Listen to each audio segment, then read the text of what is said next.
Hello everyone, welcome back to Microsoft Flight Simulator. I'm Mark Wenzel, welcome back to the stream.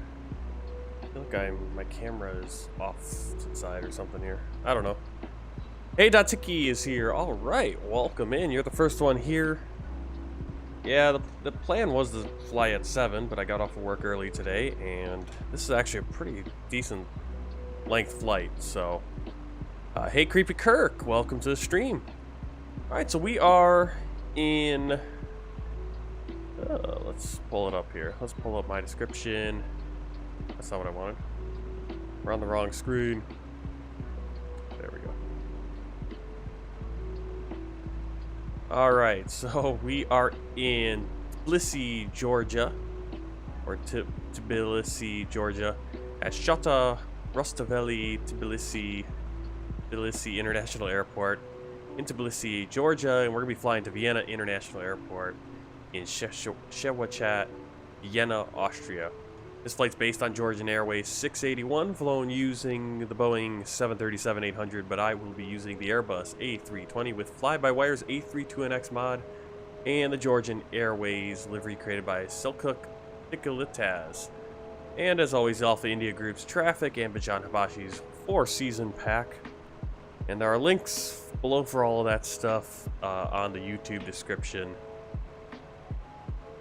Go check that out. Let's see anything else. Nope, nothing else to look at right there. Oh, alright. I don't think there's really... there might be some other planes parked over there. No one else parked right near us. Frame rate's looking good right now. It's going to be terrible by the time we get to the end of the flight because that's just how it goes. So, let's get this flight started. It's gonna be a decent length one. 1,260 nautical miles, so it's going to be longer than many of our recent ones. Alright, parking brake is on, flaps and ground spoilers are retracted, engine 1 and 2 master switches off, ignition normal, thrust lever at idle. Let's see what else we got. Landing gear is down, anti-skid nose wheel steering is on, and we want to check our fuel quantity. Well, let's get our fuel coming on board right now. Go to our flight plan. The 11,084 kilograms. 11,084. That's going to take 10 minutes to put on. But we got the time. Because, actually, this is a pretty... not a lot of people coming on this flight. I think only 112 passengers between Tbilisi and Austria today. Right, make sure our co-pilot's off. Battery switch 1 and 2 on. External power on. Strobe lights to auto. Crew supply, oxygen supply, ground control on. Nav 1, 2, and 3. I know Creepy Kirk was asking. I think you were asking about the 1, 2, and 3. I didn't want to try it, but yeah, I just usually go 1, 2, 3. I used to do 1, 3, 2, not realizing that they were 1, 2, or 1, 2, 3, or that it mattered. Let's do the APU and engine fire test.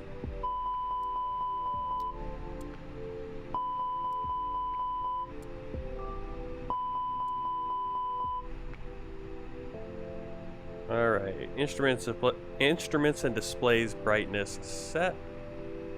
Let's do that. We're going to be taking off about 2:30 in the afternoon. Sim time. Real time it is more dark tonight. Either early morning or late night. Let's see. No smoking sign on. Emergency exit signs armed. And let's get the passengers coming on via the computer. Via the A32NX flight computer here. We do init/press, data request. Looks good. Estimated time 3.5 hours, it looks like. Back to the AOC menu, weights and balances. Send the request, and today total passengers 118. So a little bit less than usual. They're going to come on board. We'll also get Pack X going.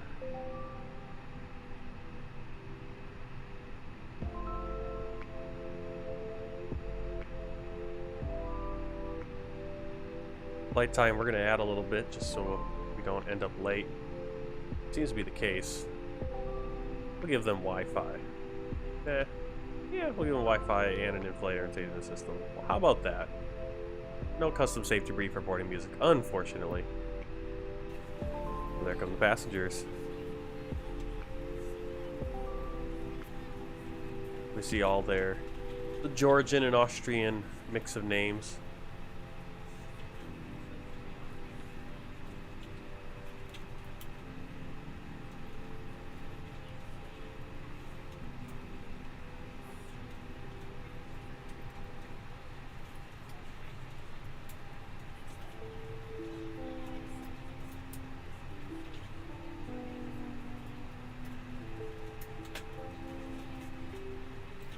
All right. Let's see what I want to do. There we go. Okay. Well, welcome into the stream. This is flight 94 of the World Tour. Yesterday I took the day off, first day off in a couple weeks for the stream. And I think we're going to have to take more days off. We can't do this every day. Not if I'm working 10, 12-hour shifts. Definitely weekends. And hopefully get some of those low and slow flights that we did over Kiev. I want to do one over Tbilisi, Georgia. We're going to have to do one over Vienna. So maybe we'll do that tomorrow or sometime later this week. We'll get a bunch of them in. Let's request our ATC clearance. Ground to Mesa 681 IFR to Vienna, ready to copy. Tbilisi 681 is cleared to Vienna Airport as filed. Takeoff runway 31 left climb and maintain 6,000 feet. Departure frequency is 127.1 squawk 0064.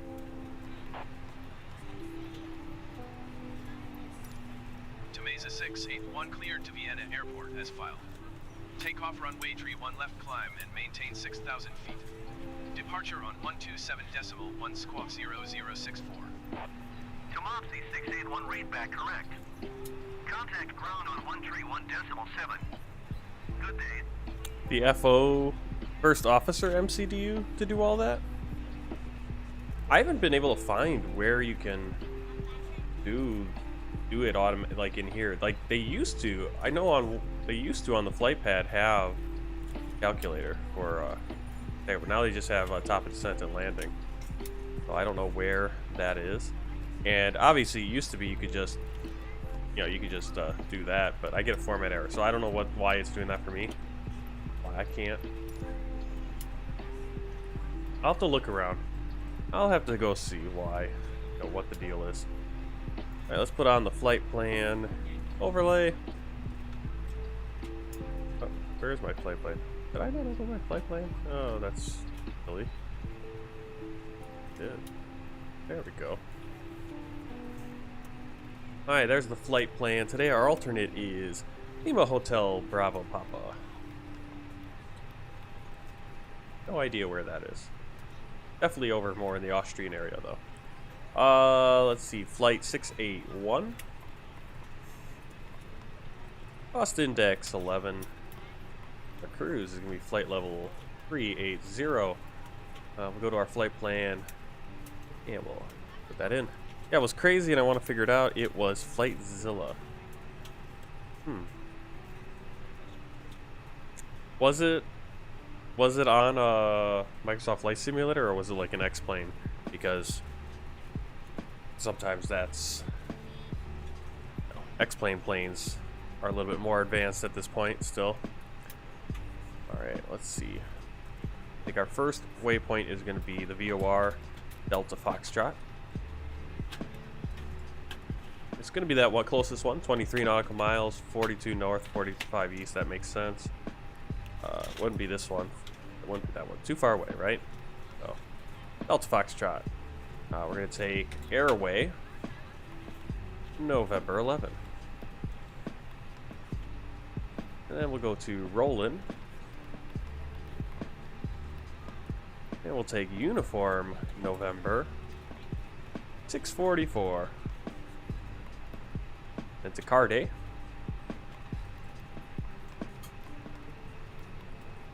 And we'll take that to Uniform Lima, 851. We'll fly to Kugos. What annoys me about this is that we are getting 50 frames per second right now. Now, obviously, we're not flying, and there's a little bit more going on when you're flying, but it should never be getting down to 8. Never gets so bad. Lima 851, next airway. Taking that to Adina. And direct. So Adina, we're going direct. Direct to Denak.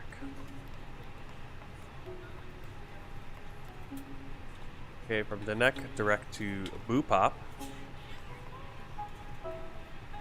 Or Budop. Budop. There, right. Budop. And direct to Balux.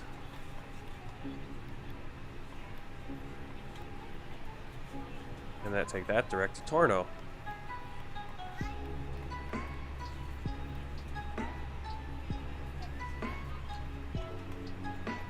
And Natex.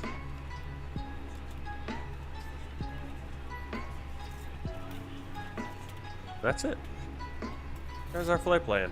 Alright. We're gonna jump in here. Actually, let's get our takeoff. Was 301 left? Very good. 301 left. Departure, runway 31 left. We're gonna take the standard instrument departure Delta, Foxtrot 1 Delta. And we'll insert that. Clear the discontinuity. Clear the discontinuity. There we go. And we'll go right here. So our ADIRS is already aligned. Gonna check out the plan. Just making sure everything looks right. There's no discontinuities. One waypoint isn't off on some other planet, which used to be a problem. The waypoints would be in the wrong place. Okay, let's get the ATIS. Unifor Golf Tango Bravo Airport information, Quebec 1000 Zulu. Wind tree at 5. Visibility, tree. Sky condition, clear. Temperature, -4. Dew point, 10. QNH tray 0.18. ILS Yankee runway tree 1 left and visual 0 runway tree 1 right in use. Landing and departing runway. Okay, that's all I needed from the ATIS. We need our gross weight for the calculation, which is going to be 64.6. So 6,400. Oh, we're in the wrong one. I thought that was going to clear everything.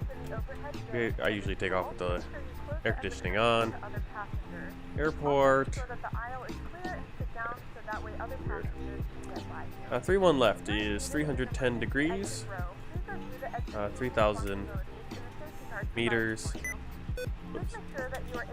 310 degrees, and the airport elevation is 1578. So we're kind of up there. A little bit. Okay. We'll put that away for now. Sometimes SimBrief will add a waypoint called TOD, which isn't actually a waypoint, it's just top of the set. Yep.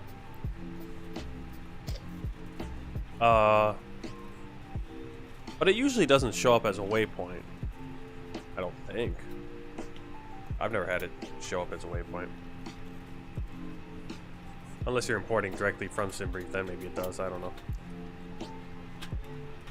Like I said, I don't import direct from SimBrief because I use the in-game ATC and it gets all confused, like, you are not going anywhere, so we can't give you clearance to go somewhere because we don't know where you're going. And there's no way to tell them once you're in the actual flight. It'd be nice if there was a little bit more stuff you can interact with the ATC. I mean, look at that. Nice as smooth as butter, I think. Frame rate right now. Of course, once we get on our final approach, we start thinking about final approach, it'll go sideways. Radio nav page, we'll get to that a little bit later. Rig to wind shear, cockpit door locked. Let's check those weights and balances. It should be ready to go. Not that many passengers today. Yep, all the passengers are on board. At least in here. PAC-X is a little bit slower. If you do realistic speed, it's really slow. If you do short speed, it's a little weird. It's about right, but a little bit fast. So we want to go to init, page 2. 0 fuel weight center gravity 25. So that's what we need. Performance calculation. Go back here. 25. And calculate. Alright. Fuel. We actually have 11.1, we'll say.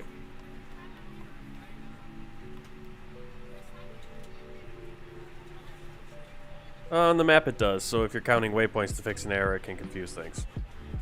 Well, yeah, if you're doing it that way. Definitely don't want to just count a waypoint. Yeah, I don't know. That's weird. Alright, performance page.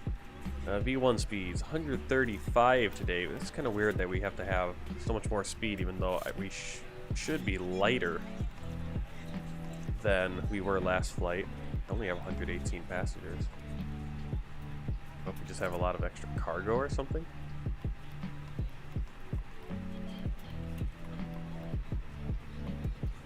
Ground Tbilisi 29er request taxi to the gate.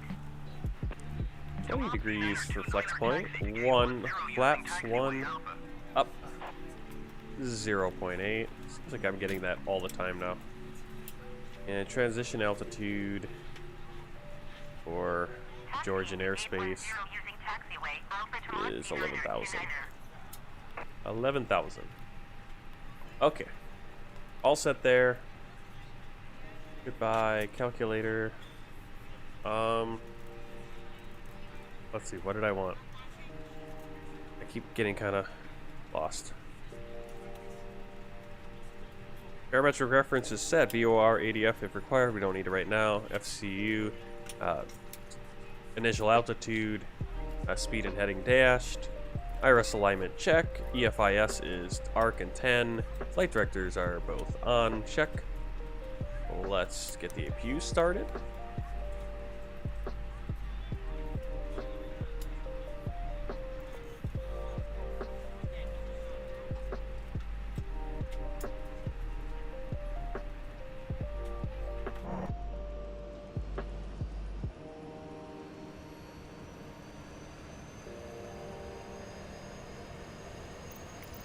There's the APU going.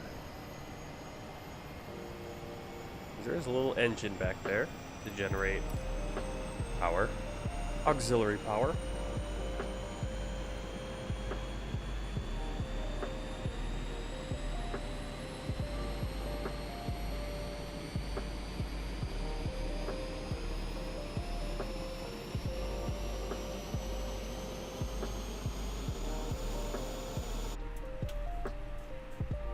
APU's available. Go APU on. Turn off the external power. Fuel pumps on. Clear all the other white lights. We look good. We are ready.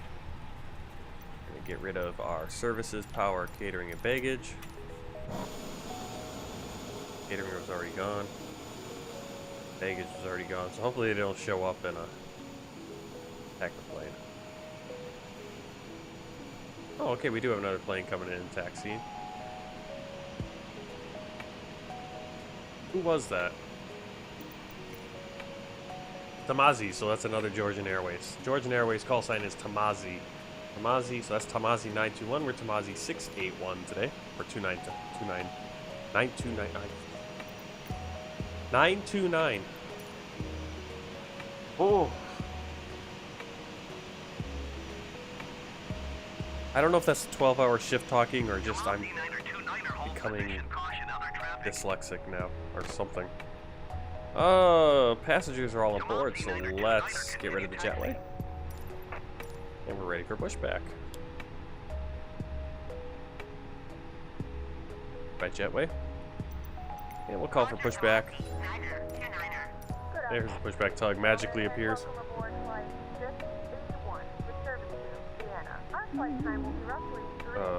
Pushback.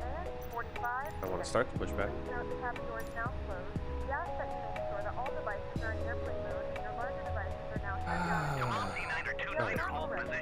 There we go. Cockpit ground, stand by. How's everyone doing today? I got up this morning at 5, worked 6 to about 3 o'clock today, 9-hour shift. Because this first week during training, my truck company pays for the training, pays me the hourly wage, and so they only want 40 hours. Next week I'm scheduled for 60, but probably won't get that many. I'll probably get sent home earlier, or because we're at a slow time of year. It's been last 4 days have been pretty easy. Today was pretty easy, doing yard moves. The bypass pin is installed. All doors and hatches closed. Nothing and all too ground crazy. equipment is removed. The parking brakes are set. You may lift. Parking brake set. Lifting the aircraft. Fortunately, it doesn't look like there's a Georgian Airways paint livery within Alpha India Group traffic, which is weird because they have the flight plans. So why not have the? Where's my plane?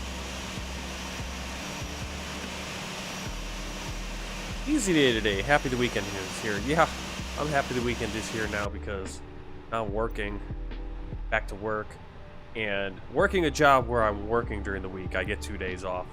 When I was over the road, weekends didn't really matter because I worked on the weekends unless I had home time, and then I would take home time usually Thursday, Friday, Saturday, and Sunday. It was like an extended weekend. All right, release the parking brake and reverse. Yes? No?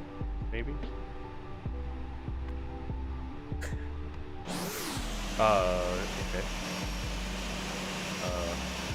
Yeah.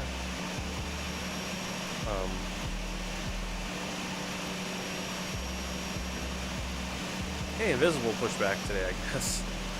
Well, we're gonna start the engines with our invisible. Tug. So, starting engine 2.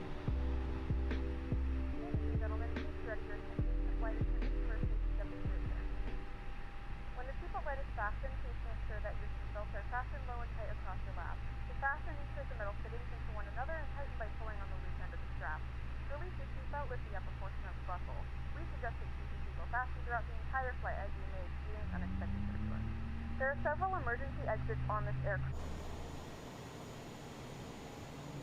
In some cases, your nearest exit may be behind you. If we need to evacuate the aircraft, floor level lighting will guide you towards We need the exit. to In the turn event of a loss of to cabin pressure, an oxygen mask will drop in front of our you. whatever. We need to turn that way to the right. Towards you and place it firmly Oh. over your nose and mouth. Yeah, I don't Turn know your last stand behind you. what that means. Turn this way. We turn this way. I don't know what that is, but we turn this way.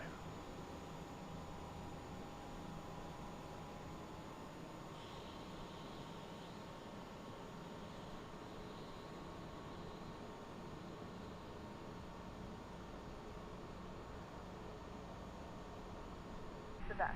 Flip it over your head. Wrap the straps around your waist and buckle at the Alright. front. Pull Hold. the strap to tighten. To inflate the vest, Starting pull on the engine red 1. cord only when Stop, exiting push the back. aircraft. If your life vest does not inflate automatically, blow into the mouthpieces for manual inflation. Each vest is equipped with a whistle. Found out device. today that Quality Wings is planning a 787 for Microsoft Flight Simulator. Well, that should be good. I mean, the 787 it flies the Azoba one, which you paid what $20, $30 extra for. In addition to other planes and airports, you're not only paying. I saw someone complaining, "Oh, I don't want to pay $90 for or $100 for the 787 or for Dubai airports." Like, well, you're not just getting those. If you actually figure it out, you're getting a pretty decent deal because most airports, most planes, you're going to spend at least $30, $40. Well, airports 9 to 10, maybe to $20, $30 if it's a really, really cool one. You know, you combine a bunch of okay airports and planes, and yeah, $30 isn't unreasonable. Then you can totally make that choice. Don't get the super deluxe premium edition. I don't know Quality Wings quality though. I don't know how good they are, or how good anyone's gonna be with Flight Simulator. Alright, we have the engine, so ignition to normal. APU off. Runway turn-off lights and taxi lights on. Transponder is set. Probe window heat. Auto. Spoilers. Arm. Flaps. Takeoff positions.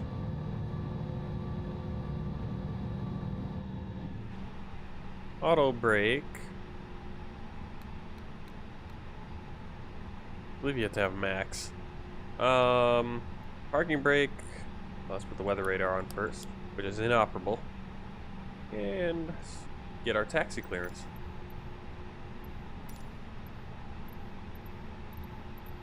Ground to Mesa 681 requesting the end of pushback. To Mopsy 681, request to end pushback received. Oh, I didn't press stop. I pressed hold, but I didn't press stop pushback. That's why. Now we can get the Ground taxi. to Mesa 681 with It's kind of hard when you ready don't to taxi see the ILR. tug in front of you. And in the A320 you can see the tug. Like if you're in a 747, maybe in the 787 we wouldn't be able to. Alright, let's see. We're gonna taxi via... Alright, we're gonna taxi via Echo. We're gonna cross the old runway, I guess, or something. Taxiing Just hold get short just runway by 31 Echo. Alpha's using Alpha's taxiway the middle Bravo, cross runway, runway 31 or right, middle Bravo to Mesa 681. taxiway, but you know, this is not an updated airport. It's just an auto gen one. All right, so parking brake off, chronometer, seatbelts on, yes, and away we go. Cabin is secure, ready for departure.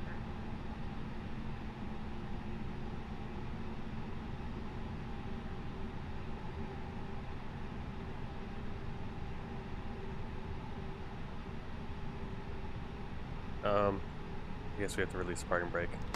There we go. There we go. I like it when it's smooth as butter like this. Did you even imagine if it was running at like 60 frames per second or something? Oh yeah, yeah. That's right. I have the tiller. There we go. But I got to remember how to do my differential braking though. If I use the wrong brake, I'll just go straight, despite everything I'm putting into the tiller. All right.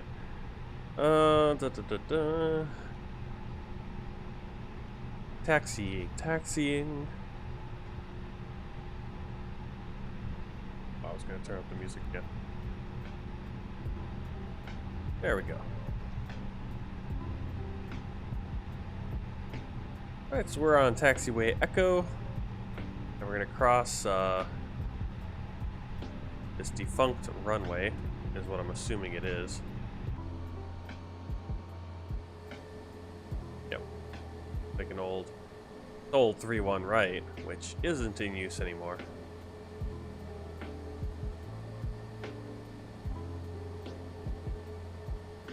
And strangely enough, the in-game ATC isn't requesting me to take off or land at it. I don't believe we landed at 3-1 right. I think we got the proper runway. Why? What? Why? What? Why? What? Whoa! What are we doing?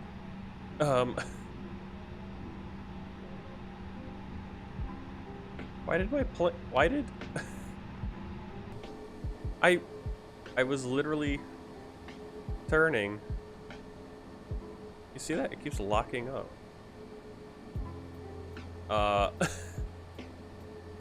Why is my tiller turned to garbage? And why are we in the grass? I don't know. Hi, Sasha Broom. They're here to see some pretty good taxiing here. I have no idea what's going on.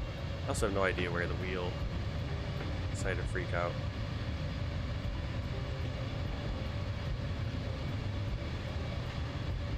Alright, let's try to get back on the taxiway. Yeah, I was going around that curve and it just decided to keep going straight, even though I was turning the No steering. LOL, Airbus ATV. I don't know what's going on. Like, I thought for a moment I went to like drone mode, and drone mode you can't control the plane unless you hit a different button. Then you can control it in drone mode, but then you can't control the camera. You can only do one or the other. No idea. Now it's like, taxiing is very hard. I don't remember having this many issues with taxiing please prepare for takeoff. in X-plane. Tower to Mod C681 ready for IFR departure runway 31 left. To Mod C681 QNH 30.18 wind 3. All right, we are ready for takeoff. Cleared for takeoff, runway 31 left. Hopefully we can make it to the runway. 31 left to Mod C681.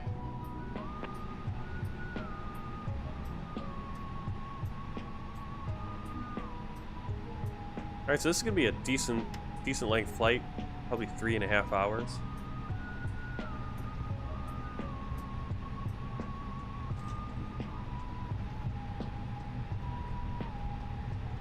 Part of me was thinking, because I got off of work, I was supposed to get off at work at there it goes again. See it? See it? It just decides to stop turning. It's like, nope, not turning anymore. We were turning, we were making the curve fine, and then it just decided, nope, I'm gonna keep going straight. And the input is still, I don't know what's going on. Hey, Sasha Broom, how you doing? How are you doing, Sasha? Yeah. First day off from the stream was yesterday. I don't think I had anything scheduled. Oh, I said I wanted to do a like low and flow flight over to Tbilisi, Georgia, but I had nothing scheduled otherwise. And I'm glad I didn't schedule anything, because I would not have been able to do this flight last night for sure. It's too long. All right, we are ready for takeoff. Creep Kirk is flying Anchorage to Newark. Cool. What airline?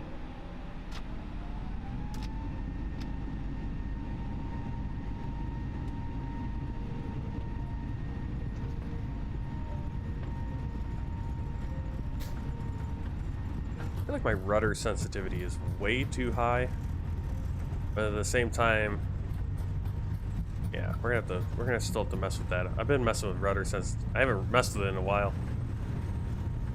Seems I can't even use the rudder without it just completely turning the plane sideways. Alright, V1. V1. V1. Rotate. What the heck?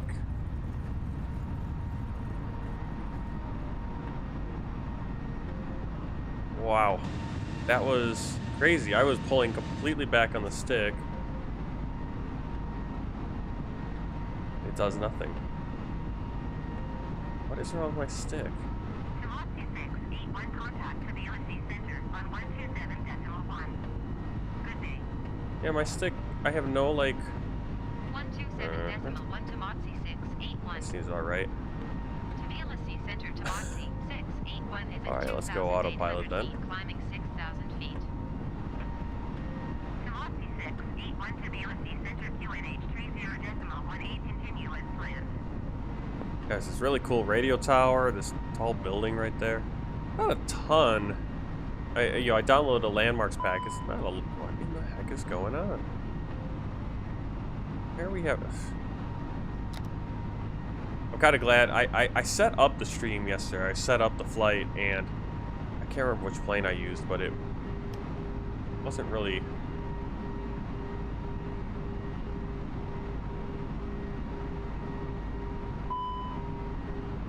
Cabin pressure, expect high cap. What in the heck is going on? On my cabin pressure. The doors are all closed. Okay. Yeah, what's going on? You notice how the plane's going up and down? No, I'm using developmental. Are you telling me? Are you telling me I'm doing a 3-hour flight and having some... What is going on?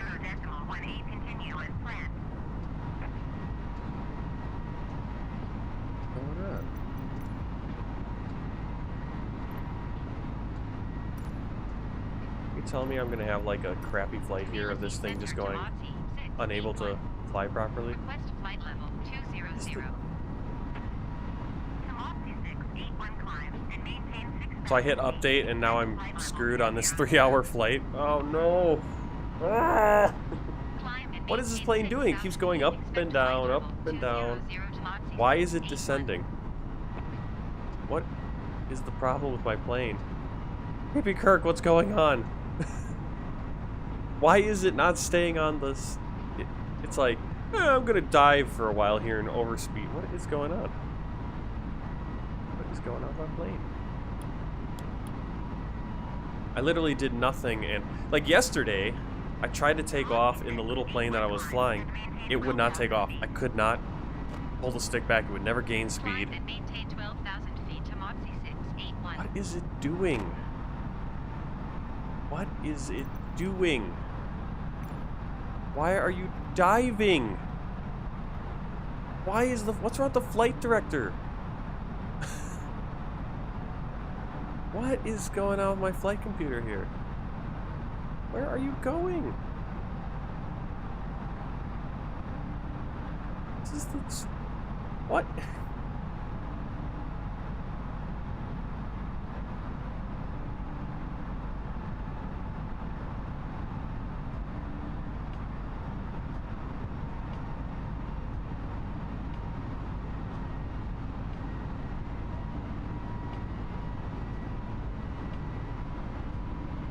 Again, you see 30.18, put that in standard. Yeah, when we get to 11,000 feet. We're not at the transition altitude yet. Please expedite your climb to 12,000 feet. I would, it's... This is like how it was, this is how it was when, like... Did they, like, revert back to the bad ATC, or the bad air autopilot? This is how it used to be. Like, it would go up 5,000 feet per second, then, or minute, and then go drop down and come back up. And what is it doing? Why? Oh, you know what the problem is. Landing gear. How much you want to bet the landing gear is the problem? And I've been complaining this whole time. Let's see if the landing gear fixes that.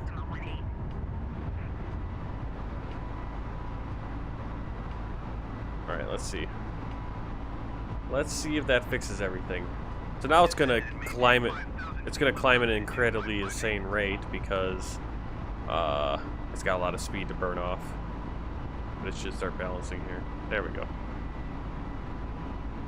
Yeah, I put my flap up. I forgot to put my landing gear up. Alright, we're over 10,000 feet.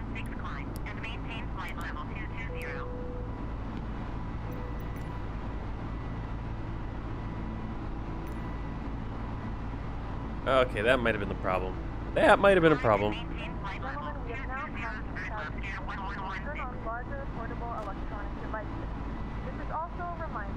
Yeah, I just read that. I just read this one about, like, the stick. Now, I don't know, like, my stick sensitivity is at, like, negative 50%.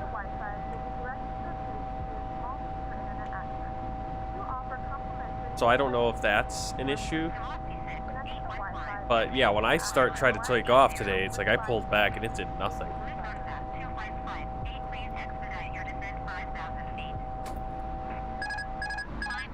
Yeah, look at that. My elevator doesn't work at all. See? I should have done a flight control test before we did the flight. I don't know what happened. Yeah, the difficult rotation. I think difficult rotation is I have literally no control over the elevator. I have no elevator control, and my plane is doing whatever the hell it wants to do right now.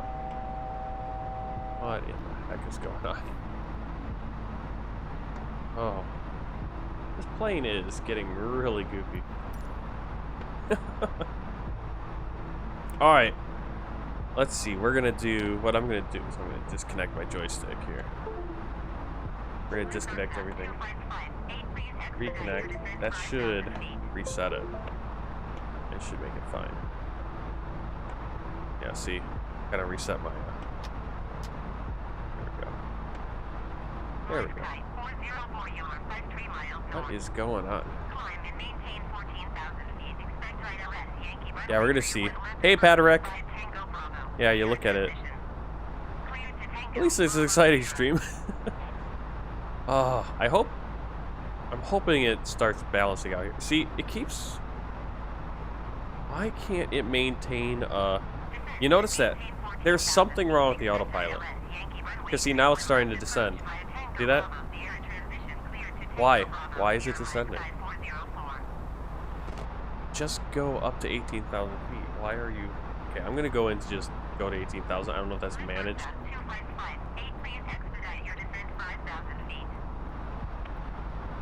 Well, it's not, again, it's not the issue of just going to my cruise altitude. It's every time, it just keeps, it gets to a certain point. Look at how crazy it's getting with the vertical speed. There's something wrong with the vertical speed, the managed vertical speed. Like it doesn't want to, and then it gets too slow below the managed speed, and so then it starts diving again. It's doing this weird.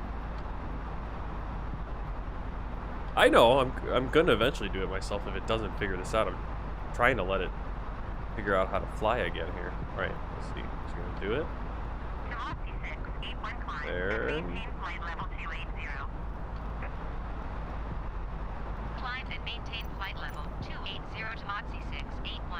I don't want to have to do it myself all the time because that's the sign of a bigger problem.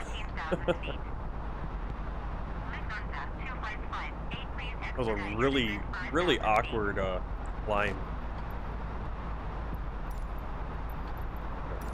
8,000. Yep, there it goes again. You see, it keeps kind of. It's not a nice smooth climb like it usually is.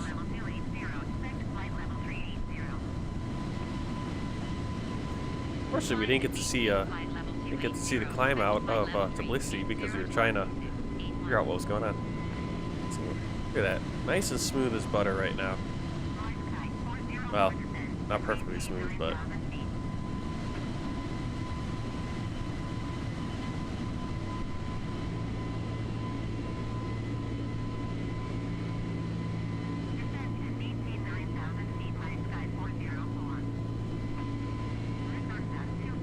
Yeah, let me check the checklist. I can't think what would be missing.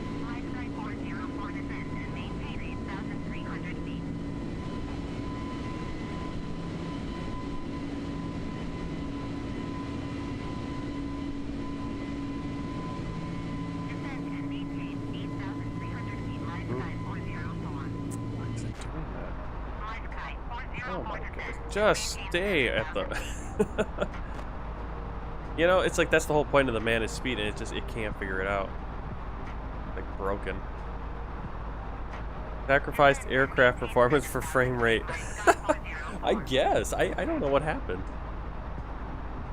Wow, yeah, it's broken. Look, I mean that's okay, we're gonna do our own vertical speed. Let's climb it. I think that should be good though. I kind of want to maintain 290.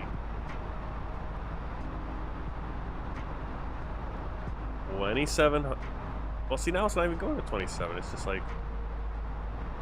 It's actually maintaining better now that I put in the vertical speed. Oh. What is wrong with it? Is it the wind? Yeah, I just updated today. I just updated like 5 minutes before loading in. So that's why I'm confused. It's like, what, they broke it. I didn't have this problem. It's weird how, this is a very regressive.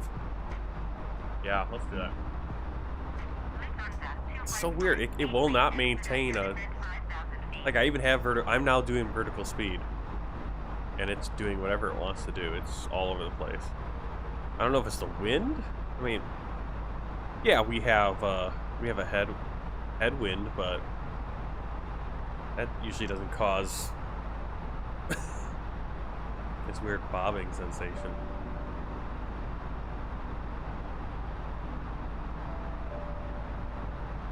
Yeah, this is a development version, and never had this problem before. Well, I used to have this problem way back early on in the development of the FlyByWire A32NX.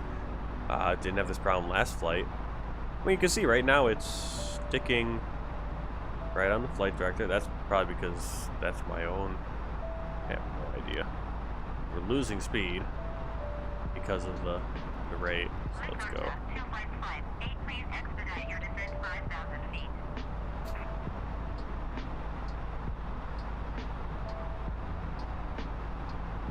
Weird. Well, there's the wind right there. The wind is 48. And there it goes. Oh, okay. We maintain an altitude. What is going on? You see that's just swinging up and down. Okay, he said that you wanted me to do the cycle, your auto throttle, and flight director on and off again. Okay, flight director.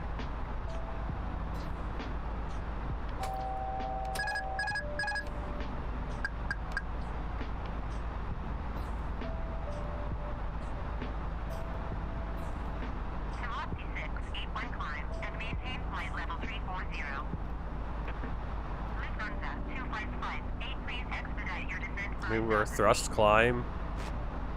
Climb and maintain flight level 3. So usually, as soon as I hit that button, it will come in. It will start going up. But watch how crazy it gets here. It's just kind of shooting up. 404 contact Tbilisi approach on 134.6. Good day.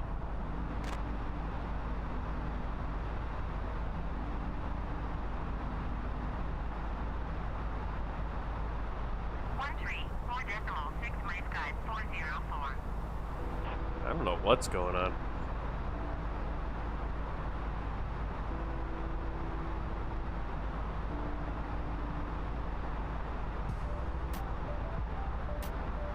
The mountains are coming and turbulence is coming with the mountains. Maybe. I don't know.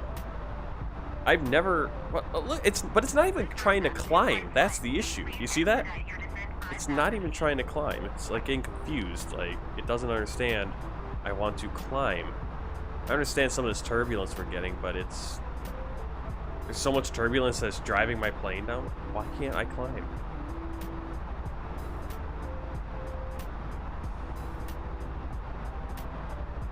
Oh my goodness. I feel like I'm flying the CRJ right now, the regional jet, where it doesn't have enough power to...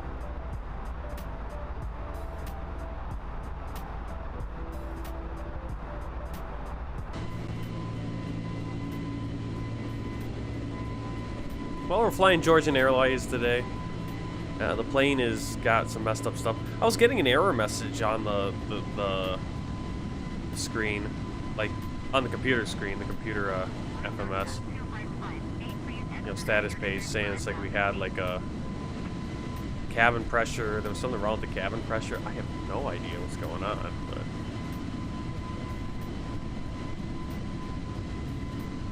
As it says, a 5G warning for altimeters. I mean, maybe that's what it is. I don't know if that's... Is that what it is that's called? I mean, I wanted to climb at 1,800 feet per minute. Why can't I do that? Why is having such... I mean, I've never had a climb this struggle this much. In so long. I mean, it's been almost automatic. Really weird.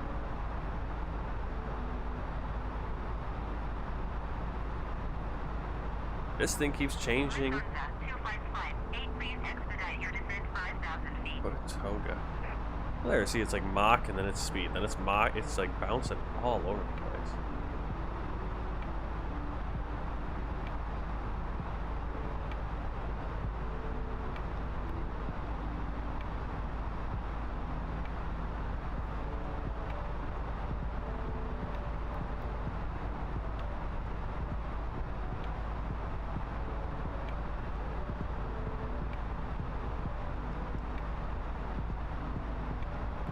This is 290. Maybe it's the cost index. I have no idea. Weird.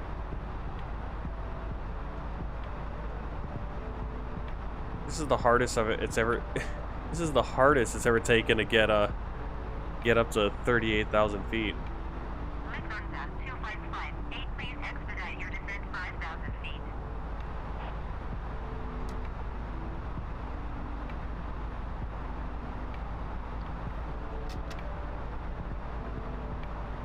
mean, that's all I got is 89.5.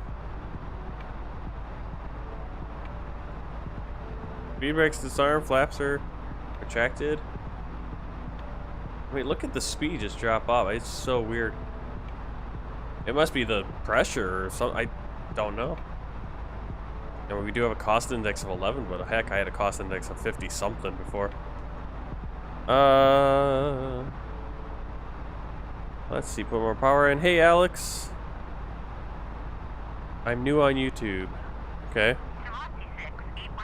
Well, so watch the videos, join in, chat. Climbed and maintained flight level 380 to Mhz 681. Welcome to the stream. We're trying to climb. Why is it descending again? Because it wants to maintain that speed, but it for some reason can't. Why are we descending? What is going on? Look at that too. You see that? There's something going on. I don't know. There must be something new with the A32NX that simulates more stuff. Really. Eesh, can we go up at all? That'd be very nice. All right, let's climb at that.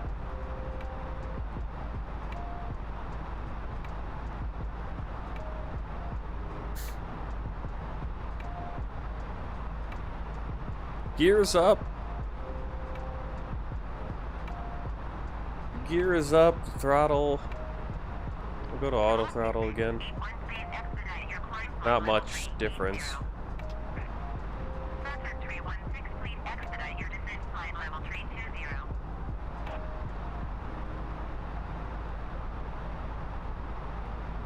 This is the, I mean, this reminds me of trying to climb in the CRJ, and if you get your climb wrong, being unable to reach it, and it's like, there it is, see?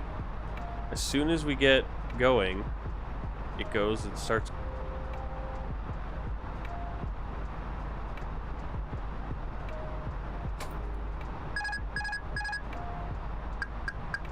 I can't even climb my, I can't even use my flight. Wow, see that? See that? We don't have enough. We actually can't. There we go. I don't want to climb that rapidly though. Let's do this manually.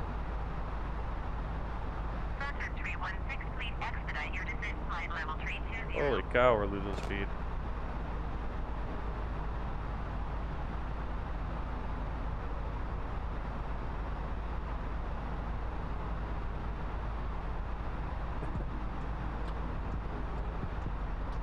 I gave it all power. The highest power it has is 89%.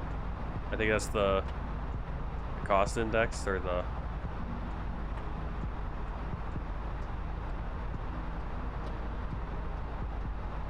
We're gonna stall.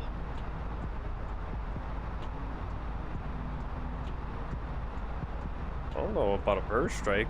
Are we missing an engine? Our engine's still fine.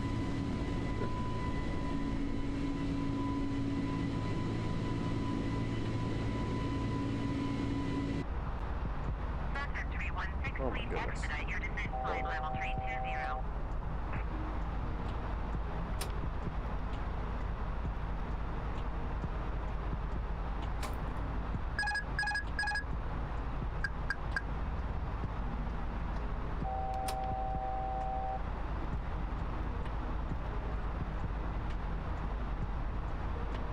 Oh, we have no speed. Put your code up more before land. Put back how you should. See what is going on? Maybe engine is stuck. But why would you fly at 38,000? Because that was the.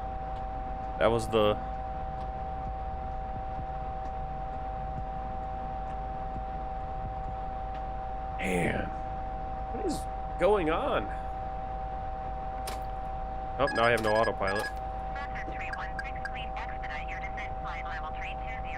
Oh, what is going on with this sim? I swear, like yesterday I couldn't, yesterday my planes wouldn't even take off. Like I pulled back on the stick and it wouldn't go anywhere. Alright, let's descend. Yeah, let's change our flight level here and see if that will work.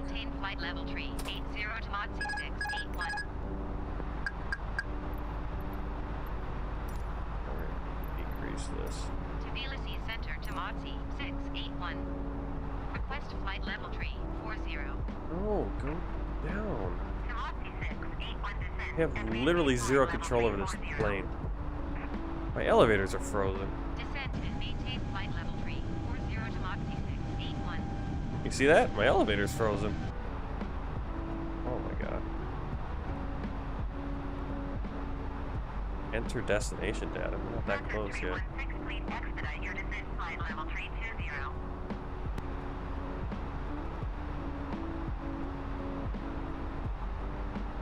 Why do I have no elevator?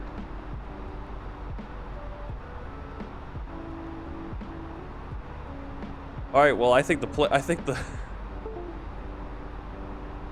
Oh, you know what? I wonder. Yeah, did we get like iced or something? I mean, that would be pretty realistic. Okay. No. See, now it moved again.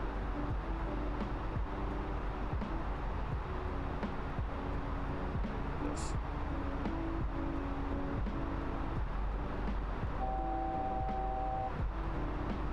Oh my goodness.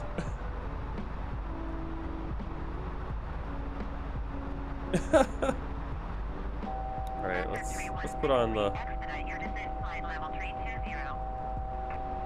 Well, that's weird. Usually it gives a warning like, hey, ice has been detected. I mean, it is really freaking cold. Okay, why are we going up again?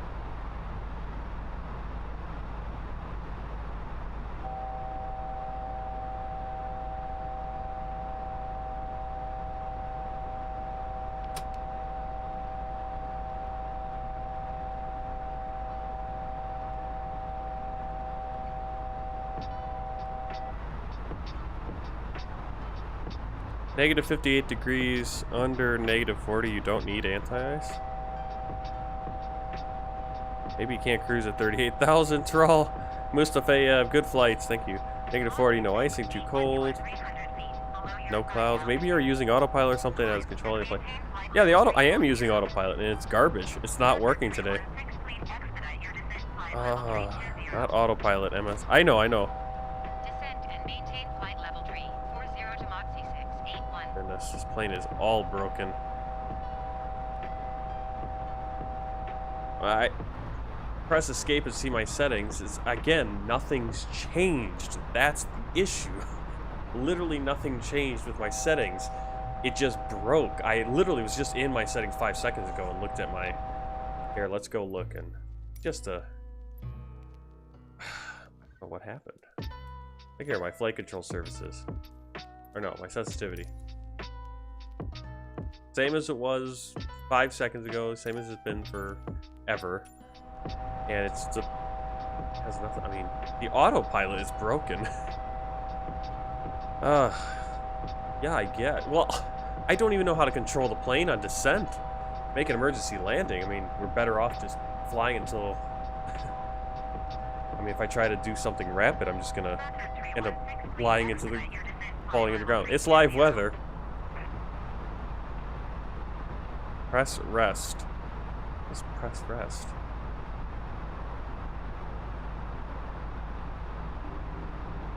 It's just, it won't.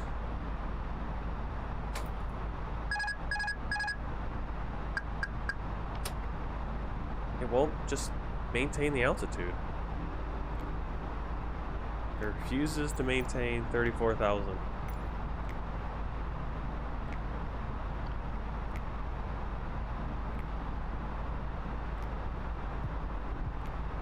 Autopilot 2 doesn't do anything. Airliner spotting channel at Narita. Hello! The autopilot is controlling the plane, so you have to disable autopilot. I know, but when I disable autopilot, I can't control the plane that well. Well, welcome everyone. We were gonna fly to Vienna.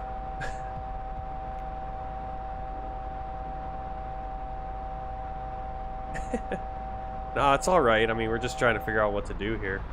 No, we got time. That's the thing. We don't have anything to worry about. It's just an uncomfortable flight because we're going up and down, up and down, up and down. What if you recall your errors? My errors on this flight is I forgot to put the landing gear up. And I thought that's what it was, but our landing gear's up. Everything's stowed away. I mean, at this point, the plane should be able to just recover. Why? I don't know why we're in this, what do you call this? It is a thing that happens, like if you have a button for recalling the errors. Really? Oh, this one? The recall? That is.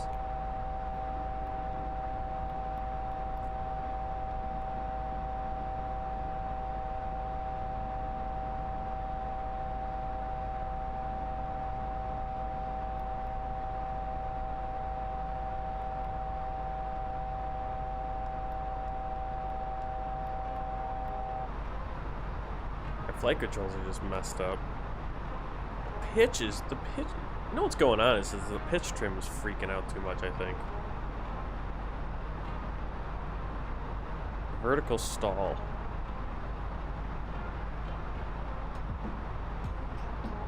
Yeah, well, the problem is I don't know why it's doing that undulation. Put it level at 0. I am at. How do I put it at level? It's... Alright, let's... Okay, here we go. We'll do this. Let's see if this works. Well, that's if I have autopilot on, though.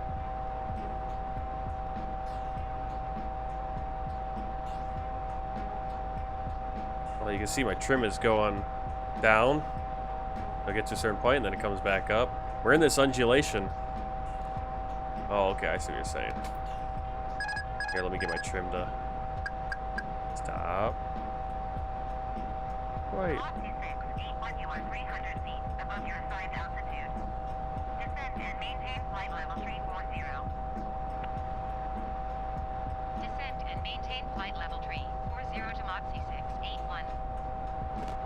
How do you...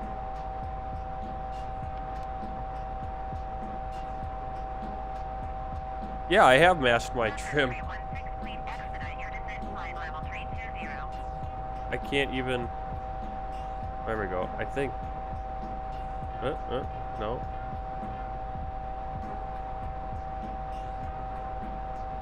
Yeah. Yeah, you see that? I'm not even on autopilot, it's just trimming. Ah. Unmapped trim. Alright, let's see that. Let's see if I can do that. Oh my goodness.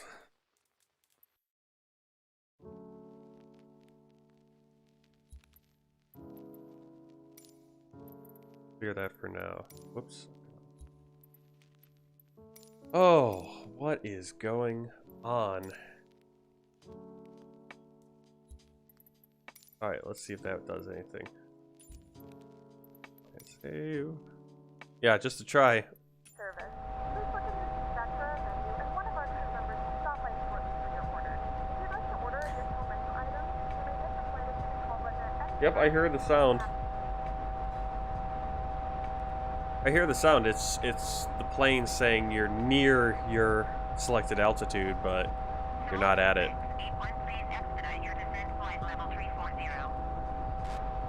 See, now we're gaining a ton of speed. Huh?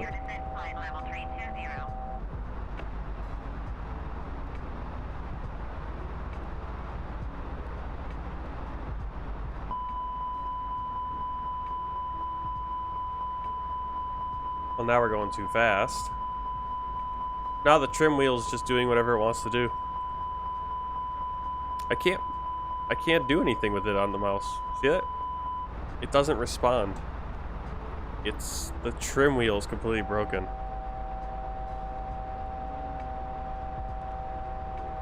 Yeah, they're moving on their own. No autopilot either.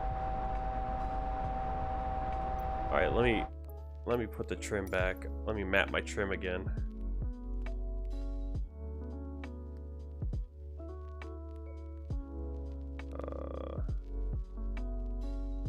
I forgot which one I did. That was up. That's all right. Validate. Down.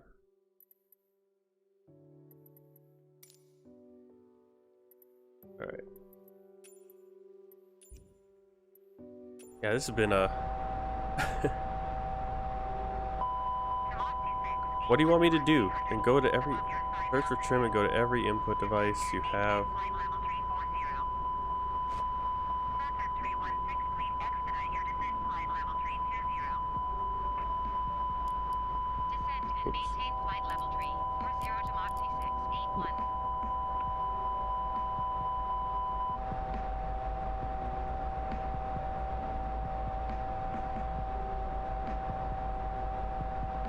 Look at the back of the plane. Alright. Well, our elevators are not frozen anymore. We're serving dinner in this nonsense.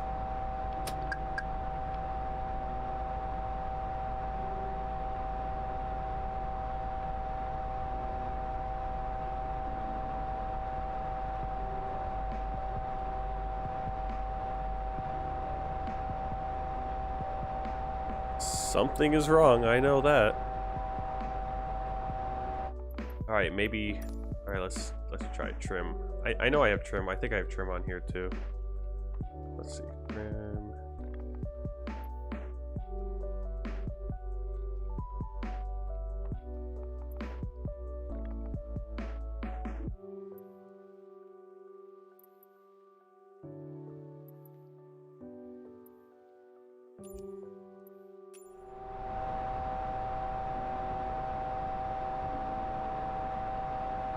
Yeah, but it has no effect. To Mach 2681, please expedite your descent. Flight level 340.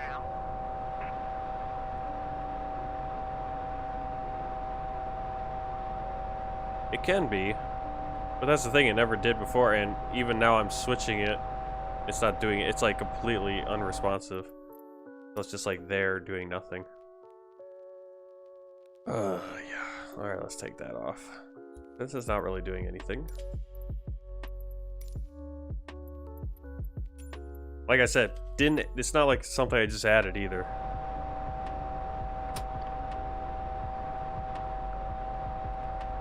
Use the what button? Which button? The CLR or the clear?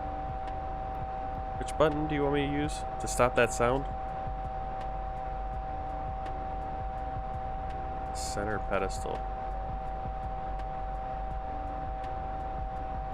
Where on the center pedestal?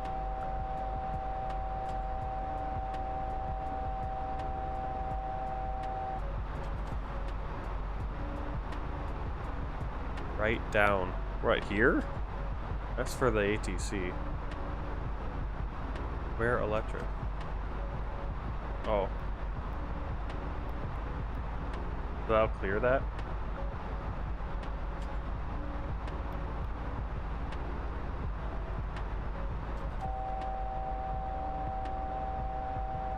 Oh my goodness. If this trim wheel would just... Alright. Well, it's just gonna keep coming on though. That's the problem. It's because this plane refuses to pick a search for trim.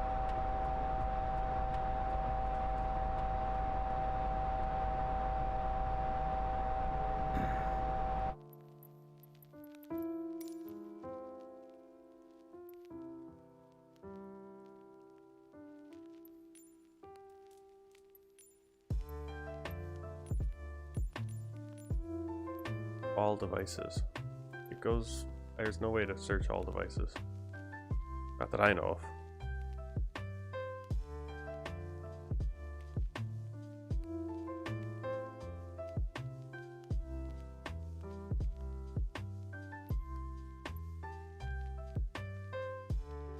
Rudder trim. Elevator trim. Clear those. I don't use that. But again, these are just default. The keyboard controls. Mouse. Mouse. Joystick. Like I said, none of these are out. I very much doubt that they're actually doing anything though. I mean, it's still going.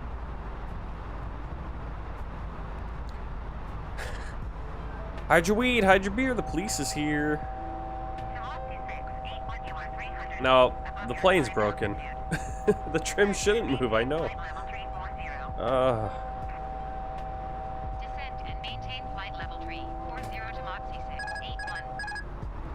Alright, AP, it's off. It's still going.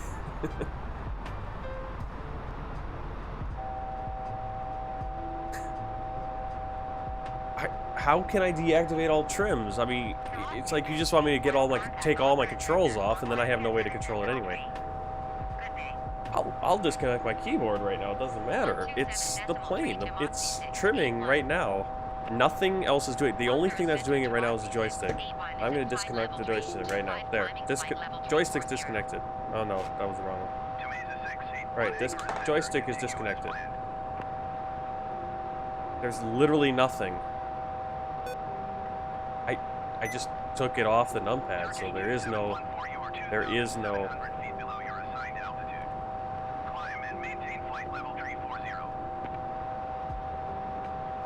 Oh, I should probably plug the joystick back in. I input some up there. Climb and maintain flight level 340 Turkish 714. The in-flight service is discontinued due to rough weather. We will resume service. Dinner suspended due to weather.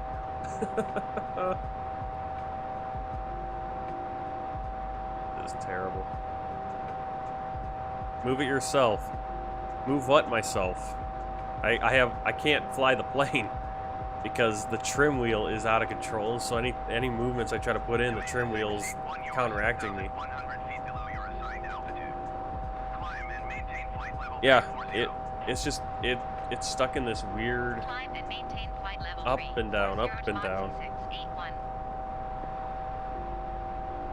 It's broken. I've got a bad plane.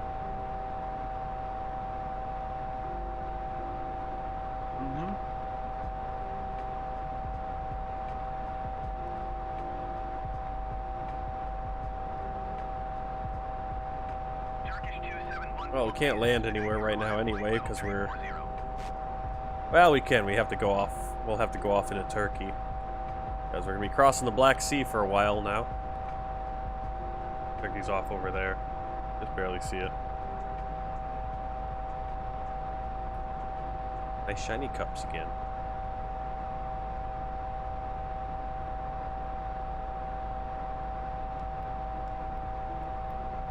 Yeah, I don't know how to clear that alarm sound. Oh, never mind. Maybe you have to just tap that key.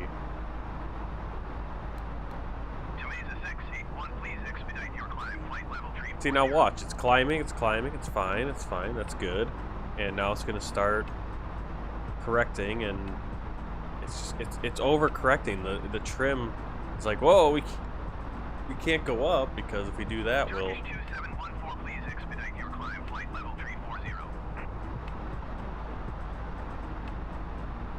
Is there a way to... I don't care what the speed is, just let the speed go down a little bit? Yep, my work cockpit. Hey, Angelina Glasscaw, welcome to the stream. Turn off sound, please. How are you, though? Feeling good? Not tired? Oh, I'm tired, but I was looking forward to having a good flight here. Instead, we're troubleshooting. We're gonna be troubleshooting this whole dang 3-hour flight. I love how the passengers are very satisfied, though, even though we've been going up and down and bobbing around, and dinner was suspended for a second there. What if you spin the trim wheel with your mouse? I can. I know, I thought you used to be able to. I can't do anything with it. There's literally, I have no control over that trim wheel. It just does what it wants to do. Yeah. Your overhead panel is okay? I don't know. Let's see. Let's see if there's something. And I got the anti-ice on, but I don't think we need it. I'm glad, like I said, I'm glad I didn't do the low and slow flying yesterday, because the plane I picked to do it in, I go max throttle to take off and it gets to like 40 knots and won't go any faster. I'm pulling back on the stick, nothing. I actually switched planes to try to fly a different plane. Pulled back on the stick to, and it would not lift. It would just, like broke it. I mean, it's like I don't know what's going on. Oh, yeah. 714, please expedite your climb, flight level 340. I am from the country in the news recently. Which country? Kazakhstan? China? Well, not China. Kazakhstan's the one that was in the news, I believe. They were having lots of riots. France has been having a lot of riots, though, recently, too. Center 2821, please expedite your descent. Flight level 290. Then Windows Start. It was not on YouTube. USB game controller. Yeah, well, again, that's not going to do anything. I'm at the point where I've turned off the controls for everything, except for here. Okay. Well, I did. I even turned off when I turned off the joystick. I literally disconnected the joystick and the trim was still going. So we know it's not coming through the controls because we turned off all the other controls. Yeah, I mean, I'm not, Sasha, I'm not signing into VATSIM. I'm not doing it. I'm not signing into VATSIM. We can barely control this plane. I'm not going to add another layer on top where it's like, okay, do this, and my plane is plummeting out of the sky. Yep. I mean, I'm not blaming you. Not blaming you at all. We're just going to have to deal with it. Kind of sucks that we're only at 34,000 now.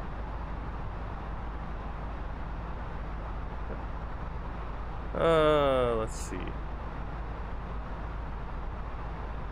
Ukraine. Ukraine in the news? Oh, we just flew from Ukraine a couple days ago. Or not a couple days ago. When was that? Oh yeah, it was a couple days ago. Wednesday. Flew from Kiev to Tbilisi, Georgia. Now we're flying to Vienna, and we're gonna limp there because this cruise is damned, and I don't know for descent is going to be an adventure once we get to that point. So I'm gonna see if we can figure it out by then. It's still going up and down, you can see. There should be a stream tomorrow. I have two scheduled. I don't know if we'll do both. Depends on what I'm doing tomorrow. Yeah, laundry and going out to eat or whatever, but I kind of want to do a morning one. I'd like to do a morning one, an afternoon one, or an evening one, but all depends how things shake out. Oh, there's Russian troops on Ukraine's borders again. Descend and maintain flight level 340 to Mach C681. Dr. Broom will get there for a start. What are you talking about for the stream? Oh, will I be there on time? I don't know. I don't remember when I scheduled it. Did I schedule it for 9? If I scheduled it for 9, I should be able to. I mean, I've been getting up all week at 5, so I might be there for 7 actually.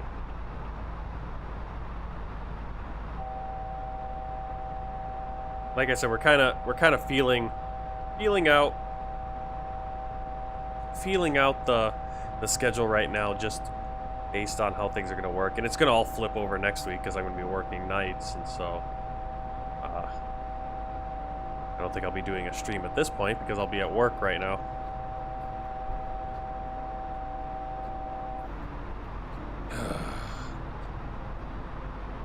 Alright, let me look up.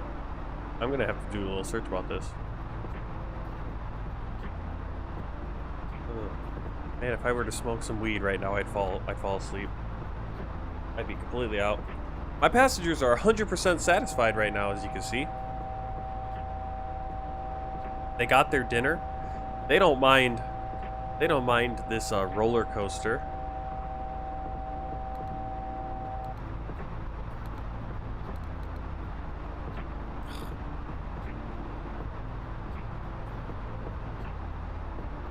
Is there a way to...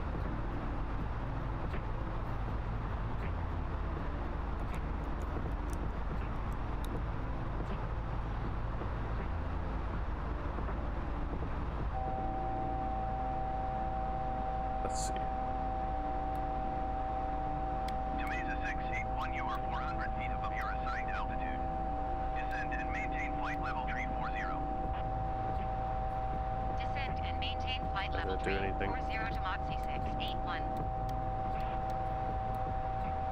Center 2821 climb and maintain flight level 380. Not the navigation.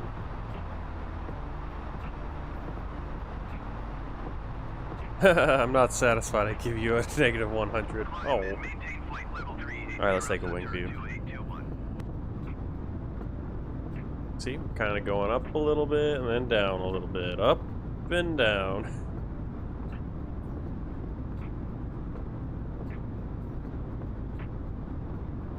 Oh, and the problem is, my flight time hasn't changed either. Like, we were going to be like a 2... I mean, it's not...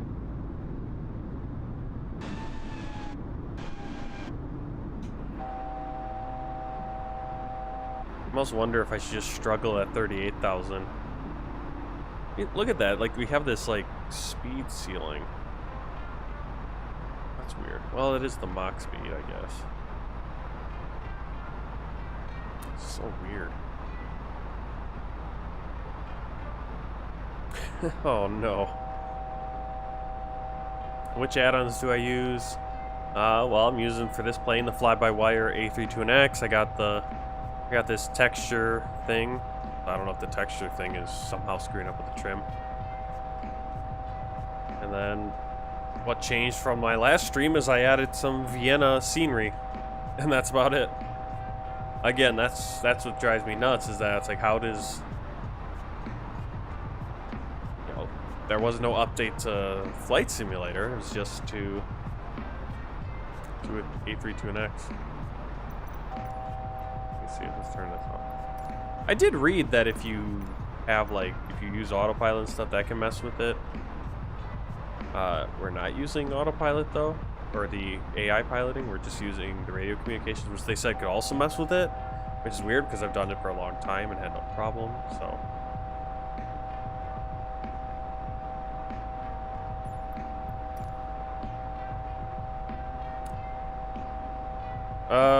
Let's see, a tracker link.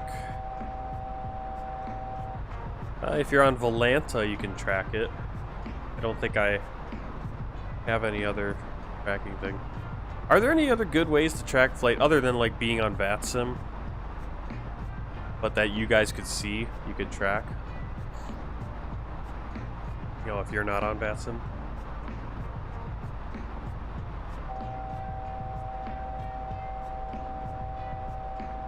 Oh, Flight Simulator's updating all the time? Yeah, but usually, even when they're updating all the time, you get like a... You get a download, you get a little bit download. You can use flight events. Nothing that should do anything bad to it. Climb and maintain flight level 3, 40 to Mod C681.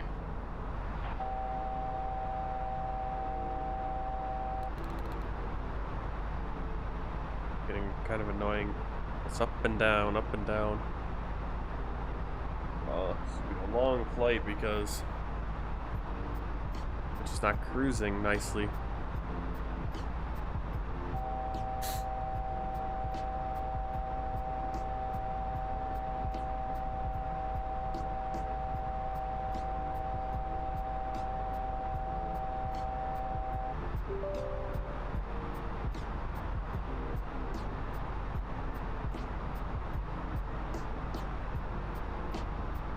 I was gonna say we could land in Turkey, but I've turned on my Turkish scenery, I think. Ah, I did. And then we can't even land at Istanbul.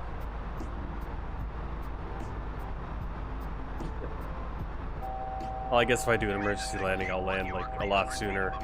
Maybe at Samsung or something. Oh, this is stupid. Descend and maintain flight level 3, 40 to Mod C681.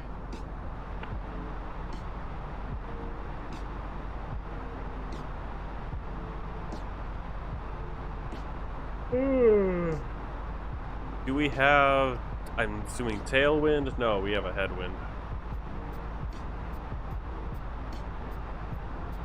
Right at a 71 knots. I mean, I guess that could be part of it. Please land, then take off again. You think we should? Stupid like my rookie. Link approved. Flight events. Yeah, put that in as a link. You can put that in as a link, Iceberg. All right, let's go see if we can land. We'll make it interesting. This is kind of frustrating. All right, let's do a diversion. We're gonna divert to. Let's see where I can divert to. Where can we land? We are on the north coast of Turkey. Let's see. What's this?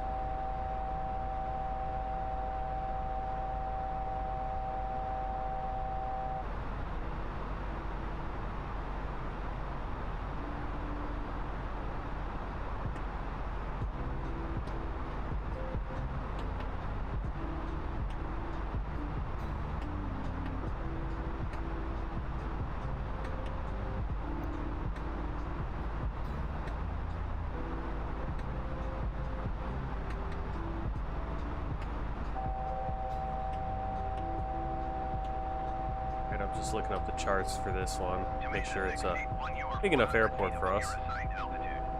Descend and maintain flight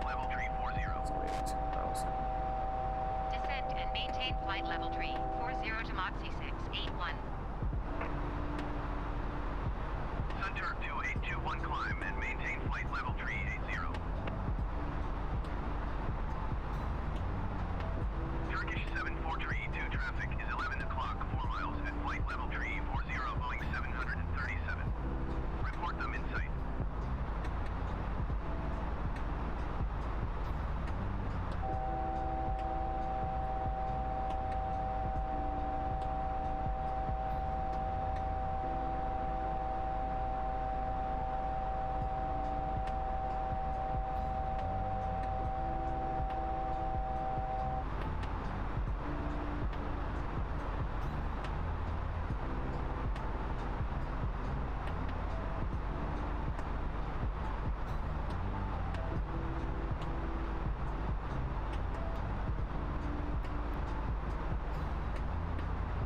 Alright, LTCM.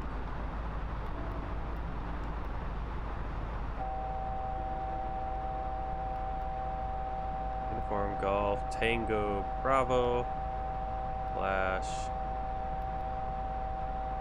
Lima Charlie, Tango Mike. Sorry, Tango Charlie.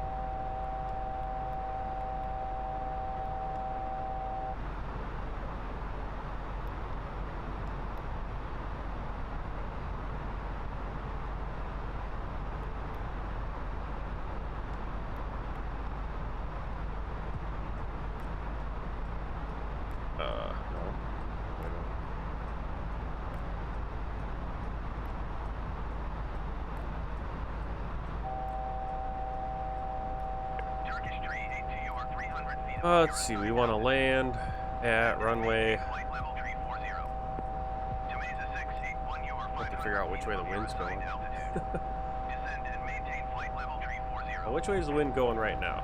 I guess we can get the Addis and all that. 263.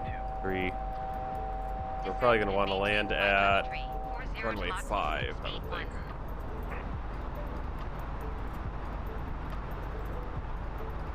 Or are they just gonna give us runway? Okay, fine. We'll just do 2, 3.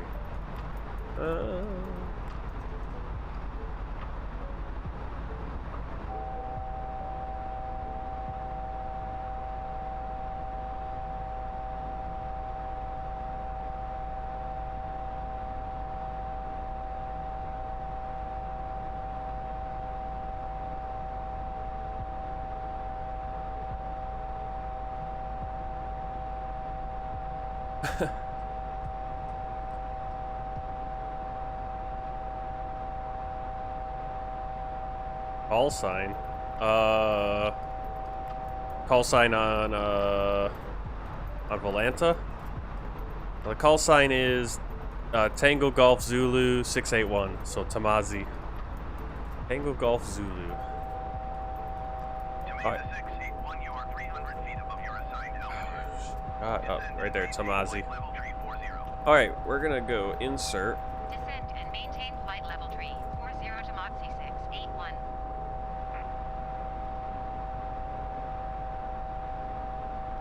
Oh my god, now the autopilot's even more broken.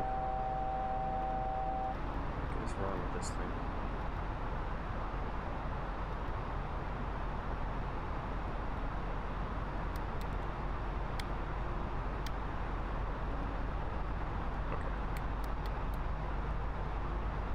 Okay, we're gonna descend. We're gonna go to Lima Tango Charlie Mike, which is, let's see, what's the name of the airport? Turkish tree 82 or 400. It's in Sinop, Turkey. Descend and maintain flight level tree 40. Doubt this plane's gonna end for us. Descend and maintain flight level tree Diversion. 40, Turkish tree 82. Aircraft problem. Allow us to deal with the current technical issue. We are unfortunately going to have to divert to a different Didn't turn off my airport. landing lights. There's another problem. Ugh.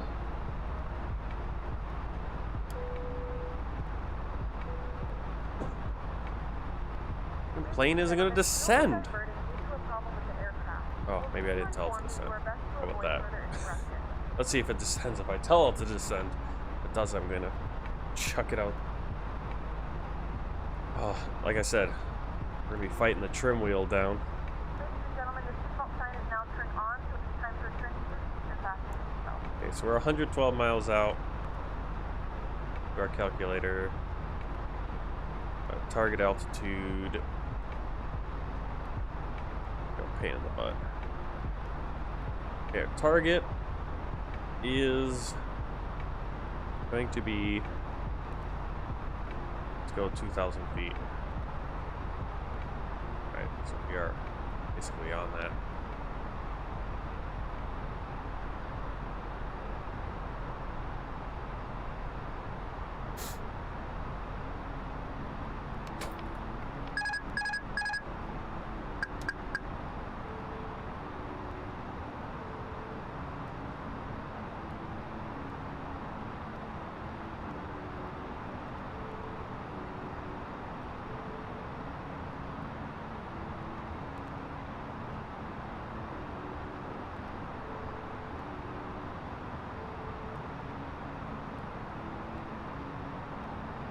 It'd be nice if the trim wheel would let me use my own descent rate. There we go. Turkish tree 82 or 3,200 feet below your assigned altitude. Climb and maintain flight level tree 40. Alright, sorry I'm not seeing your chats. Alright, let's see. 3,600 feet below your assigned When we land, close the sim, start up again. Icebird for all, inbound my bed, time to call it. See you next time. Alright. Thanks for trying. Gotta go patrol, see you tomorrow. Alright, Dark Army. Alright, Cody. Same here.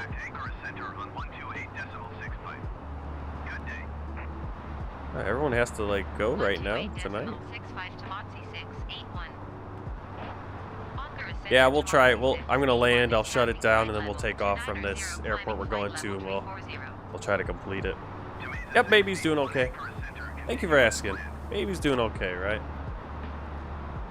Alright, let's see. Thank you for the MEDAR data there. Alright, let's see. Winds are 9 knots at 170 degrees. Alright, so it'll be kind of like a little bit of a cross headwind. Oh. Hey-yo. Hey-yo.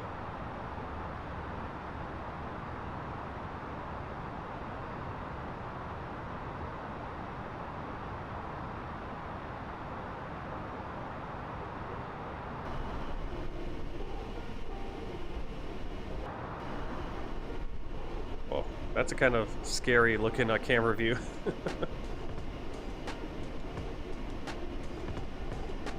This is not the kind of flight we were planning on.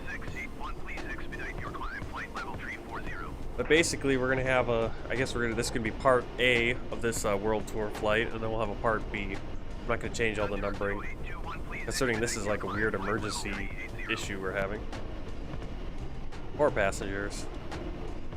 Unfortunately, when I start the flight again with Pack X, there'll be different passengers, even though they probably would be the same. Well, I guess they could get different flights out of Sinop.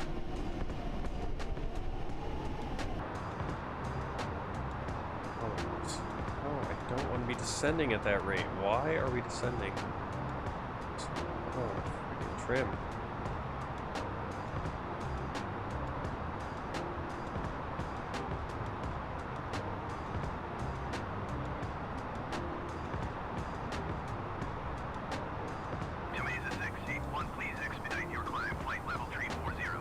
Alright, let's get ATC on our side.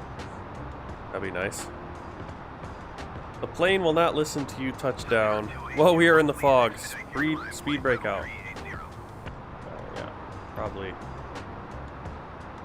Well, the issue is it's the trim. We have to fight the trim. Because the plane wants to go and descend at a crazy rapid rate. We don't need to go that crazy. Climb and maintain flight level 270 airfloat, 507 heavy. I don't know if it's fog, if so much as clouds. Alright, we need... I wish I could change my arrival faster diversion. Request flight level 240. Yeah, we'll get the speed brakes out once we get to low enough. Because we're going to need to slow down at 250.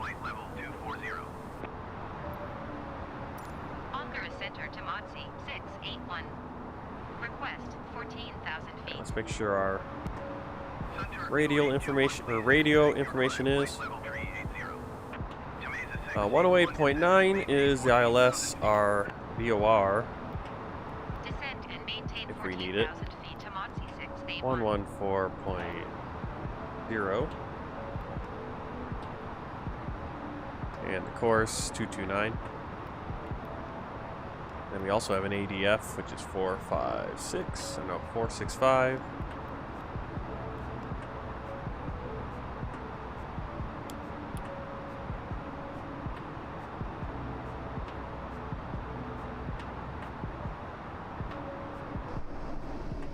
Lovely weather.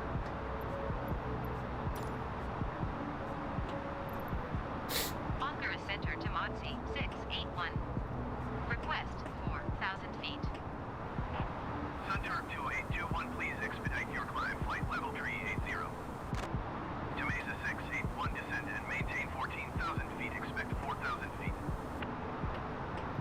Descend and maintain 14,000 feet. Expect 4,000 feet to Motzi 681.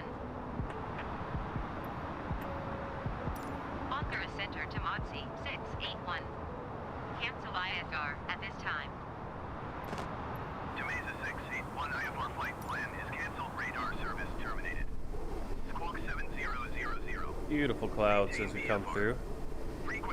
I haven't been in these kind of clouds in a long time. Flight simulator. Ankara Center to Motzi 681 is type Airbus A20N for 6 miles northeast of Lima Tango Foxtrot, India 13,800 feet. Trim decided to attack us again. Flight following. Alright, let's pull out those speed brakes. Center 2821, please expedite your climb. Flight level 380. To Mesa 681, Ankara Center. Squawk 0065. Squawk 0065 to Motzi 681. To Mesa 681, radar contact 44 miles northeast of Lima Tango Foxtrot, India 12,100 feet. QNH 29.904. Roger to Motzi 681. Alright, we're still quite a ways out. We got 70 miles to go.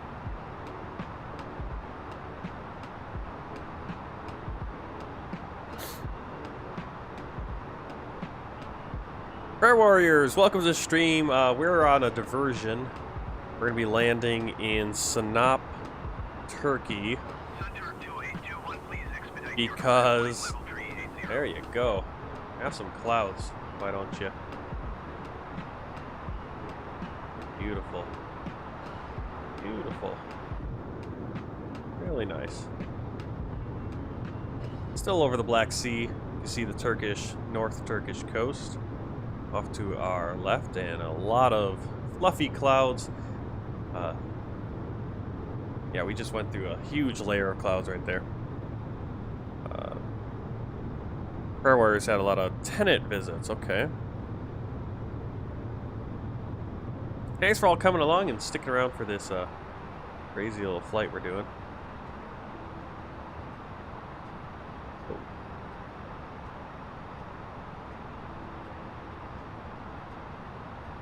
I don't need to lose that much speed. Center 2821, please expedite your climb. Flight level 380.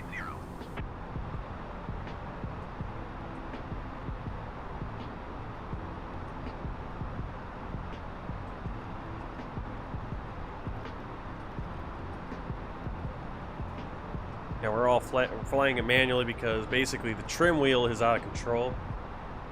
So autopilot just basically has us bobbing up and down for the last probably hour. We're gonna turn on our landing lights and we're gonna try to divert to a diversion landing here. The nearest airport. We're looking for Lima Tango Sierra or Lima Tango Charlie Mike.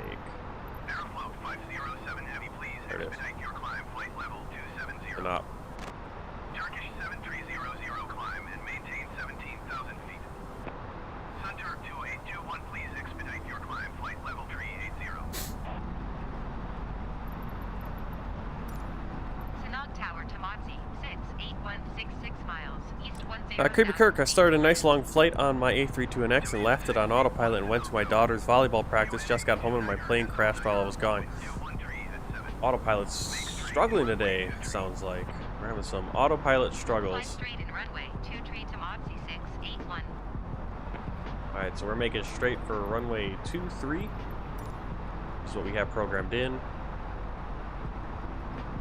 And we don't need to descending right now. Actually descending. We're speeding.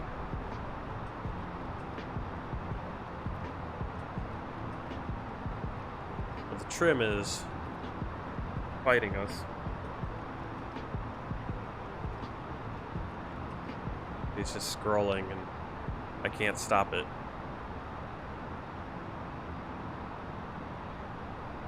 Nothing I can do to stop it. So we're going to land in Sinop and we're going to reset Microsoft Flight Simulator and see if we can get over to, if we can continue the flight to Austria. Yeah, I don't know what we're going to do. I kind of want to look up like what the problem is, see if I can find anything about this problem, but I feel like our next, we'll just start over again and we're not going to have much success.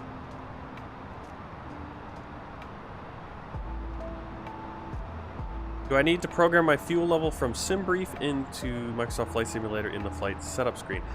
If you're in the A32NX, no. I usually turn the fuel down to like maybe 1,000 kilos. And then I just go into the fly pad in the A32NX and you can pull in your SimBrief and then it'll have your flight plan right here. And then I take this number, I just put in the fuel. Then you can fuel, you can instant fuel, fast fuel, or real-time fuel it. That's how I usually do it. What you do need to program is your payload, like your passenger weights and balances. So you're gonna have to like put in these, so you get your, so on my flight I'm supposed to have like 12,800, so you're gonna need to put that weight in.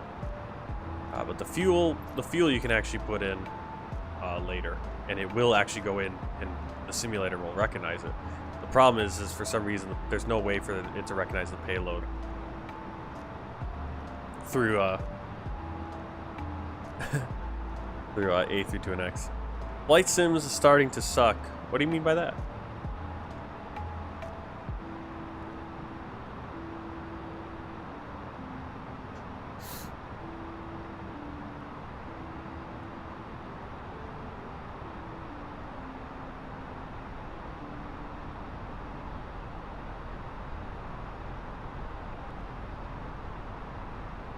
Because they're broken?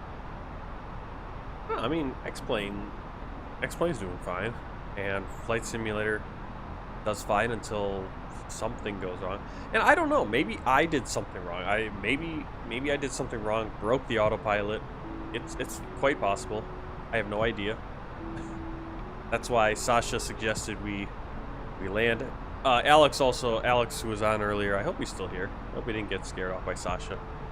He was asking me to land, to do emergency landing and everything, and I was like, well, I don't want to emergency land yet. But he was pretty insistent. It's like, okay, just let me. We got a 3-hour flight. We're not we didn't have a cabin pressure issue or an oxygen issue. It was kind of like, okay, we're kind of going up and down. We're in this. I mean, that's a real thing that happens. I don't know why we got into that. And maybe that's the problem. That's what's happening, is we got into this weird thing. The autopilot just can't get out of it. I'm trying to disconnect the autopilot and fix it, but the trim shouldn't be going right now, because we're on I should be able to control the trim flying no autopilot, but not seeming to work. So we're down at a nice level right now.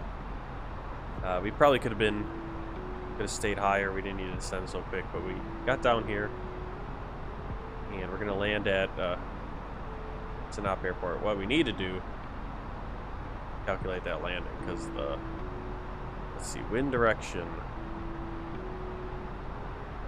Wind direction is 170 degrees, knots, 9 knots. Temperature in Sinop is, where are my temperatures? 46 degrees, that doesn't help me. 8 degrees. UNH is 29.91. Nope. 29.91. Alright. I think we need to put the QNH in, actually. There we go. Runway altitude. Why can't I? Make sure we're not crashing or something.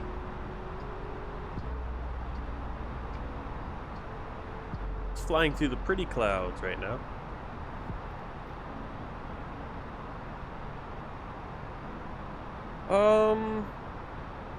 Let's see, runway altitude is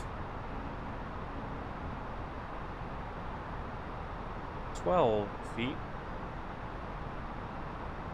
We're gonna go full flaps. Runway heading is 229. Condition, I think, is dry. Yeah, we can use reverse thrusters as well. Approach speed.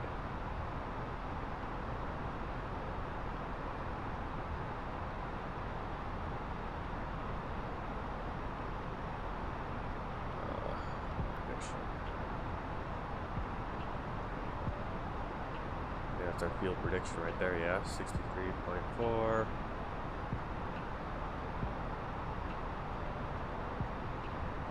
Approach speed. 28.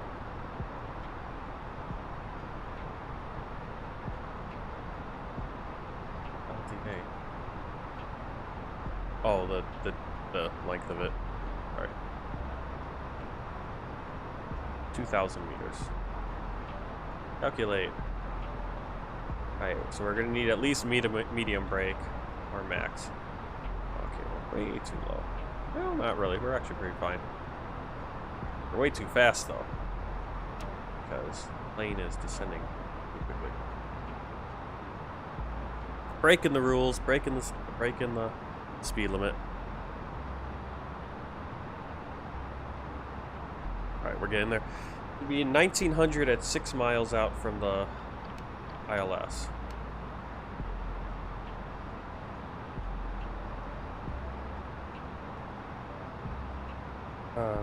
Let's see. Old Man Shaggy 34, you can't operate trim with autopilot on. I've tried on various planes. Yep. And I don't have autopilot on, and my trim is still just doing whatever it wants to do. So that's been the big problem. We haven't been able to figure out like why. Why? Ugh. Speeds are all.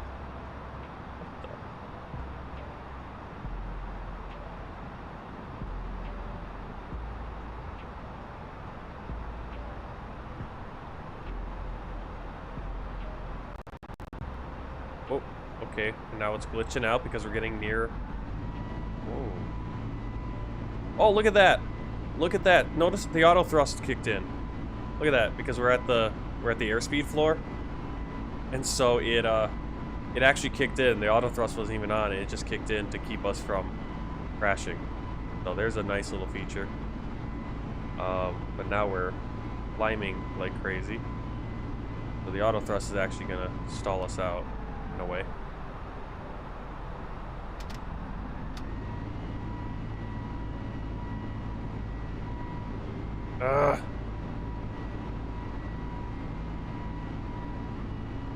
I'm seriously full stick forward and I can't get the plane to respond. We're just gonna continue climbing. Where's the payload? I'm sorry, I can't answer that stuff right now for you. Let me get on the ground here. The plane is trying to kill us at this point.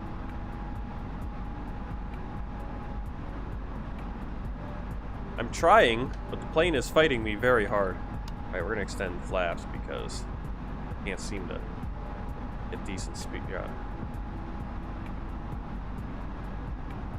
I mean, I have my stick completely aimed forward, and because the trim is so out of whack. Well, okay, now the trim is stopped. Now there's absolutely no trim going on. I can't control the trim either. Oh no, there it goes. I can't control the plane. I can't control the plane. The damn plane is trying to kill me.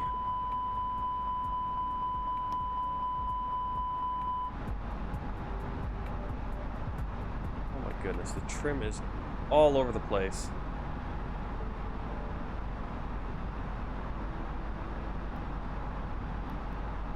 Yeah, look at my elevator. It barely. I mean, it just doesn't respond very quickly either. I mean, it's. Oh my goodness, the speed! I can't control the speed. It's out of control. And here we go. Now we're just gonna crash again. I mean, I just cannot get this thing to do what I need it to do. Oh, this is bad. Very bad. Oh.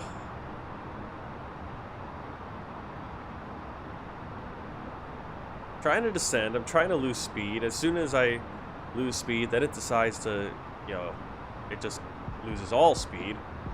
I mean, there's no in between with this plane today. It's so broken. And it's because the trim wheel refuses to stop futzing around. It's very hard to fly a plane when it's trying to climb when you're trying to go down. See, I have the stick completely forward right now, but it will not respond because I'm fighting against the trim, fighting against the elevator trim. So I'm inputting down, and the plane's like, "Oh, you want to go down?" And so then it trims all the way down and crashes me into the ground. So this is going to be very interesting. We're going to see if we can land this plane.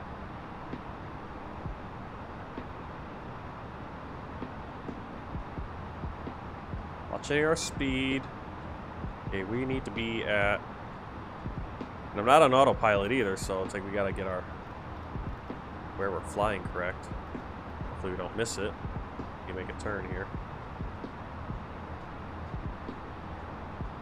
See, there it goes again. Now it's diving on me again. I don't want it to go that quickly down.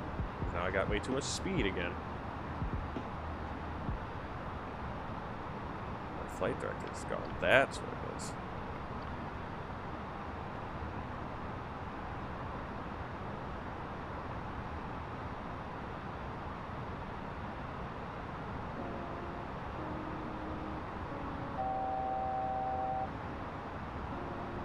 $2,500.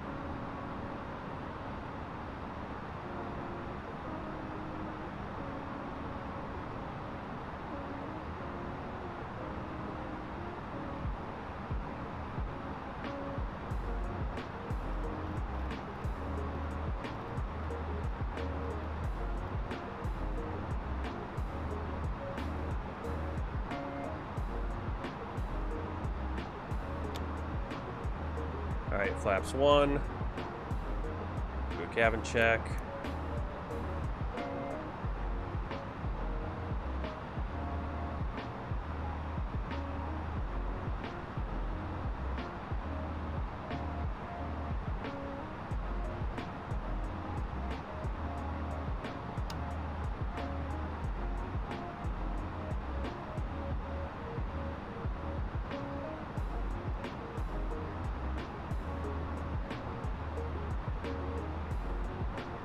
Why?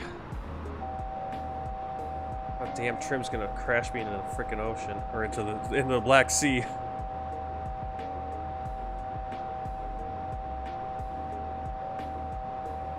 Autopilot's. I mean, the autopilot is all it's gonna do is fight the trim as well. We're really just fighting the plane. The plane is not.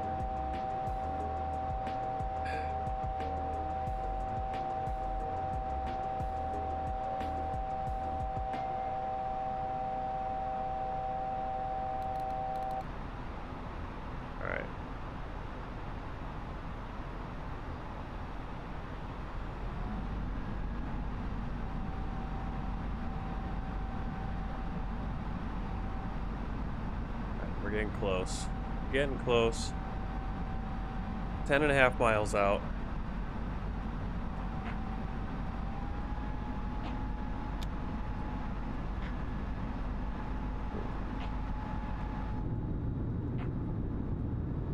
Full flaps. Landing gear down.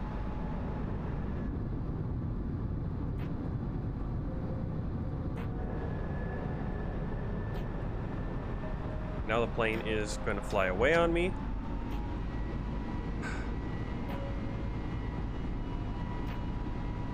Again, the trim wheel is spinning all over the place. Well, now it's not. But I have no control over it. I literally can't adjust it at all, which makes it kind of hard.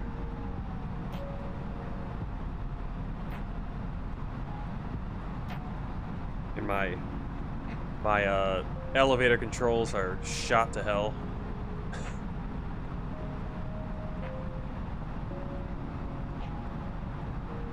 Like I said, it's going to be very touch and go here. Alright, where the heck is the airport? 235 degrees.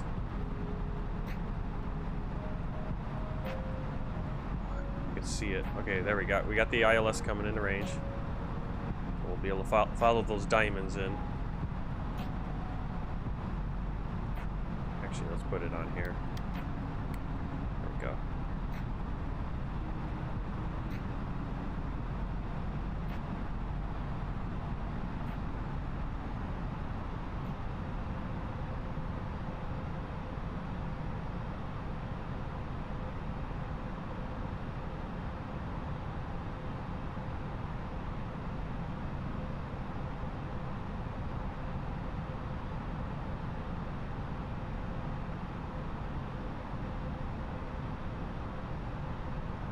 Hello, Leonardo. Oliver, welcome. We are doing a diversion landing in Sinop, Turkey because, well, the trim wheel is out of control. Oh, auto thrust is back on. Get out of there. And we're fighting the speed, fighting the trim wheel. Come on. Ugh. Like we have no speed. No speed, but I can't descend.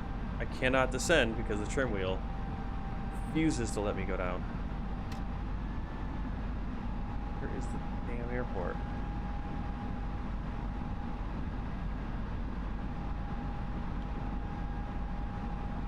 I don't think we're even good at the. First of all, I can't see anything. But also, I can't. I was watching the. Oh, I see. Alright, sorry if I can't respond. I can't. I'm trying to land right now, but I'll try to. Once I. It'd be really nice if I could see the airport at all. I feel like we missed it. We must have missed it by now. Oh no, we're still right there. Of course, we're landing in an airport covered in rain, so we can't see anything as well. Trying to use the ILS. Autopilot's all shot to hell. Let's see. We should be much lower. God, I can't get the frickin' plane down. And then as soon as I start trying to put it down, it just starts nosediving. Pull up. Pull up. Yeah, we've lost the airport completely. Oh, there it is. Oh, flash. The runway. There's the runway. Oh, we can't get down. Oh, we're never gonna make it. We're never gonna make this. Oh, we're too high.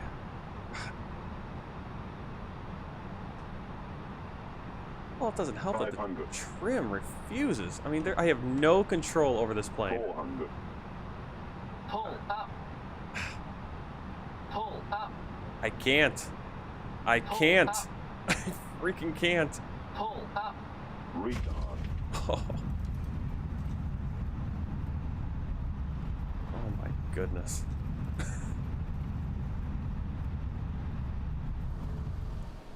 Oh.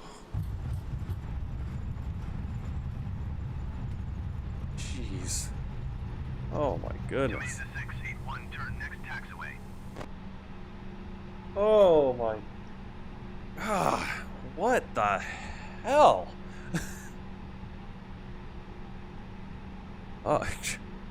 Oh, believe me, everyone was in the brace position. That was a crash landing. I don't know. What was the landing rate on that? Diversion. Yes, I want that.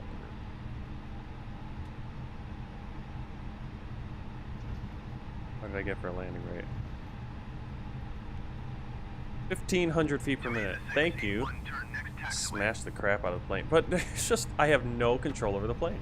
The plane is completely broken on this flight. So now we're at some random airport. I don't even have a turnaround.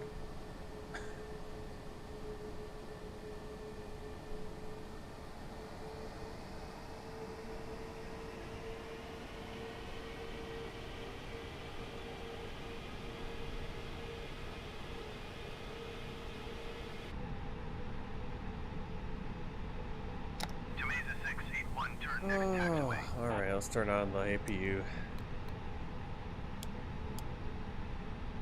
A lovely place to land when you're trying to do an emergency landing. Obviously, I could have chosen a better place. There was no rush for us to land. We could have picked a better place. Very short run. Well, 2,000 meter runway, so it's not terrible, but that kind of ruins my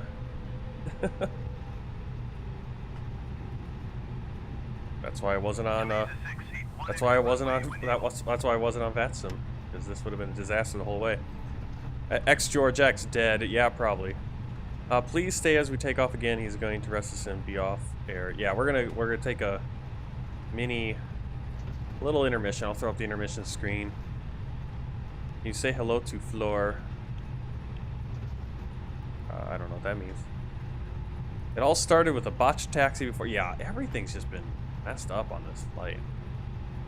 At least you walked away from it. Yeah, I don't know about that. Make sure we don't stall. My overhead bin popped open. Exit runway when able.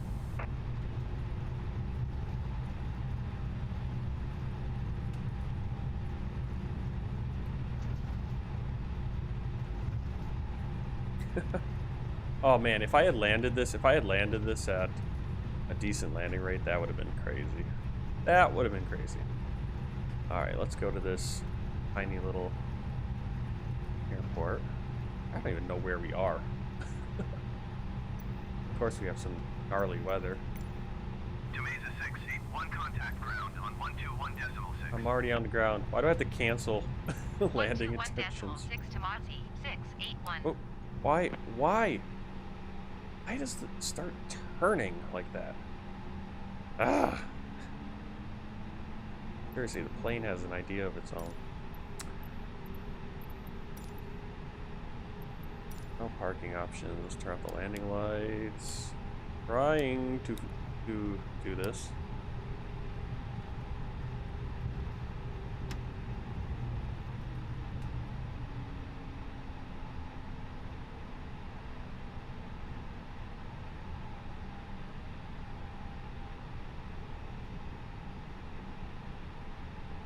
We're just gonna park right there for now. Everyone's kind of wanting to get off this plane. We're gonna need to get a new plane shuttled in or something. I don't know what we're gonna do. Alright, engines 1 and 2 off. Alright, let's see. Let's catch up. Quick, get the inflatable autopilot out. Hey, Oliver Smith. Yeah, welcome to the stream, Oliver. Welcome, Leonardo. Yeah, watch, we're gonna nail the landing right. Well, we didn't. Oliver Smith was watching the news and immediately thought of you because they said there is a recall on baby pacifiers. Well, press log. I'm not going to try to press things. Barely able to do anything. Let's see. Couldn't join your last stream the day of the basketball game because it was scheduled at 5 p.m. Pacific Standard Time. Oh, okay.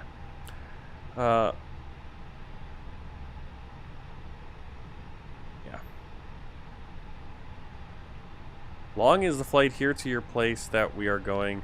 Go to your fly pad, rest the sim.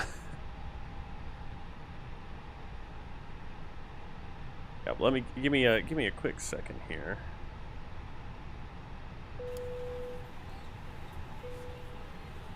The passengers get off.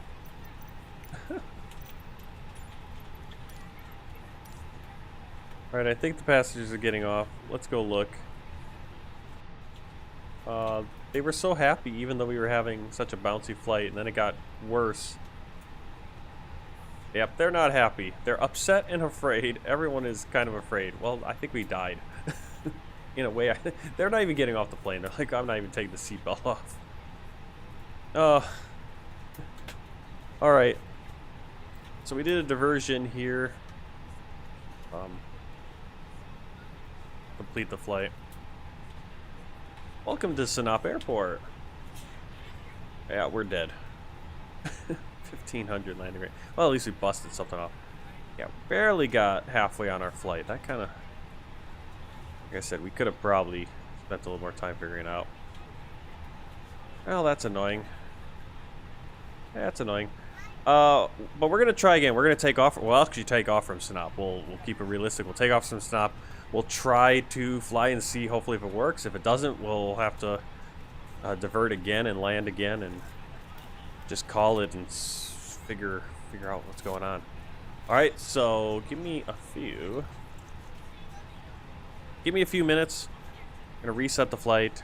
Gonna exit out and let's end this flight for PACX. Extreme flying conditions, diversion due to aircraft problem, extreme flying conditions, extremely ahead of schedule. Well, no, not ahead of schedule at all. Hard landing. I have never heard of a plane like this flying like that. I'm glad things weren't any worse than they were. Yeah, well. That's how it goes. Alright, I'm going to put it on the intermission screen for a while. And let me see if I can find a different video to play. But, well, actually, I don't have to put it on intermission. We'll keep it on just chat.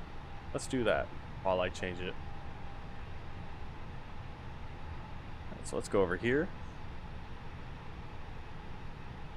I don't know what's going on with my...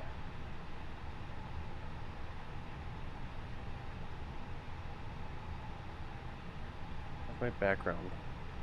Right. There we go. Weird. Alright, welcome to the chat. Let's I'm gonna back out over here on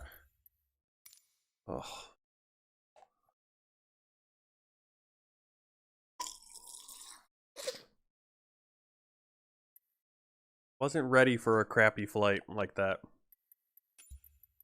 Alright, we're gonna back completely out of Flight Simulator. Just give it a rest. Then we'll load it back in.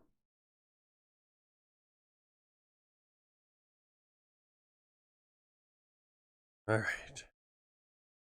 Okay, now I need to make a new flight plan because we're going, let's see, LTCM.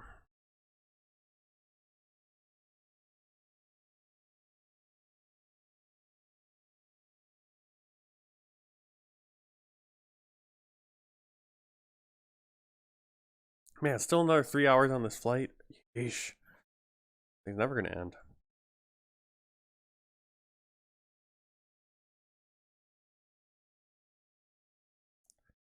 Alright, I'm gonna go in. See if we can get a new flight. TCM, Tanop, Turkey. We're gonna fly. Here, let's put up.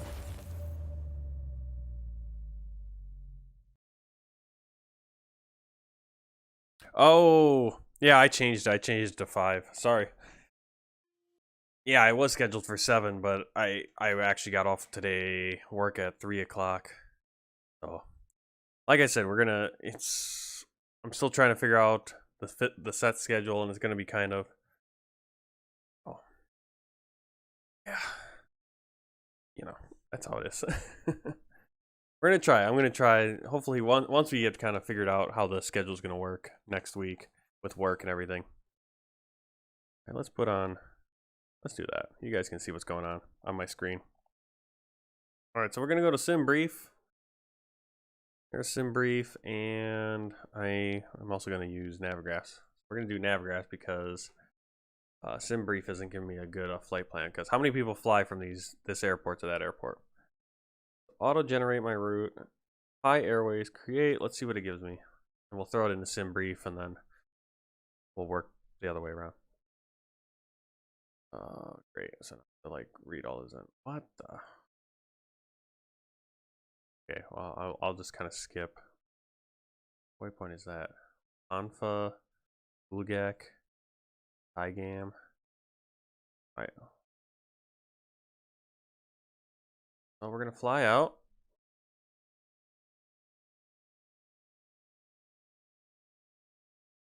Let's see. Kugos, Abran, Hunza, Nevka, Bomki.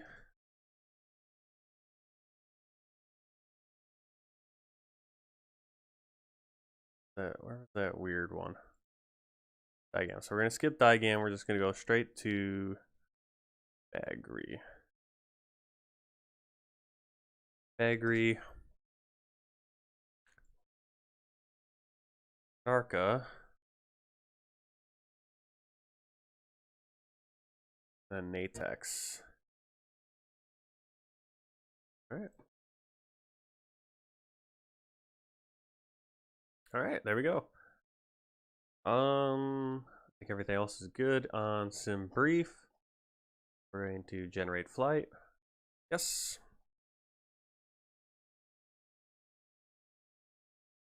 What happened when takeoff? It does pull back. It doesn't pull back or does pull back? Yeah, even on our takeoff, it didn't pull back very well, so I don't know what that was about. I'm a little worried about it. In fact, I'm really worried about it. Where's Flight Simulator? Oh, there it is. Okay. Right, departure airport. Sinop.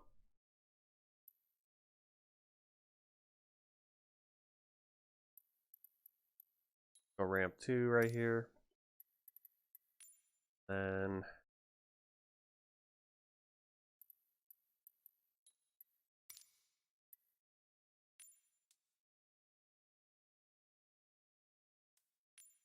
Vienna. It'll take us an hour 54. Let's see. Oliver Smith, do you prefer X-Plane or Microsoft Flight Simulator?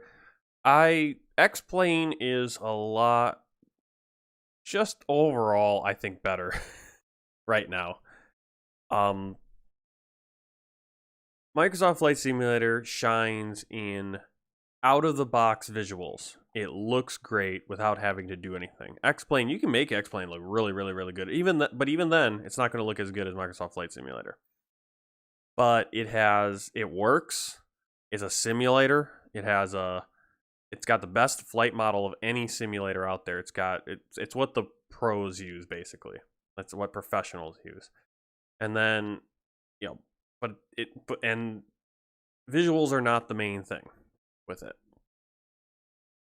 If you're interested in flying, like what we're doing, basically, which is flying airliners, X-Plane's the way to go right now. I'm doing a Microsoft Flight Simulator because I want it to look good. I prefer both, obviously. I wish we could get X-Plane flight, the flight things, the flight dynamics, and the Microsoft Flight Simulator visuals, right? The best of both worlds. All right, Creepy Kirk, I'm going to watch you import this into the FlyPad. I can get my SimBrief loaded into the FlyPad, but then the MCDU says no SimBrief user.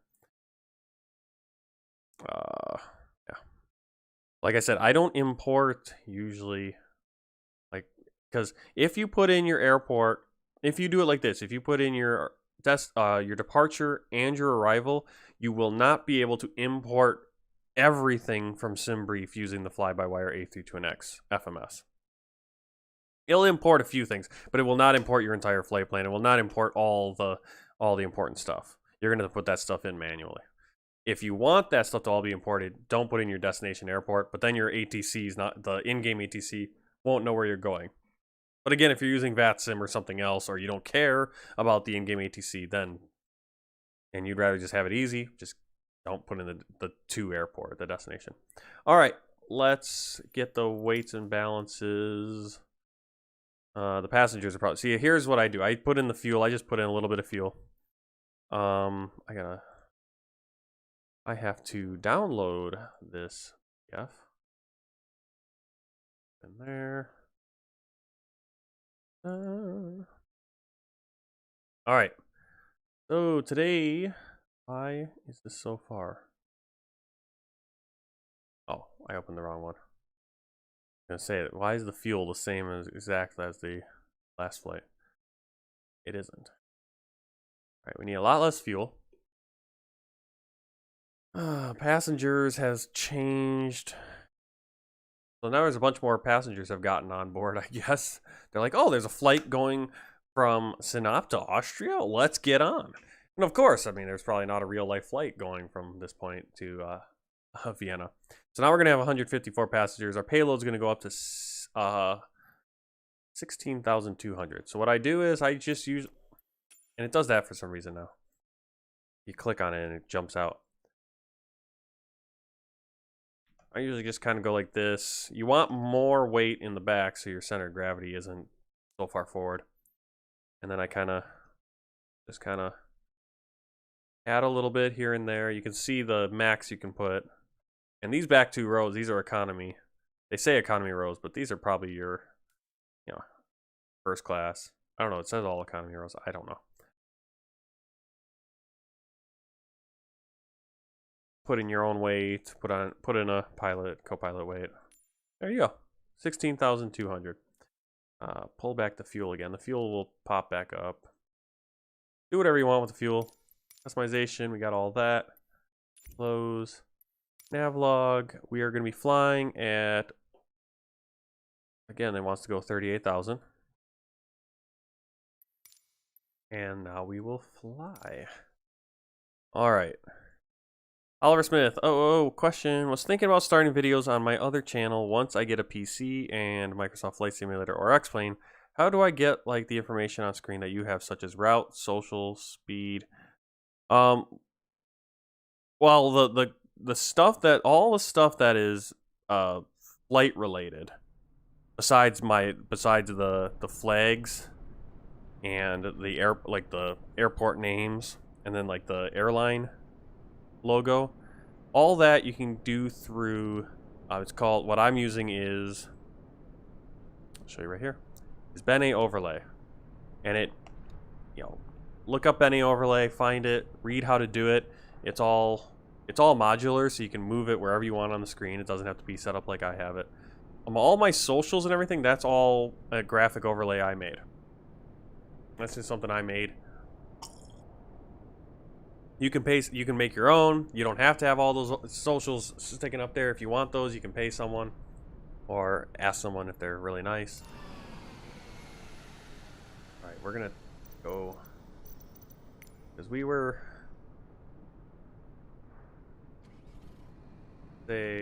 probably, now the weather is completely different now. It was like raining and terrible, and now it's not so bad.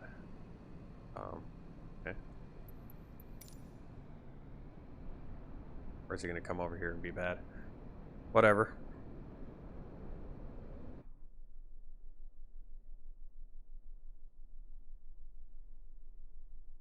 If we go over runway, you need to be hard brake.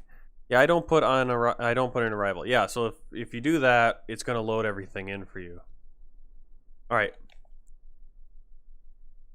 I don't know why I have no music here. Where's my music? Ah, good advertisement. All right, let's get the music going again. All right, I think I need to set some things up though that have turned off because I turned off Flight Simulator. And when I do that, it cancels out of a few programs. So just give it a few minutes. Thank you for your patience. All right, most things will load in the background. It's not going to be a too big deal. So let's set up another flight here. Get it from SimBrief. I'd say make sure you have your... I don't know where that is on here. Somewhere on there. Let's see. Whitaker and Lakey Plays is following on Twitch. Thank you. Thank you for the follow. This has kind of been a little bit of a janky, well, I mean, I guess it's a live stream. That's what happens. It's live. I mean, my flight stick works. The question is, does it work on the plane? That's the question. All right. There is a place in here where you put in your... Oh, in settings. Go to setting. No, I was just in settings. Where the heck? There's some place where you put your SimBrief name in. And you said it loads in and then it gives you some other weird message. I can't help you with that.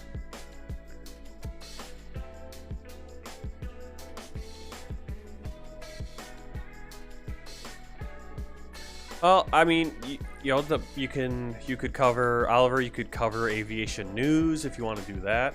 If you want to do flight videos, you're gonna have to get yourself a sim and get yourself a decent PC that can do it, and then either stream or make videos. But you could also make videos without a simulation. Go to your local airport and do plane spotting, again, like I said, do videos about planes or whatever it is. Lots of different things you could do. It takes work. It definitely does.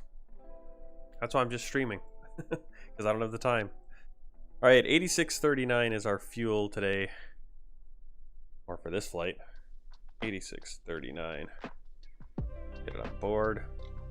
All right, make sure parking brake. I have no cursor. There it is. Parking brake is set. Masters are off. Ignition normal. Spoilers and flaps retracted. You get a 2-for-1 here on how to set up your plane.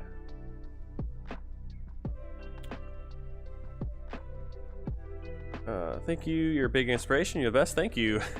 Whitaker and Lakey Plays. Awesome stream, bro. I'm downstairs tonight as ironically me and my wife live right near Heathrow Airport, just 400 meters from it, and she can't stand the noise. But I don't mind it, so I'm letting her sleep, and I will sleep in the day. Planes start back up at 4:30. Okay.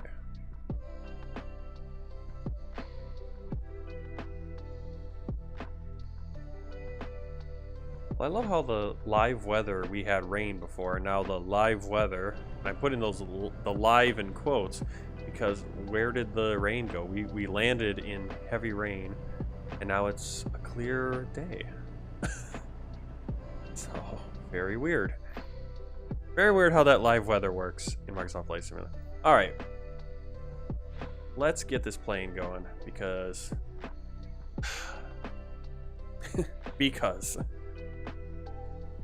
Alright, I'm taking the route off because the route is wrong now. And we'll just keep our distance here because we are partially done with this flight.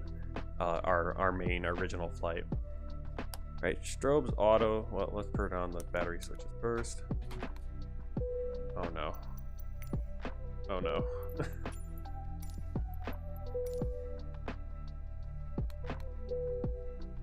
I gonna be able to start this? I don't have power. No power.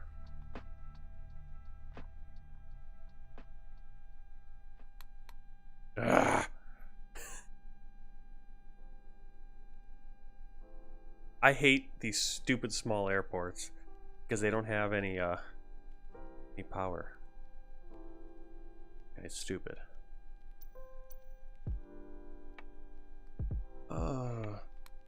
Is there like a way to auto start the engines and everything?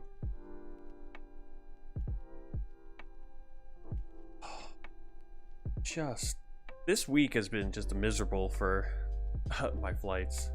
It's like when I don't have time, that's what happens. When I'm on vacation, the flights are all good, no problems. When I have like only a limited amount of time I can do flights, then everything goes wrong. Alright. Well, yeah, but I have to start the AP right now. Can I start the AP just right now? I'm on. All I have is battery. I have no ground power.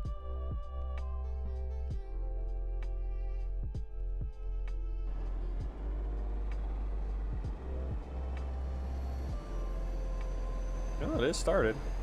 Alright. It's kind of hard when there's no screens.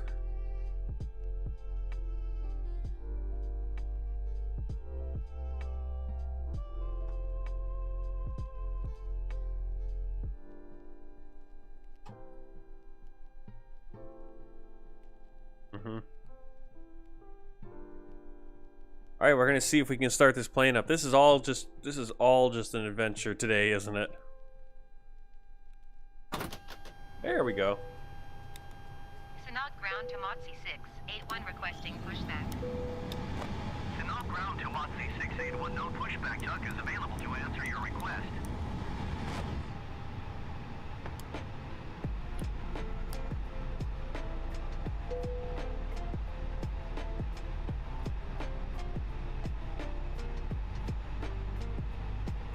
Alright, ATSU, AOC, I just do this and hit press.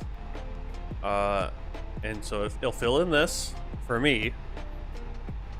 And it'll get me my weights and balances as well.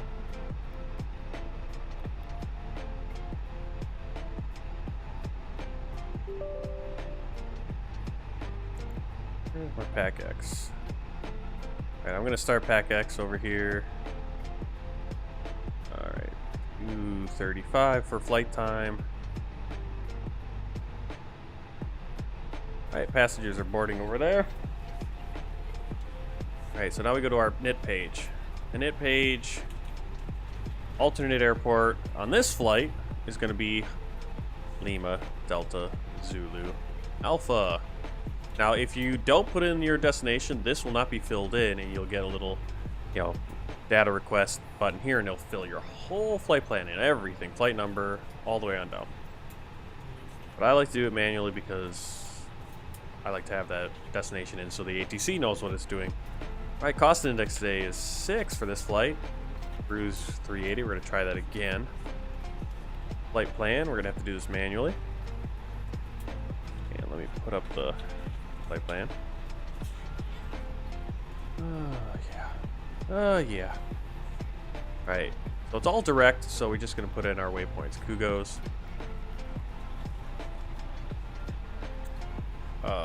Abran.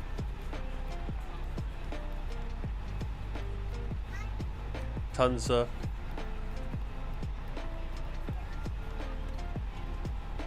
Nevka.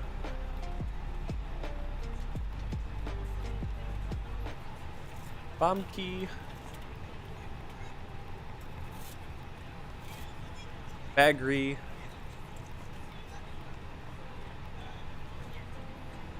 Arca.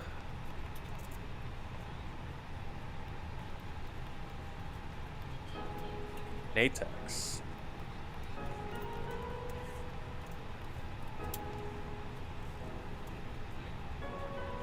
Alright, and we're going to take off. Well, let's see if we can get clearance here.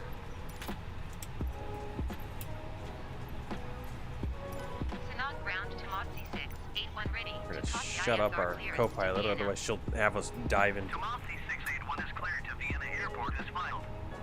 Takeoff runway 5 climb and maintain 5,000 feet. Departure frequency is 128.65 squawk 2606.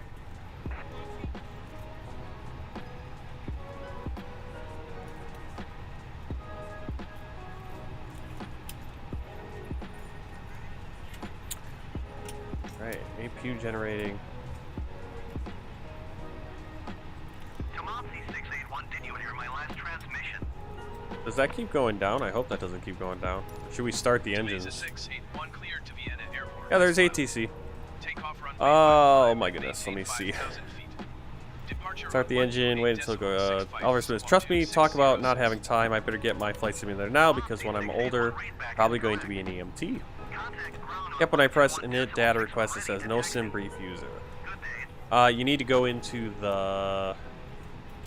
your menu, go to ATSU, I believe, no.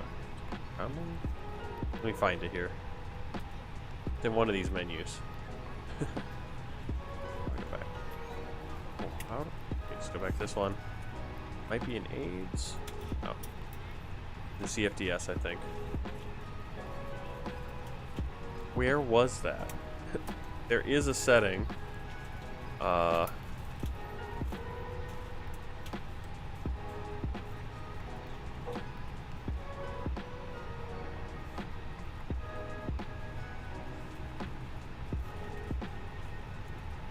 anyone know where that is? There used to be a setting where you set that up. You put your name in. Oh, I have no idea now. I can never find it. I swore it was in here.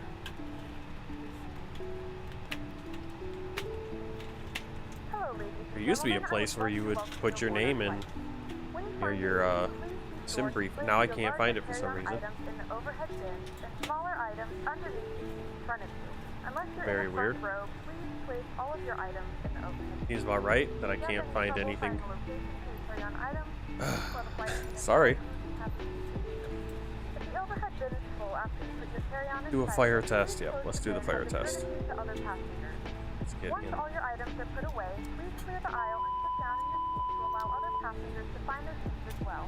If you are seated in an emergency exit That's row, not the one I want. please This leave one. the exit seating responsibilities in the safety Alright. card in the seat back in front of you. Please make sure you are willing and Do our able fire to perform test. actions required. If you are not able to Alright, perform that's all good. these actions, We need to get you more subscribers and likes from maybe watching one video. You might say he's a small YouTuber, but now watching you for some time. The time and effort you put in is unthinkable. Thank you. I'm not going on VATSIM. And no, there isn't. There's nothing going on VATSIM right now. VATSIM's kind of dead. It's all going on in the United States because it's evening here. Start engine. It's okay. I'll look around. Thank you, though. Sorry for treating you like him. No, it's all right. I mean, I used to know where it is. I don't know where it is right now.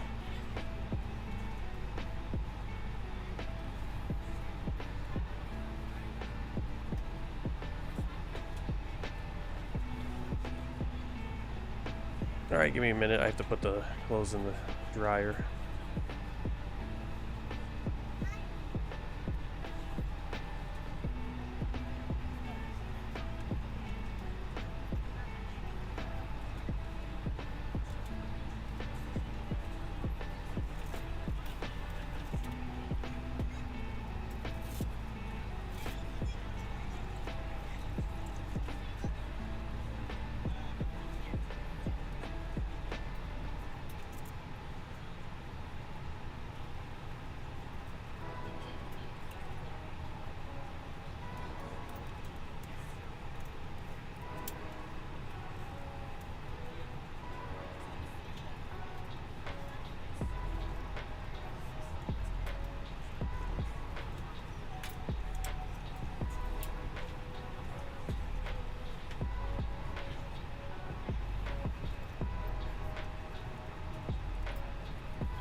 Big VATSIM event tomorrow in Atlanta.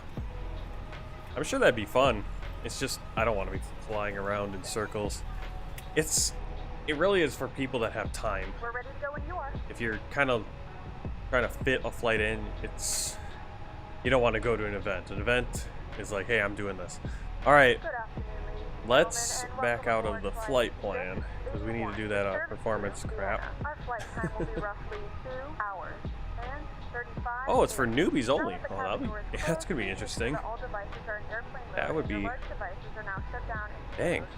Please fasten your seatbelt and make sure that all tray tables and seat backs are in a full upright position Let's see. before departure. Cabin Bring crew, up secure the doors for calculator. departure. Oh no, I gotta refresh it.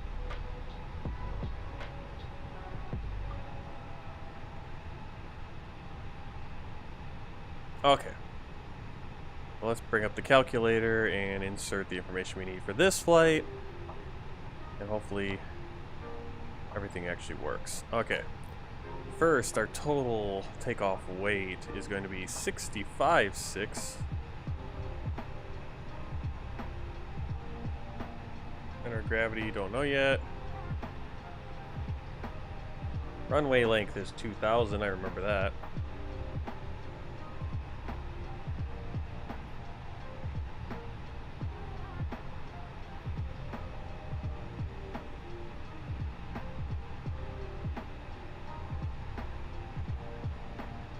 Charts, let's see. Alright, 2,000 meters, 49 degrees.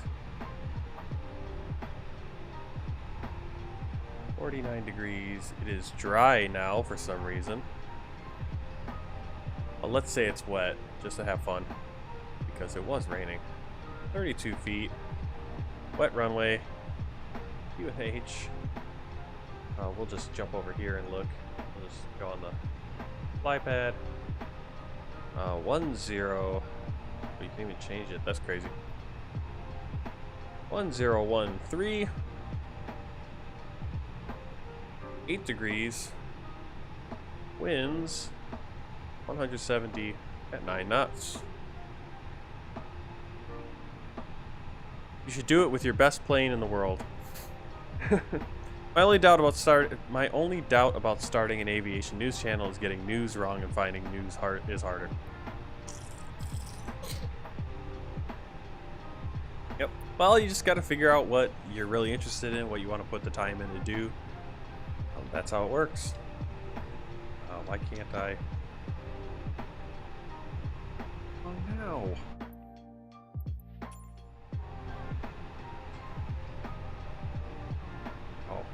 I'm freaking out here. Okay. Oh, why do I keep losing my cursor?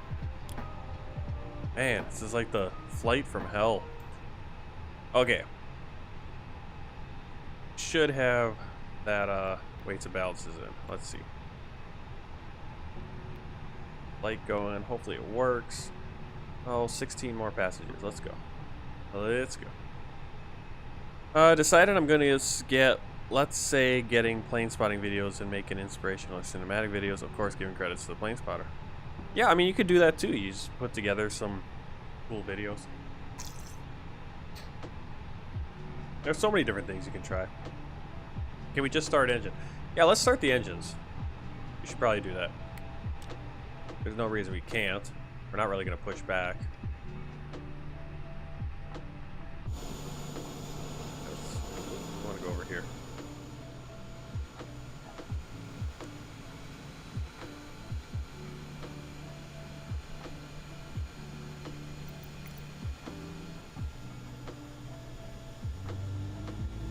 Oh, there he goes.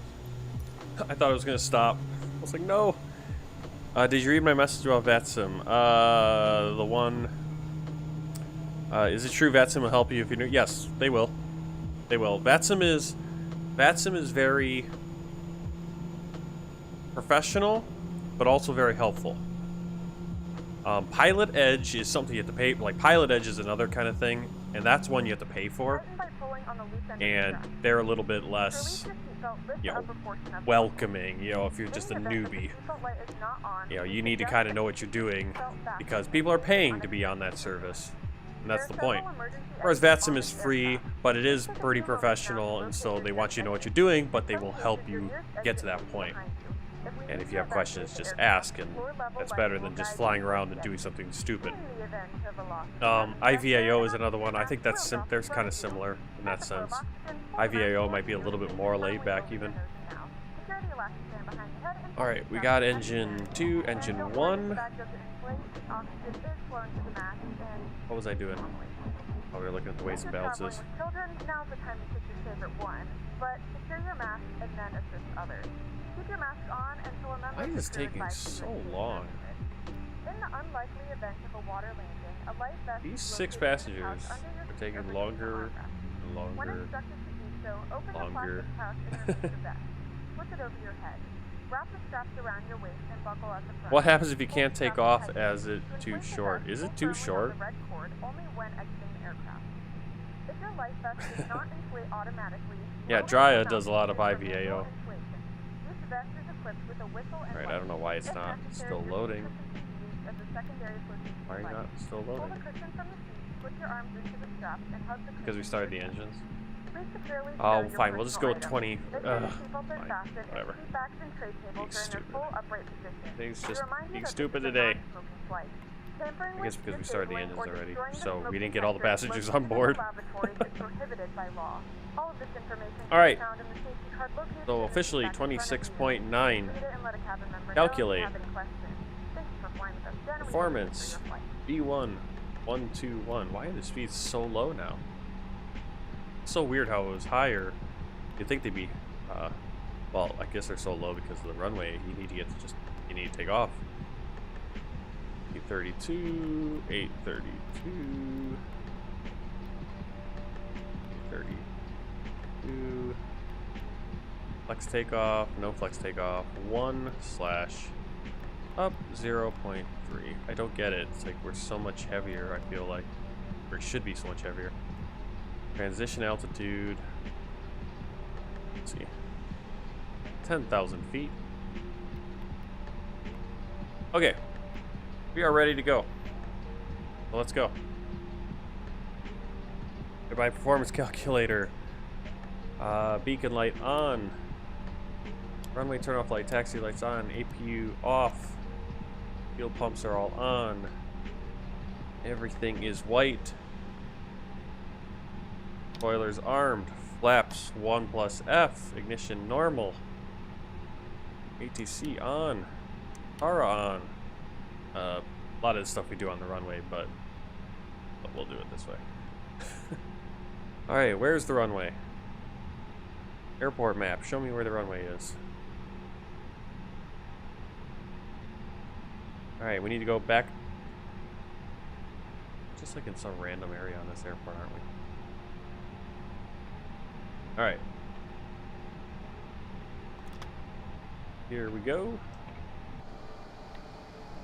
No pushback, so we're just gonna do our turn ourselves.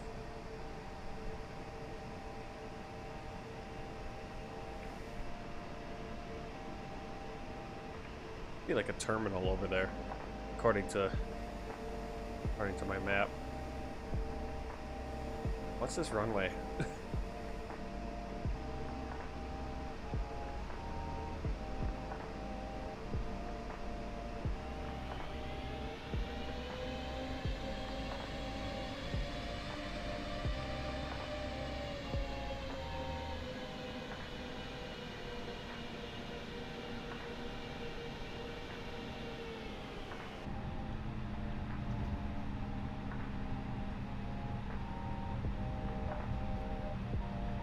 Alright, we're on the move. Flap 2. I only did flaps 1 though. Yeah, we could do flaps 2. Should have put in flaps 2. Yep, Oliver Smith, I still have a stream tomorrow. Hopefully we're done by... Hopefully we're done by 11 o'clock tonight. I know. It's just... nothing is going right today.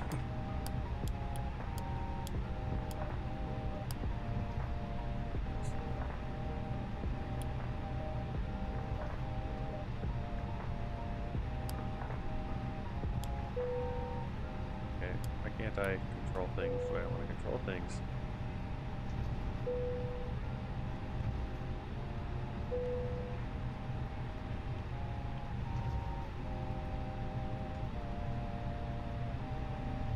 Creates wind shear, weather radar, cockpit door closed. Or locked. Why am I pulling to one side? I don't know. We do have both engines on, right? Max auto brake.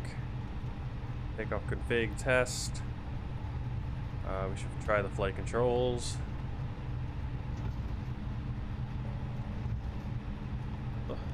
Pull down. Pull up. Pull left. Pull right. Neutral.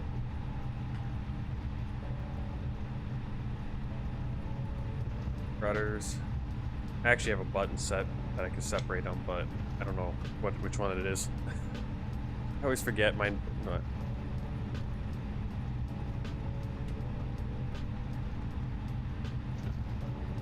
Yeah, it's 7:50 for me right now. Flight should have been getting close to being over by now, not just starting. I'm curious how this is going to work because we don't have a time. Well, I guess once we get in the air, it'll give us a time. And this is going to be interesting taking off from this little tiny runway.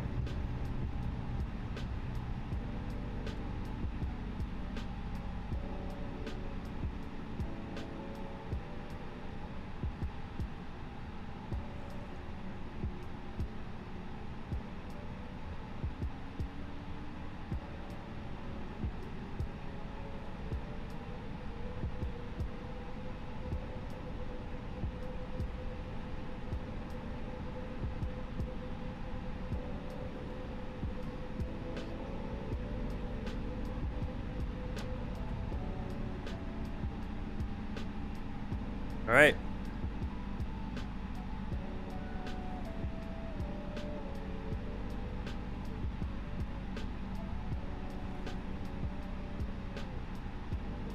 It's not 7:50 p.m. Pacific Standard Time for you. It's 5:50. It's 7:50 right now where I'm at. All right, cabin check. We have all the lights on. Flight attendants, please prepare. We are ready for takeoff.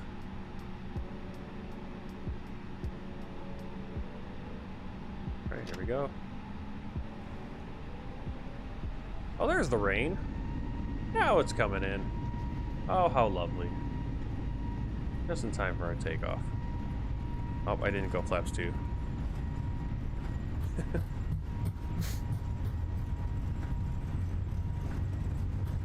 Alright, I think we'll make it.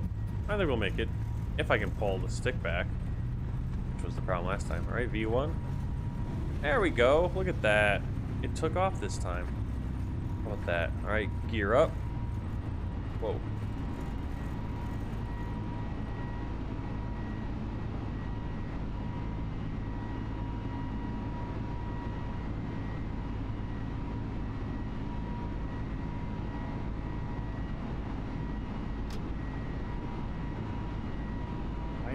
What is this? Why are things all going weird? Why can't everything be normal? This update has changed everything. What's this toga lock? Why can't I go to climb? It usually says go to thrust climb. Oh, I don't know. Alright, good luck. Good luck, Oliver Smith. I will let you know if everything goes good. So y'all, I'm Western now, can sub. I'll be dogged. Sorry, just on Western now. Alright. Yeah, I don't know why it's saying this. We're here. Turn off our spoilers. Ground lights off. Flap retracted. We're in climb. Did I not put my landing gear up? I could have. Oh my goodness. Why do I keep forgetting? Why I keep hitting my landing gear and it doesn't go up? I could have sworn I did. Whoa, I have no idea which way the camera should be. There you go. Getting back above the clouds.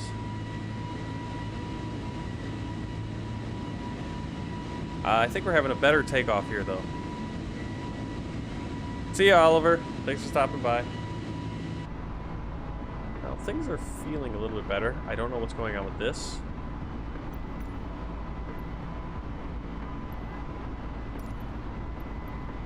I don't know what happened to my fire clearance.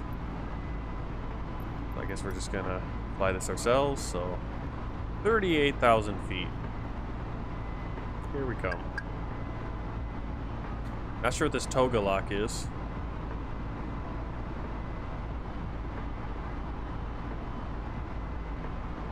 Now, what is that toga lock?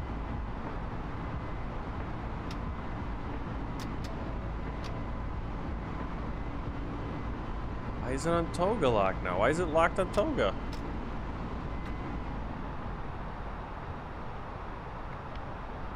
There we go. Oh my goodness.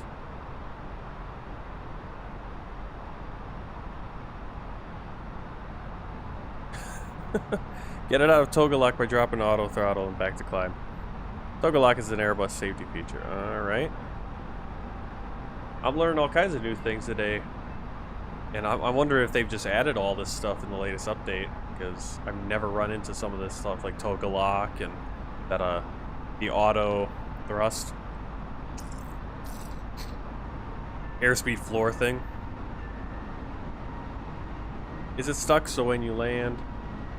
I had toga lock issues before. It's not new. All right. Well, yeah. I mean, I've just never had, like, it's never come up for me. So, like I said, I'm running into all kinds of new things that it's cool that FlyByWire has implemented them. I've just never experienced it yet. All right, looks like the flight is going better. We're crossing 10,000.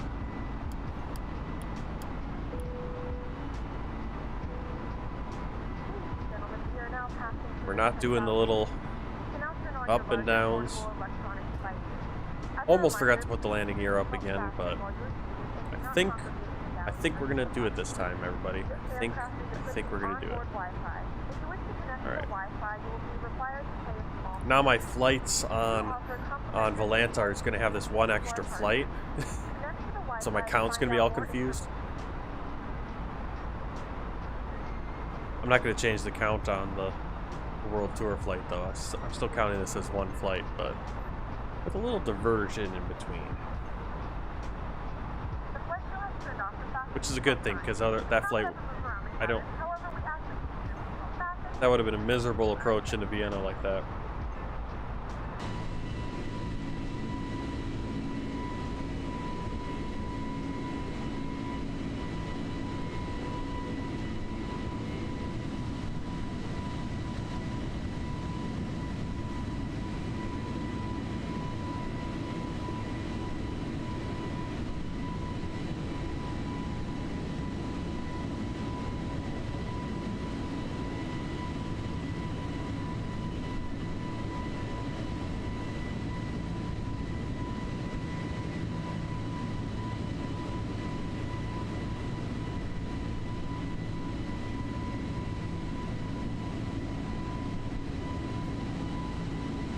Well, thanks everyone for stopping in today for the stream.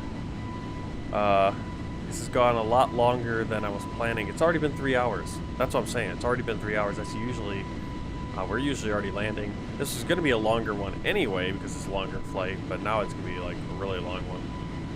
My wife's going to be angry. So I might have to step away from time to time, grab something to eat, get the laundry done. Because I was hoping that about now, or probably 9 o'clock, I was planning on this flight getting close to its conclusion, but probably another 2 hours. By the time we get up, let's see, expected arrivals 2.5 hours. Yeah. So thanks for everyone stopping by.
Alright, I'm gonna grab something to eat while we climb. Let me know if there's any issues. Alex. Alex who? Alex. Are you trying to call out to Alex? Yeah, Alex was saying... Alex is pretty insistent that we do an emergency landing, which we did. I think I was just hesitant to drop into it right away.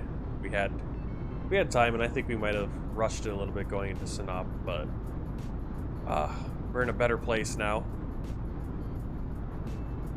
A lot of the passengers are in a better place probably from that last flight.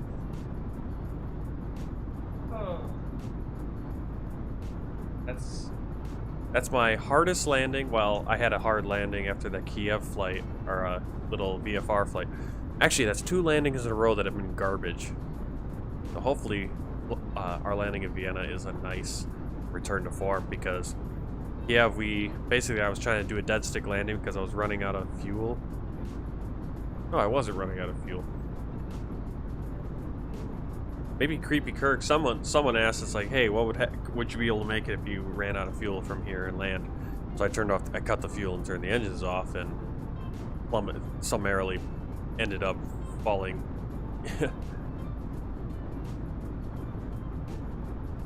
Falling short. Can we watch land? What do you mean, can we watch land? Yeah, you can watch which land? Which landing? You can watch this landing, right? I'm not sure what you mean. Like a replay or something? I have to figure out how to do the replay system. It's so difficult. Is there a free replay system out there? If there's a free one, I have to try that. Because the Microsoft Flight Simulator one sucks. It's so difficult to figure out. I like the X-Plane replay system. It's like you go into replay, you scroll back, it loads everything back in the way it was for the most part. And then you move the camera around just like you want to. Lots of white fluffy clouds right now.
Oh, why did I never see this one?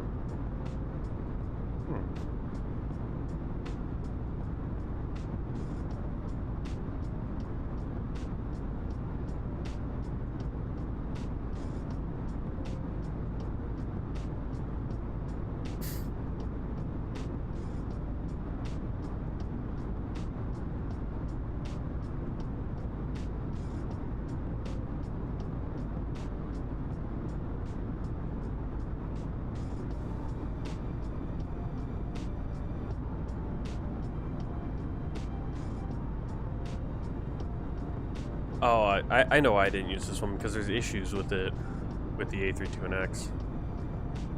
But maybe it's getting better. I'll have to try it.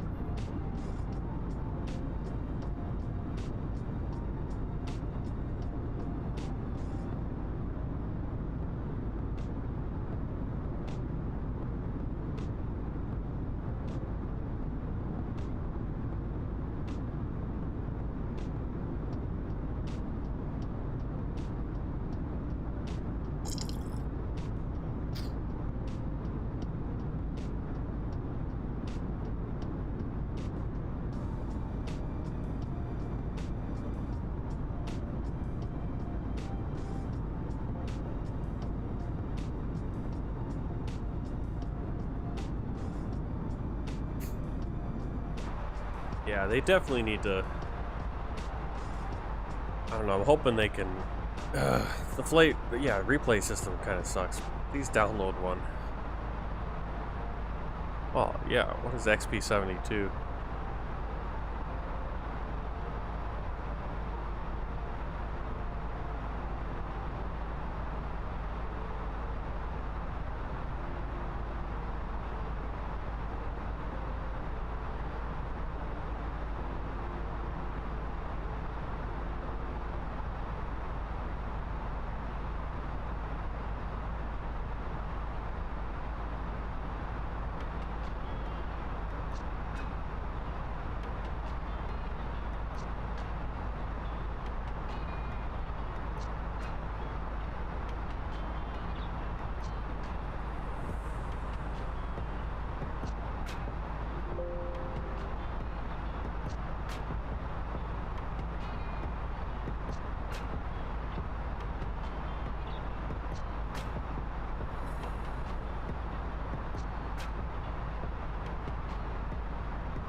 Alright, I downloaded Flight Recorder, free one.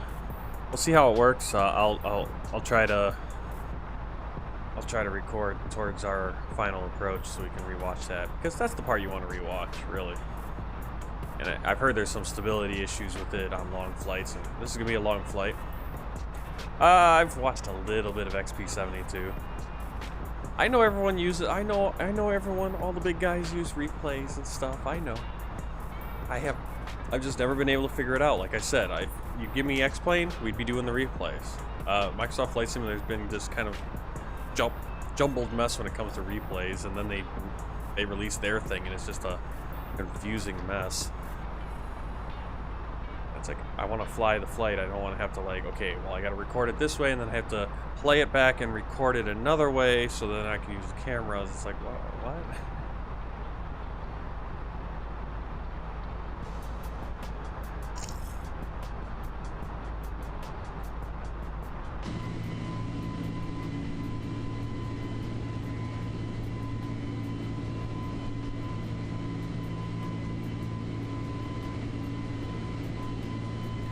But if it works well, then we'll integrate that more.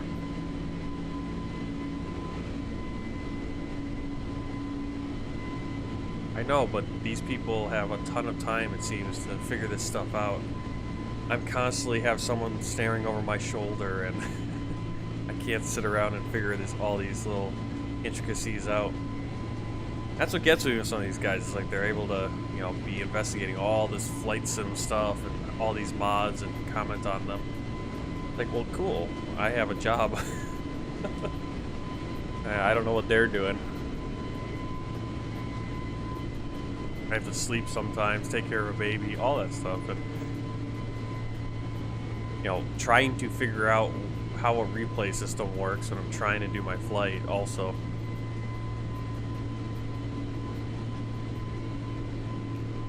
And some of these replay systems are so, like, finicky, where it's like, oh, well, the engine, you need to turn the engines back on before you do it. You need to set your plane up exactly the way it would have been. It's like, how's that a replay? It's like, why can't there be a replay system that just takes all the information in?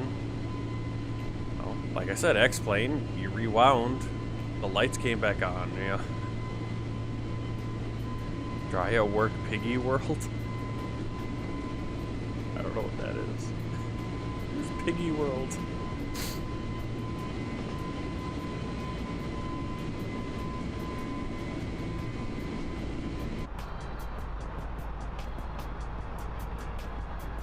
All right, I'm gonna grab something to eat.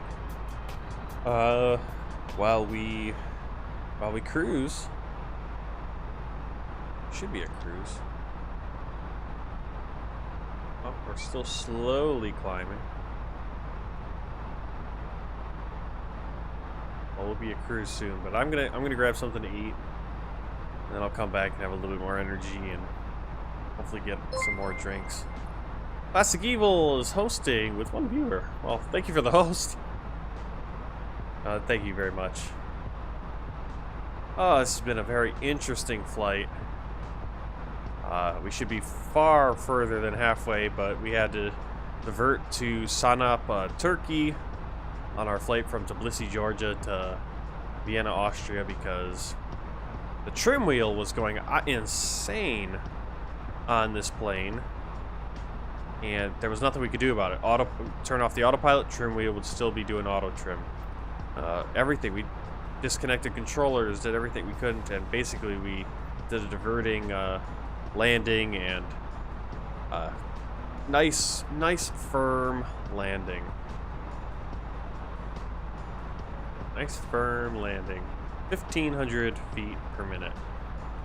Because I had no control, really no control over the aircraft. I couldn't really, no control over the elevator. So, what game crashed? What game crashed? What are you talking about?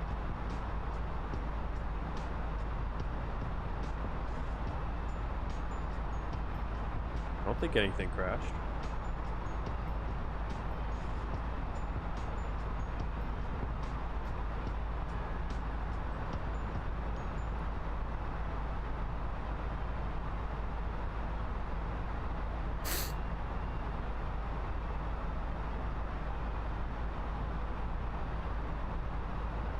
Alright, let me grab something to eat and get things situated. I mean, we got a long flight here.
regarding our in-flight service.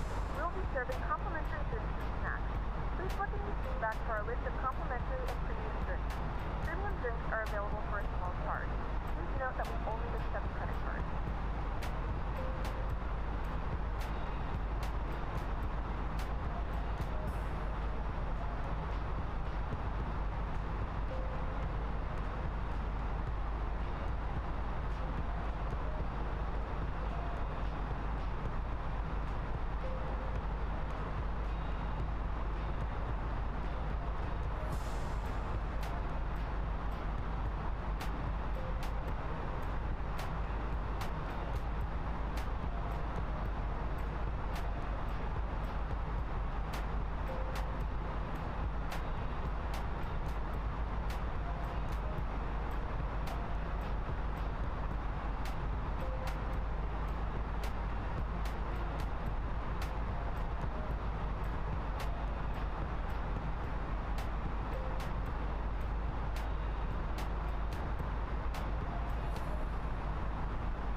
Alright, hello.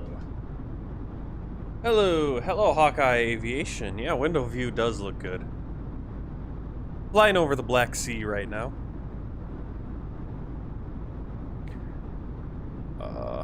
Let's see. Someone posted a good tracking.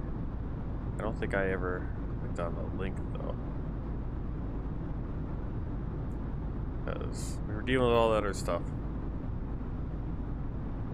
I do want to get you guys something that you guys can track on.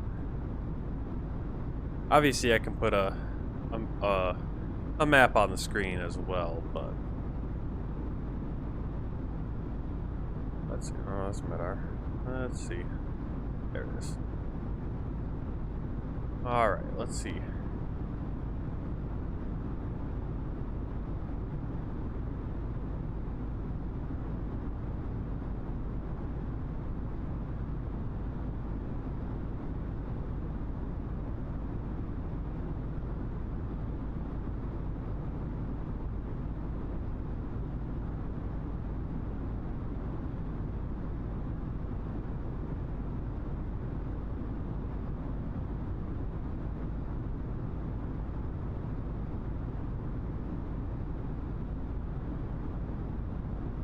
Alright, just one extra thing. One extra little client to be running in the background. But we're gonna do it. Because that means hopefully you guys will be able to see. Let's see. There we go.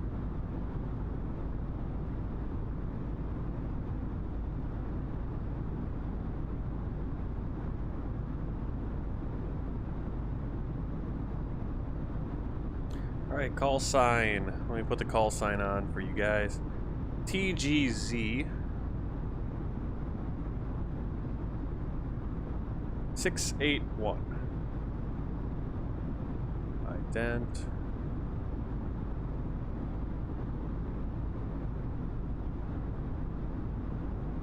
Start flight tracking.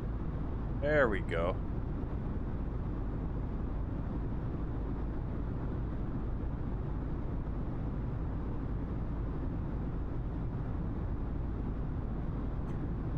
Alright, so if you go... Let's go. We'll start. I'll make sure to do that every flight. Alright, go to that link and you can look up my plane and you can track me. And this is just look up the call sign. It'll be TGZ 681, just like you see on the screen. I did put a space between but we should be just about to, I think we're going to go into Moldova, a little bit of Moldova, and then Romania.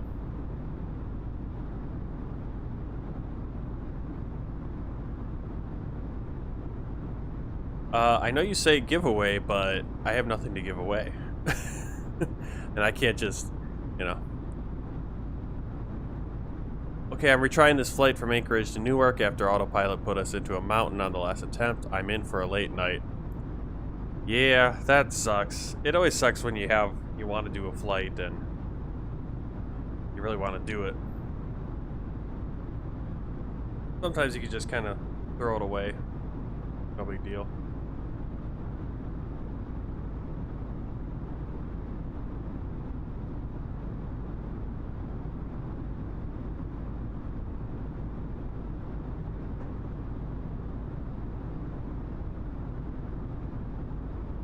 Exactly.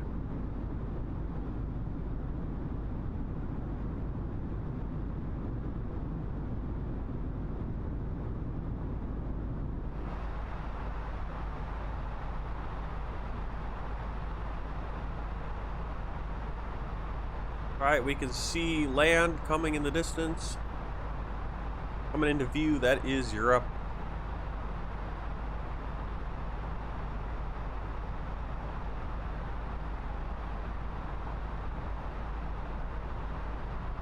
Moldova and basically a little bit of Moldova. Well, we could probably see more Moldova over there.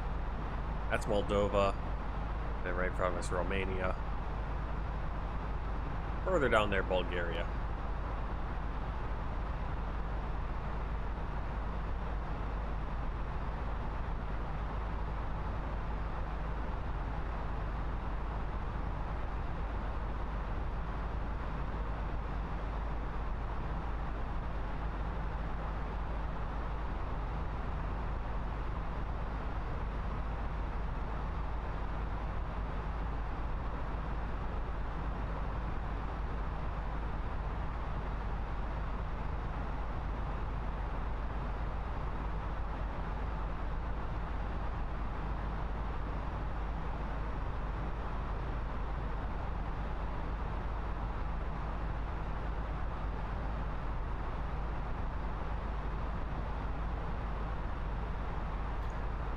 Let's see. Are you going to be doing any flights where you can go over ETOPS entry and exit? I'm not sure.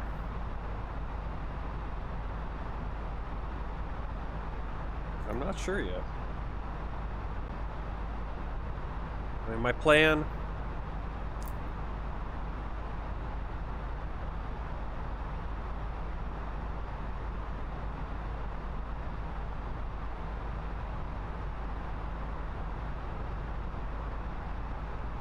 My plan for going over to America hasn't really been solidified yet.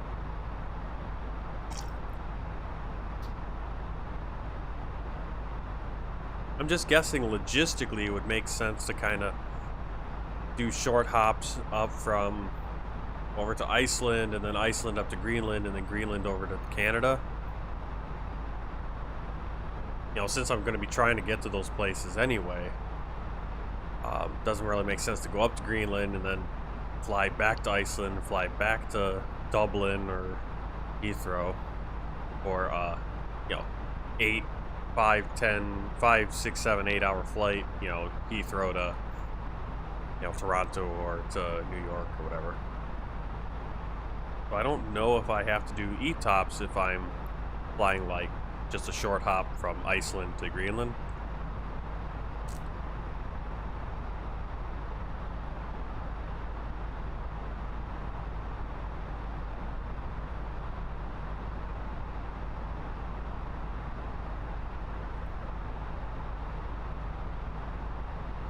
But maybe we could do a long flight, do a transatlantic flight or a stream. Probably it'd have to be for a holiday, you know, when I don't work.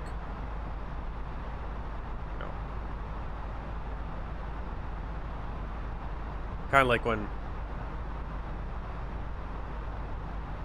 when I had the 2 days of 9 hour streaming around New Year's. It'd have to be on one of those kind of days.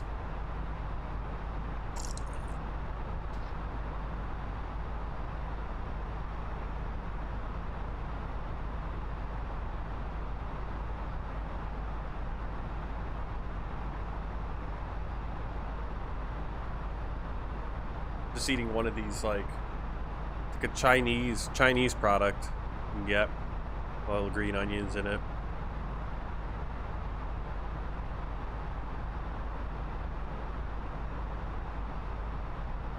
We used to eat them all the time in China, and now we eat them all the time here too, because we found the Chinese market where you can buy the product.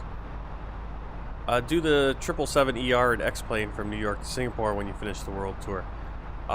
Is the 777ER in X-plane a free plane? Because I don't have it.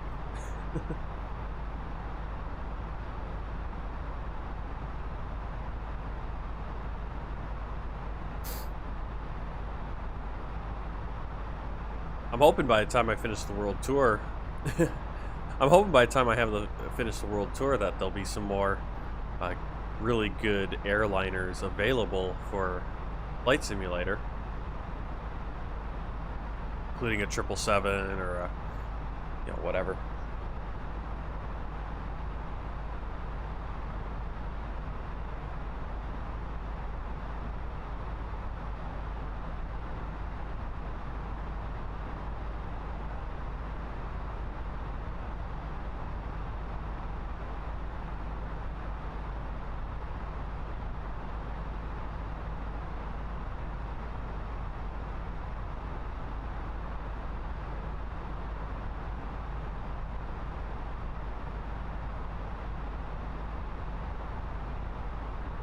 It should. It's working on it right now. I mean, for some reason, it's doing the review process for tax stuff, for the payment stuff, is, I don't know why it's taking so long. Because I've got the affiliate email, which opens up custom emotes and subscriptions and all that. So, oh yeah, definitely that and YouTube. Oh, okay.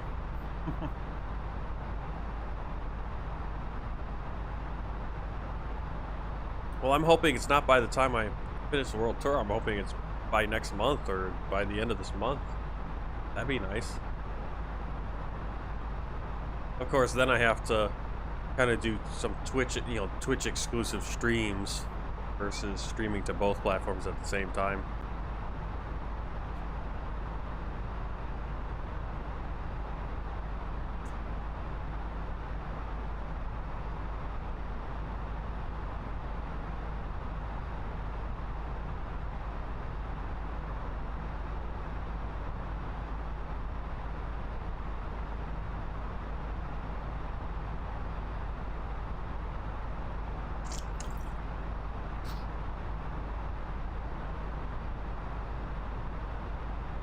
But yeah, for sure, if I'm getting some subscriptions for you guys, some little donations from you guys, yeah, those can go towards planes and stuff like that for sure. So I'll probably just save up for simulators. It's hard to find videos because they're copyrighted and need owner permission, but they don't respond to the comments. Oh yeah.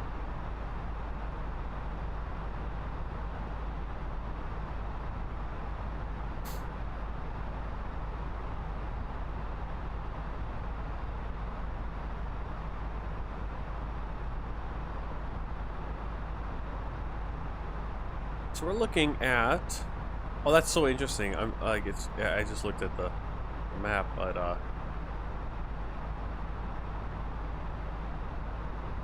so off on our left there, that's the Danube Delta Biosphere Reserve. Which is kind of interesting, the Danube, because when I think of the Danube, I think of Germany. But the Danube River, which I'm assuming that's the Danube, yeah. This is where it empties out into the Black Sea, or comes... Yeah, I would assume this is where it empties out. So this is the Delta. It's like, oh yeah, that makes sense.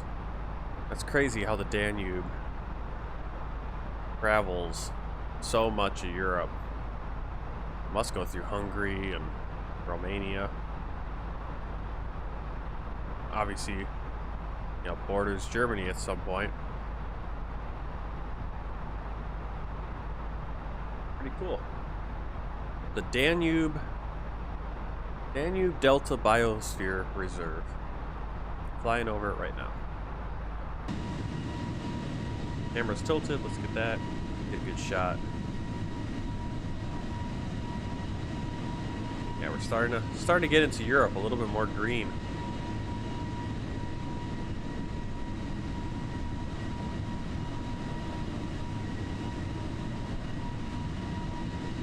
A little different from what we've been flying over in Africa and Middle East. Oh, I got the hiccups.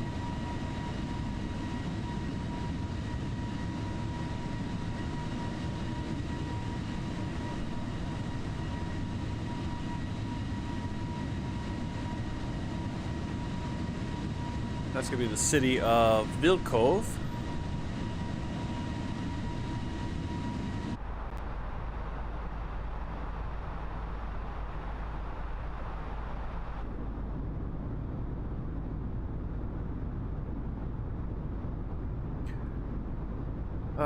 Oliver, can someone please give me the words to describe the joy Martin Wenzel gives me? There is no words to express what your trees bring. Well, thank you very much. Very flattering.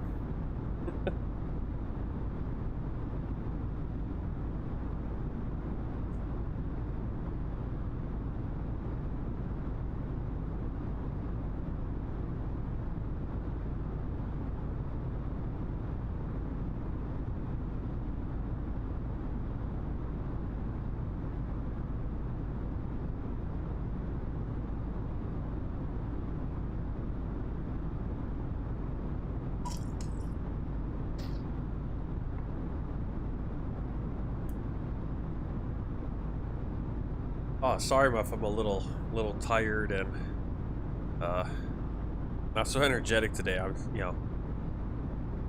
burned out from working yesterday 11 hours, 10 hours the day before, 10 hours the day before that, 9 hours today. And just, I don't know if it's the heat in the cab of the spotter truck or the cold winter air outside. or all the salt scattered on the lot to keep it, you know, keep ice away, even though, I don't know, there's no rain or snow going on. I am just so, like, just tired, and my whole body hurts. You know, I'm just, because, you know, off for 3 weeks, first of all, from work. And then now starting a job where I'm doing a little bit more physical than just doing over-the-road trucking. You know, getting in and out, moving things, up and down, bending. You know, and also just like, again, 10, 11, 12 hour, you know, working shifts, and just not being properly hydrated or something. I just can't get enough water. So, dehydrated. Which obviously makes everything hurt more. That's why I'm kind of right now. But hopefully tomorrow, hopefully I'll get a little bit more energy after tonight. I don't have to get up as early tomorrow.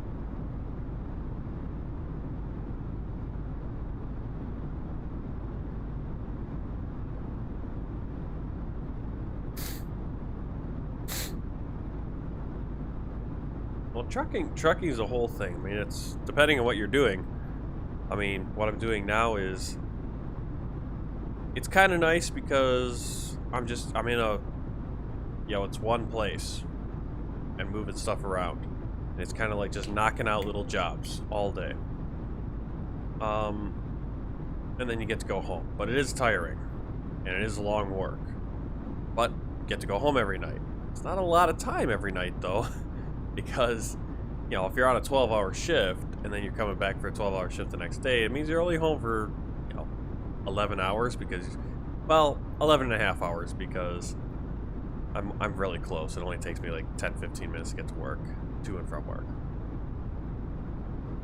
But, you know, over the road trucking, which is the one where you're driving all over the country, you're sleeping in the truck, you're eating at all the truck stops or at the mom and pop places, or if you're smart, you're bringing your own food so you can stay healthy and save a lot of money. And if you ever get to a place where there is no food available, you can use it. That's fun, but it's also a lot. You don't know where you're gonna be sent the next day, depending on your company. Some companies, like, you're gonna be pretty clear, and that was kind of how it was in mine. I didn't know for sure where I was gonna go next, but there was a good idea. It's like, oh, okay, I'm gonna bounce on this route a few times, or, you know, a lot of places I had been to many times now. So I kind of miss that. It's definitely fun being out on the road and just kind of being. When I'm driving, I'm just listening to podcasts all day. Now it's a little different at this job. You know, I can't. Well, I haven't got it all set up yet. Maybe I'll be able to get the podcast piping in on the truck. That'll be nice. You know, OTR is a little bit more laid. I think is a little bit more laid back. It is more laid back because you know, you got to get from this point to that point, and you got to get there by that time. You have an appointment time. You got to pick it up at this time, or, you know, or between these times, depending on the job. Sometimes it's just a drop and hook. You can get it whenever, on a certain date. Get it to another place by a certain time, right? You know, so it's relaxed in that way because you're just driving. You're just driving 8, 9, 10 hours a day. You know, you set your schedule, but you have to get to point A, you know, from point A to point B in the specified time. You know, appointment time. But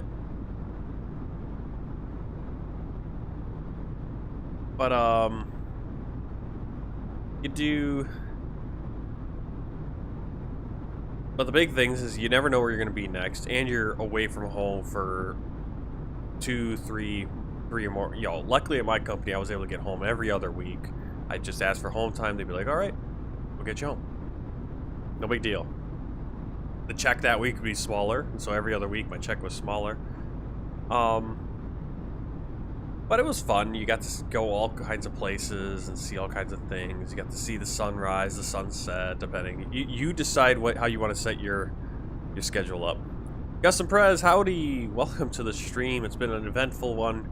Now it's kind of uneventful now, but the first part of it, we couldn't get the, had to do a diversion and land in Sinop, Turkey, right? Because the autopilot was confused and the auto trim refused to stop working. We basically crash landed in Turkey on that diversion because the plane just kept going up and down, up and down. Couldn't get it stabilized. But now we're flying over Romania and all's good. En route to Austria. No, I was just talking about trucking, you know, over the road trucking. It's a different experience, and I'm gonna miss it. You know, maybe I'll go back to it someday. You know, maybe if I stay in trucking and trucking's still around. And, you know, who knows? Maybe me and my wife will go back out on the road. You know, but right now we just have a newborn baby, so I want to be home every day. It'd be really hard to be out. You know, it's already hard enough only being home for 12 hours a day or whatever it is. You know, and that's how normal jobs are, right? That's already tough, and then, you know, imagine you're never home, you know, for a couple weeks. You know, but the big thing is, yeah, with the over-the-road trucking, you never know where you're gonna go next. Hopefully you're going to a place that's designed for trucks. You know, and then hopefully everything works out that you're able to park when you want to park. I like to get parked by, you know, in the winter, probably 2 p.m., 2 or 3 p.m. at the latest. Summer, I was going, you know, I was getting a little bit more brave, and I was going like 6 p.m.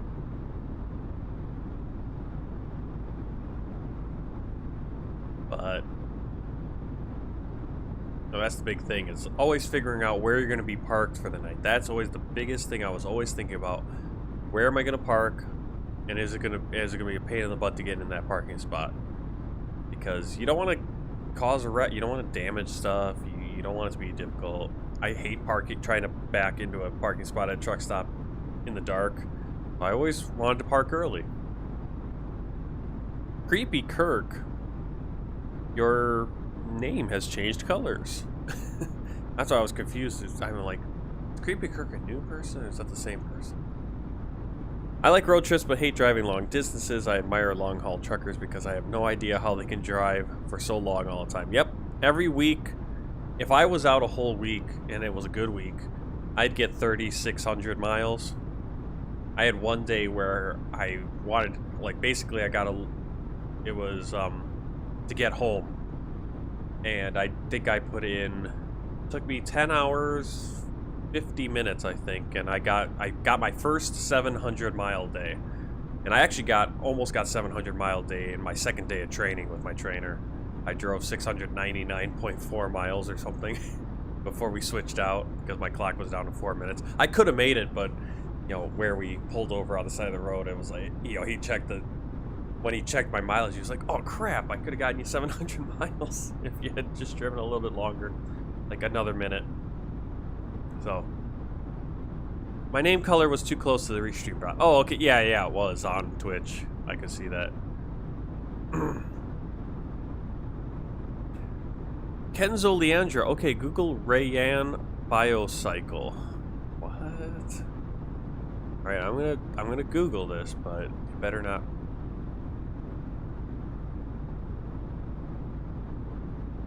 I feel like Google just, my phone just looked it up. No, is it? Rayan Biocycle. Alright, let me see. Let me see if this is safe for work. Rayan Biocycle.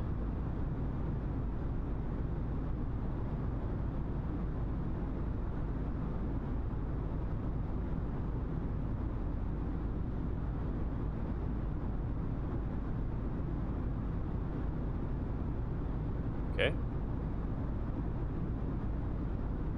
Let me see. Let me catch up on these. I know you asked about China, and don't worry, we can talk about China too. You know, we'll have lots of time to talk about things on these streams, so we can save China for a little later. So I was talking about trucking. Let me catch up on. Well, I'll answer your question. How is China? Would love to visit, but don't know Chinese. Well, as for that, if you want to just learn a little, get Duolingo, and you can learn, you know, and it's free. You don't need to get the paid version, and you can learn enough Chinese to do all right. Or, I don't know. I mean, I didn't know any Chinese when I went there, so yeah, you just gotta. I wouldn't call myself brave. People always say, it's like, oh, you're so brave to do that right after college. I'm like, I didn't know what to do. And then I went to China, and yeah, it was nuts. I look back, I'm like, how did I do that? How did I do it? I have no idea. No idea how I did it. You know, but I somehow survived.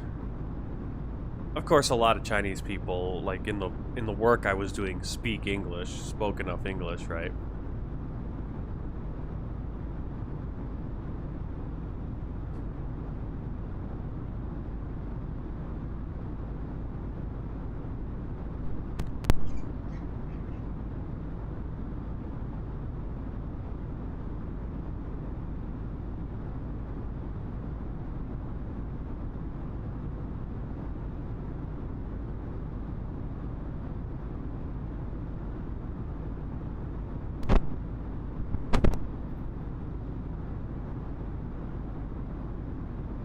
Well, thanks for saying that, Oliver. Yeah, I'd love to talk to you because my life is tough.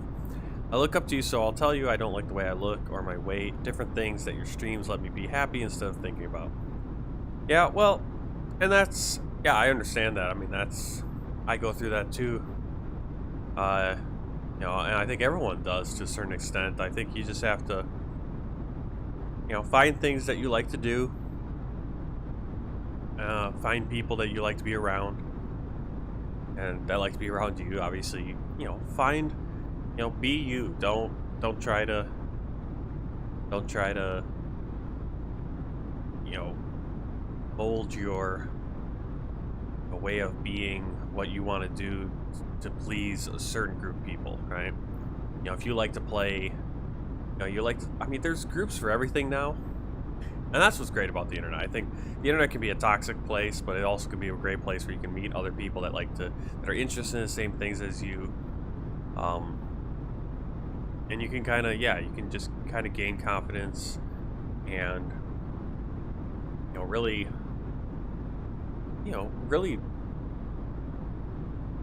make yourself, I mean, there's so many people that do amazing things on the internet. And are such contributors to communities that in the outside world, outside the internet, are just looked at like, oh, you're not good enough, or you're not cool, you're not whatever. And it's just it's a great place where you can just, you know, sometimes you can hide behind the keyboard a little bit, and that's a kind of a nice thing.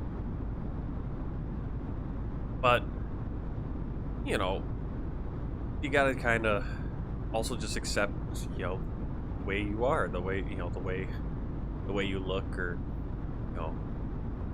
you know, and there's things you can do to change that too.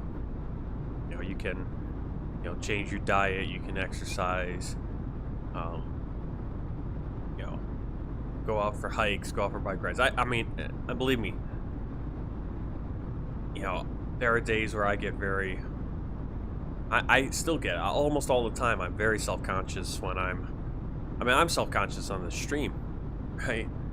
Like, who wants to watch me, you know, who wants to look at me, who wants to hear me talk? You know, that was, I had that in China, sometimes, where it's like, because I stuck out, everyone was looking at me. And now it's like, oh, everyone's looking at me. I don't want people to all be looking at me. It's weird. You gotta, but I'm glad that this is a place you can go and watch something, you know, have fun, relax. That's what it's all about. See the beautiful scenery as we fly over Europe now. Let's see. Yeah, we're over Romania. Not sure what these mountains are. Let me see if I can get a little info on that. Okay, Rover Romania.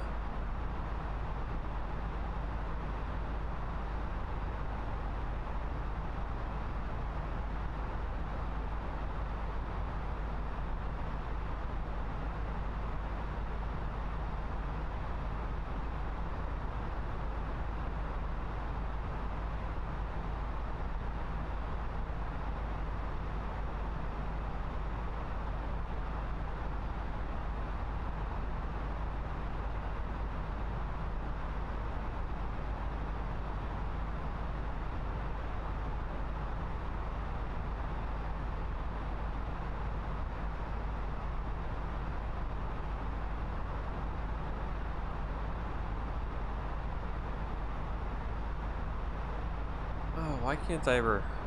Wouldn't there just be like a good map that shows all this stuff? I mean, I don't know if this is part of the Alps. It might be. Might be. No. I can't tell.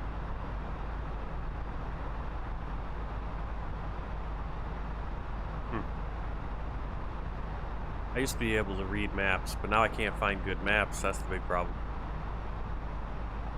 Alright, let's see. What's else going on here? Life. Yep. Augustin Perez. Sorry, Perez. I was kind of talking to Oliver there.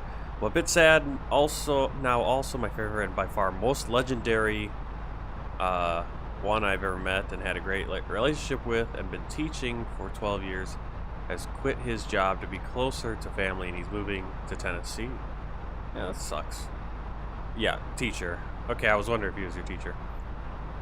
Oh, that kind of sucks. Yeah, it always sucks when you know, a teacher, someone you looked up to moves away.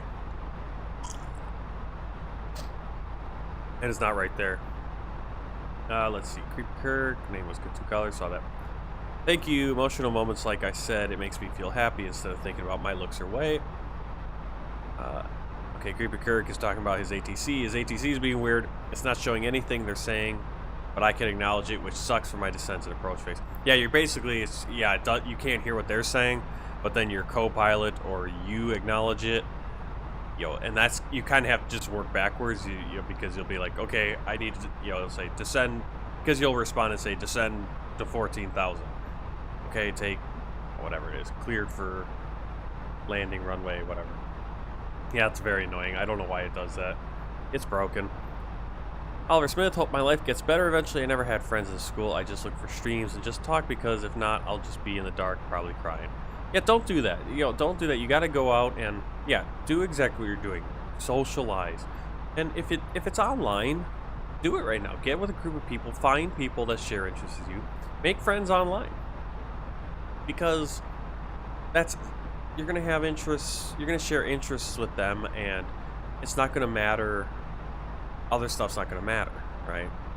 And that's a big issue with trying to make friends. I mean, school's a terrible place. It really is. I mean, it's a jungle. You're going to, and that's how it is. It is. I mean, because we live in such a vapid, shallow society, and so, we look at looks and we predetermine, like, oh, I don't want to hang out with that person because of what they look like or whatever it is. And the world we live in now, it's amazing how different things are now. Because like, quote unquote geeky, nerdy things are like cool now. It's like, it's not cool for everyone, but it's like you can go out and you can kind of say, hey, yeah, I play Dungeons and Dragons, or I read comic books, or now there's kind of the gatekeeping the other way, where it's like the people that we were getting picked on in school for those things, we're like, whoa, why is this so cool now? Why is it, now all the cool people are like trying to get in on our thing, right? Which made us uncool when we were in school. So, I mean, just, yeah, get out there and socialize as much as you can. Don't sit in the dark and cry because, yeah, that doesn't help. It really doesn't. I know. I've done it. Doesn't help. It's a process. Just every day is seeing what I can do better, to have courage to look at myself in the mirror, because trust me, I avoid all mirrors. On a different note, enjoying the stream. Yeah, well, like I said, looks aren't everything, and there's stuff you can do. I mean, first of all, you know, there's acceptance. It's like, well, that's what you look like. That's who you are. And then you just, you know, you find people that are going to accept you for who you are. And, you know, a good way to do that is to, you know, to share interests with people, and get in with, you know, get in with groups, and, you know, and then you're developing friendships. It's not about, you know, looks and everything. And like I said, it's like a big thing. Big thing is just take care of yourself. Yes. Well, 5 years ago, I mean, well, yeah, 5 years ago, but yeah. I mean, the big thing is take care of yourself. Eat well. Sleep. Exercise a little or a lot, you know. I mean, a big thing, I mean, and that's the thing too. It's like exercise, people, I mean, we don't talk about it enough in our society. I mean, we're all miserable, right? We're all miserable. It's like, why? Because we don't do anything anymore. We don't work. We don't, I mean, I feel miserable right now because I'm not hydrated enough, but it feels good to, like, be moving around. It's like you're actually using your body. And so many people, they kind of just, they sit around and don't. And it's a confidence killer. I mean, if you exercise, you do anything, just walk, go for a run, go for a bike ride. You know, in the privacy of your own home. I don't go to the gym. I hate gyms because, yeah, gyms are intimidating because people, you know, you feel like people are looking at you and judging you, and some people are.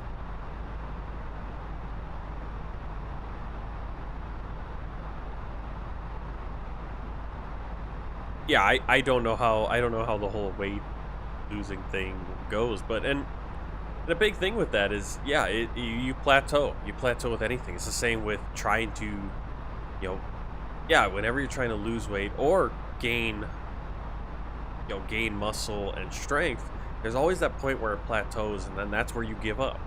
That's always what it is. You always give up at that point. And, you know, you know, there's, yeah, it's a very, you know, I'm not an expert. I'm not a person who knows how to do all this stuff, and I've always been a person that I've had that trouble where I'm doing good at something, you know, I'm having success, and then I plateau, and then I give up, or I'm not having the success I want right away, and so I give up, and I don't push through, and that's sometimes you got to look at it that way. Do healthy things.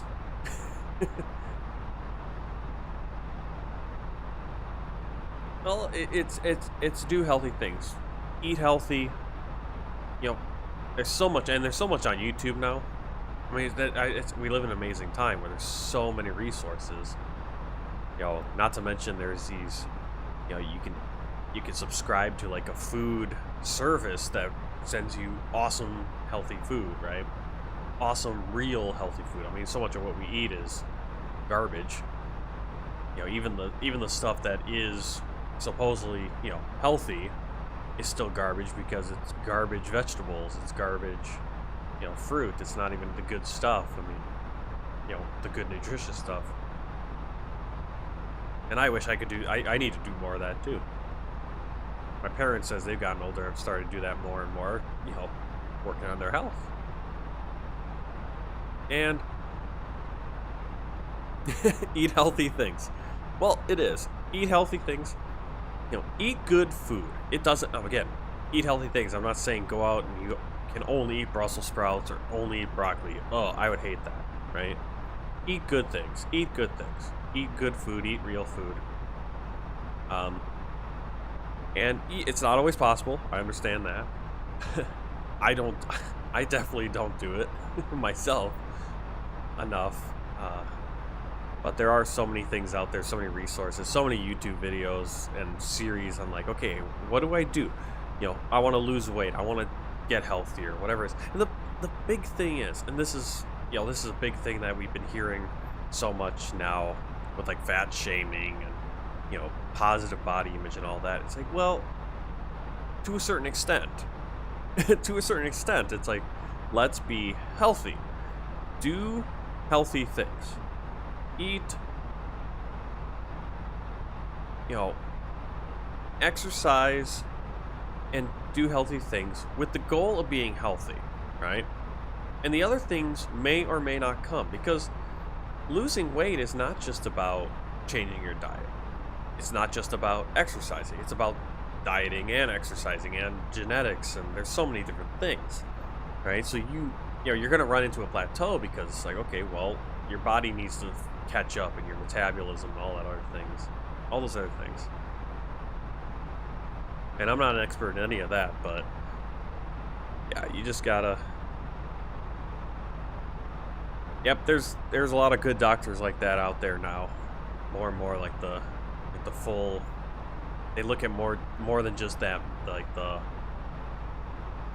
I don't know what you call it, just the. So much of medical has become kind of like a checklist now. And yeah, you got these full comprehensive kind of doctors where they look at everything, right? Like I saw one a few months ago, and it was so cool because he's talking about like it's more than just, you know, okay, I'm not just going to check this and this and this and then prescribe a drug for you. Like we're going to look at this, we're going to look at this, and how could you solve this problem naturally, right?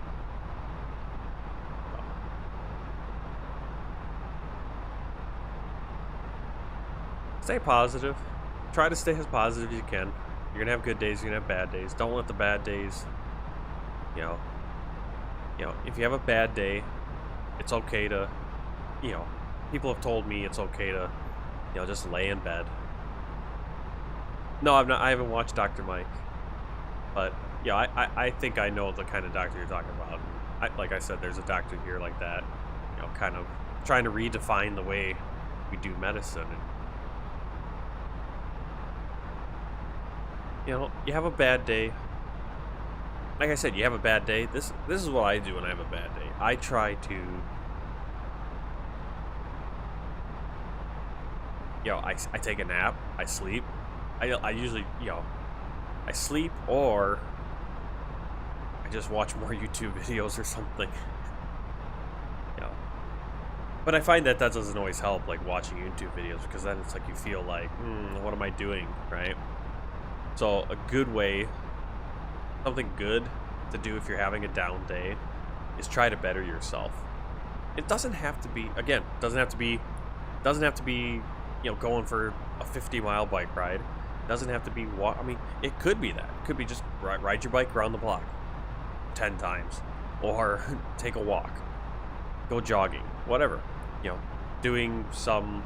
Again, I have this great like little exercise thing, you know, and it's basically like a little gym in your, but you can carry it with you. You can do all these different exercises with it, and so then I can exercise. No one's watching me, no one's judging me. I'm doing it in the privacy of my own, wherever I am. You know, that helps. Like I said, learn a language. Just like go on Duolingo and just plow through a few lessons, and you're gonna feel like, you know what, I did something. I accomplished something today, right? And yeah, I know it doesn't always feel like, oh, what's the point? Because I've had days like that. Well, what's the point of learning this? There's no point, right? You know, read a book. You know, read a book, watch some educational, like watch some really educational YouTube channels, right? And learn something. Just really learn something. You know, learn something. You know, learn a skill, whether it's on the computer or whether it's you know, or even better, like if you're someone who doesn't do a lot of physical stuff, you know, doesn't work with like tools with their hands as much, learn something like that, because you learn something like that, you're suddenly gonna go, wow, you know. It just, because I sometimes get like that where it's like, oh well, I can do some computer stuff, but what's the point of it, right? You know, but you learn, you know, I don't know, whatever it is, learn to build a, you know, if you really want to get like ambitious, learn to build a chair or something. And for sure. Let's see what Angelina say. Angelina, your body is created wonderfully and is just as a piece of advice, just stay positive. Life is like riding on a bumpy road nonstop. Yeah, I'm finding that. Oh, as you get older, you're gonna find that's what it is. And sometimes it's just you can't do anything about some situations. And you just have to do what you can, right? Do what you can. I think we're starting to get some snow up here. I think that's what's going on below us. It's a little hard to tell with the sun setting. Oliver Smith, since I'm still young, would love to stay more active instead of sitting, but can't because parents are at work and I can't leave. Well, like I said, you can...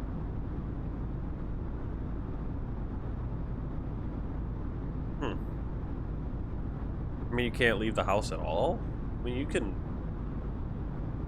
like, you know, walk around. I mean, like I said, walk around the block, you know, and in your house. I mean, if you're in your house, do some sit-ups, do some push-ups, you know, just do some jumping jacks, whatever it is. Just do some active things, you know, and then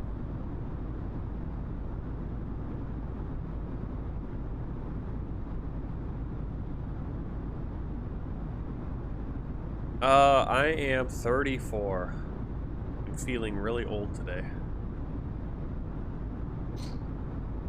Feeling really old. So tired from work. My back hurts. I don't know what is wrong. My boots that I've been wearing. Now, this is probably the reason. They're 2 years old now. I got them before I started trucking. It's over 2 years now. And they've been so comfortable. They're so comfortable. Like some Timberlands, right? I think. I just hear something.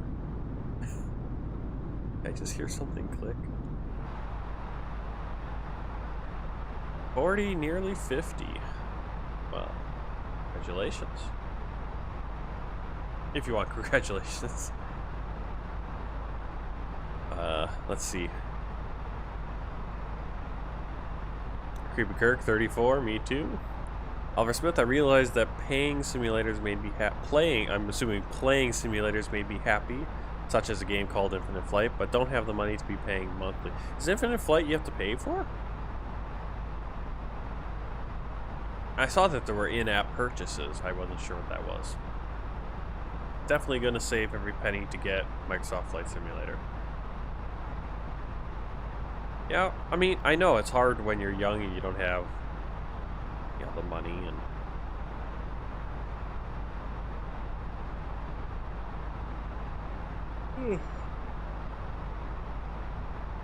It's hard when you're older and you don't have the money.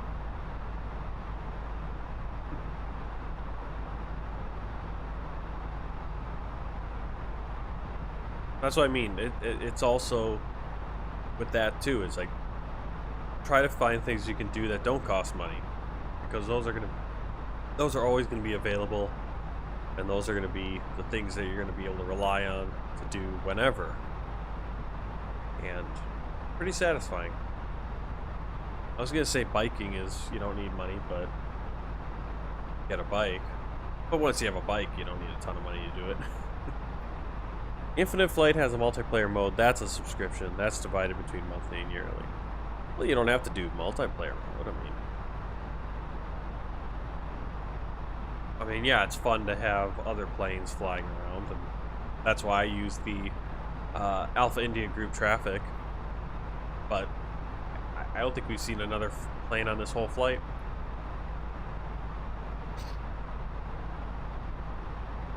Not 100% necessary.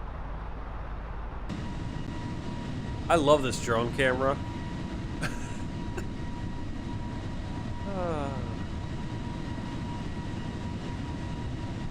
I forgot what key it is that resets the camera the level. Not that one. That one.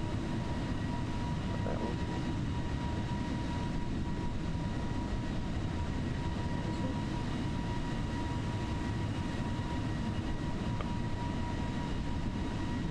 Someone told me and then I forgot. I forgot what it is. I love this. This is a great livery. Got the Georgian flag on there. I really like it.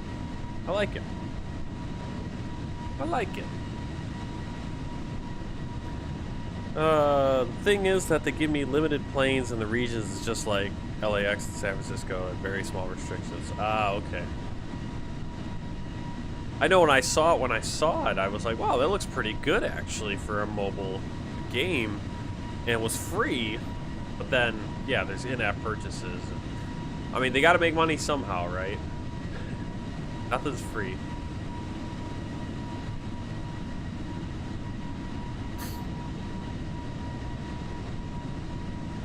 Oh yeah, that's how they do it with a lot of these apps now, is that you either have the games where it's like, okay, you get to play this little tiny section of whatever it is, and then if you want to play more, you have to pay for that section or that section, right? If you got the other apps where it's like you can pay to, you know, buy coins so you can level up faster or, you know, get through the game faster. I always find that kind of strange because, like, the mobile game is for just kind of burning some time. It should be for just burning some time when, you know, you got nothing better to do. You're sitting around waiting for the doctor or whatever. And even then, there's so many better things you could be doing. Read a book. Again, we're an illiterate generation. Because instead of, we turn immediately to YouTube, we immediately turn to scrolling Facebook or Twitter or Instagram or TikTok now. Oh, TikTok's funny. TikTok's the funniest thing to me because my mother-in-law in China was using TikTok and still uses TikTok. All the moms, you know, 40s, 50s, 60s, all the Chinese moms and grandmas dancing in the square and everything, they were using TikTok before it was even heard of in the United States. Now it's all kids making these. I mean, like, come on. And that's the kind of videos they were making, too. I mean, they were making those kind of videos, but now it's like kind of just funny, though. It's like my mother-in-law was way ahead of. You think you're on top of the technology. Yeah, it's cool in China first. Well, I can see, like, the farms, snow-covered farms here between all these kind of rolling hills, mountains. I guess they're not mountains, but they're decent-sized hills.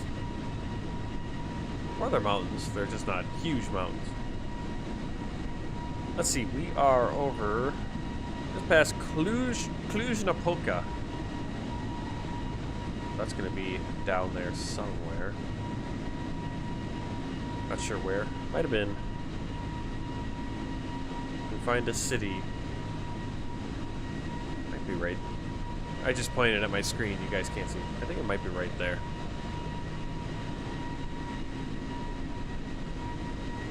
But we're over Romania. We are nearing. Once we get to Narca, our next waypoint, we will be entering Hungary. And we are going to fly. We're going to fly directly over Budapest, so that'll be cool. We're going to fly over Budapest. We have Narca, and then our next waypoint is Natex, and Natex is going to be. I'm going to say it was going to be the border with Austria, but it isn't. Usually we have a waypoint at borders, but not on this flight.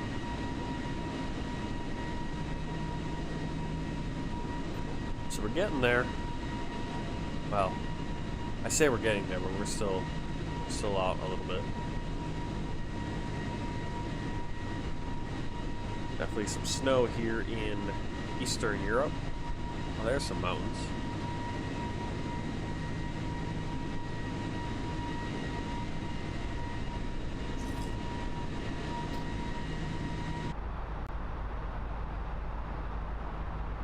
Oh no.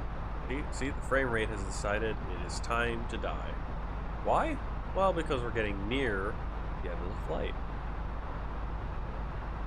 Doesn't matter if the flight is 10 hours or 1 hour. Once you get to a certain point in your flight, percentage-wise, I think, the flight simulator just starts to eat it. That's my theory at this point.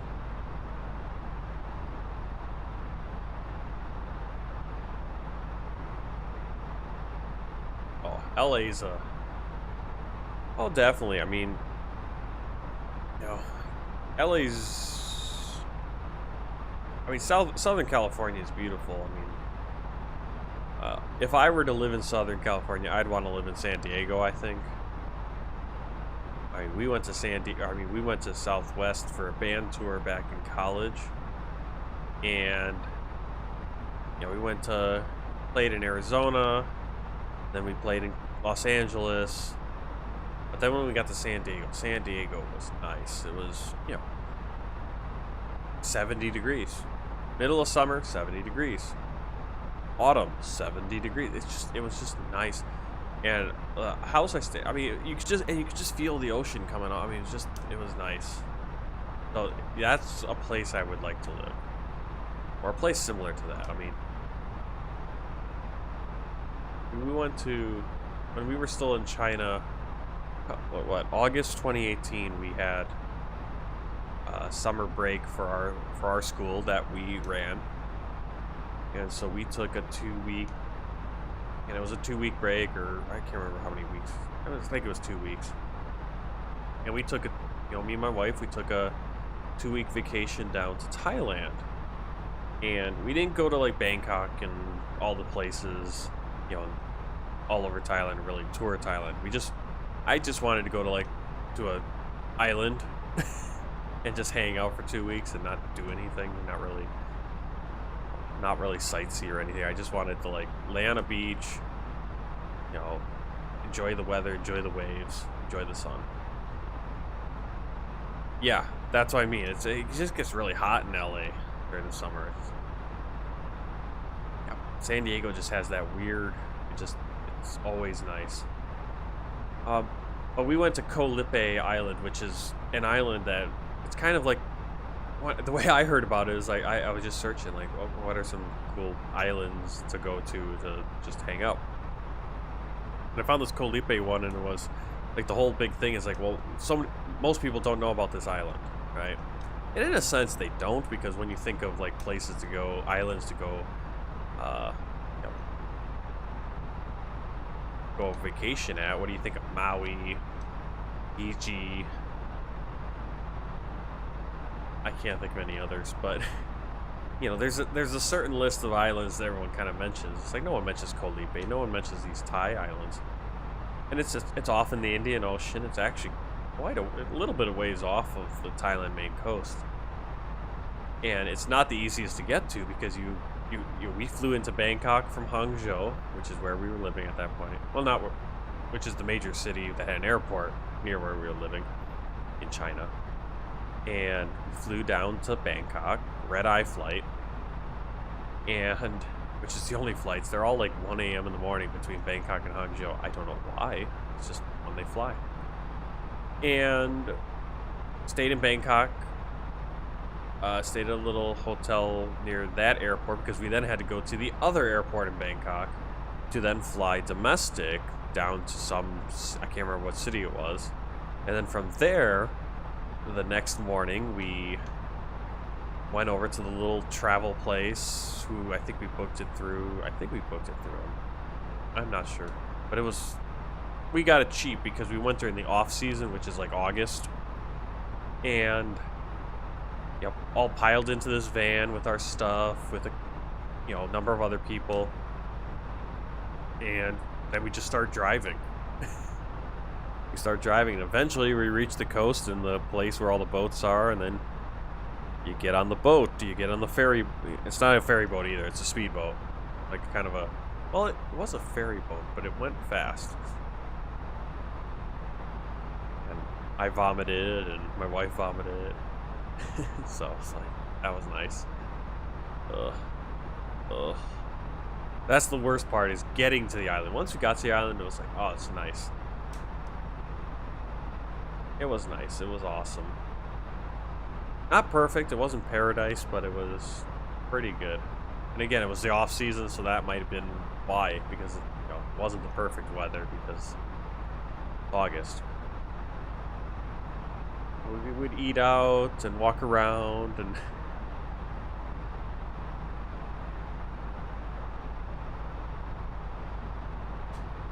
oh yeah, you don't want to take them on vacations too young, because there's no point.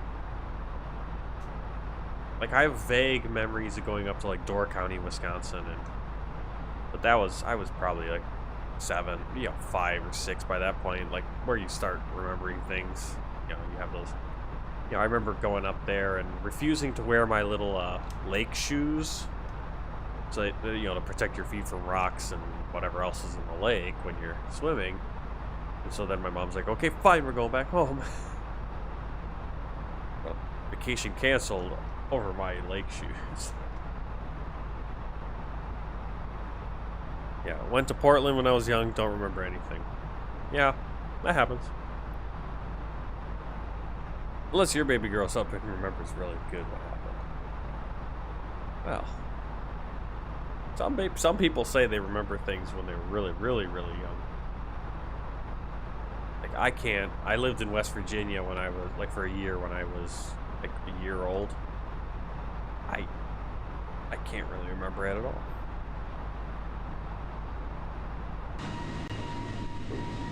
Yeah, you hear that little stutter in the audio. That's some glitch with the frame rate's good. Remember how it was smooth before, and now it's kind of glitchy? It's so frustrating, because it's like, why?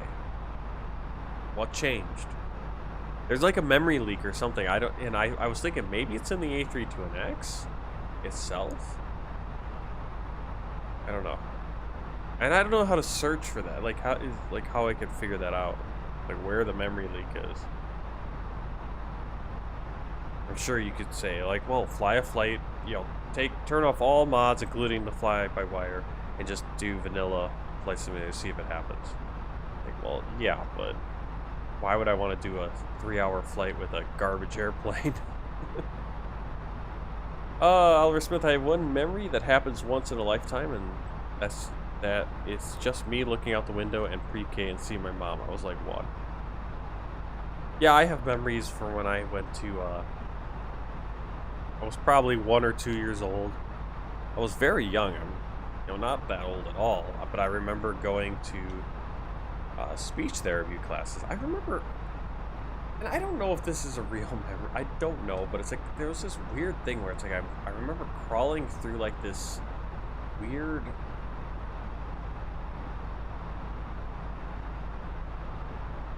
Like I was crawling through a bowling alley, but it was like a very claustrophobic, right? It was like I was in this like weird, like, I don't know, like I was crawling through air vents or something. I don't know what it was.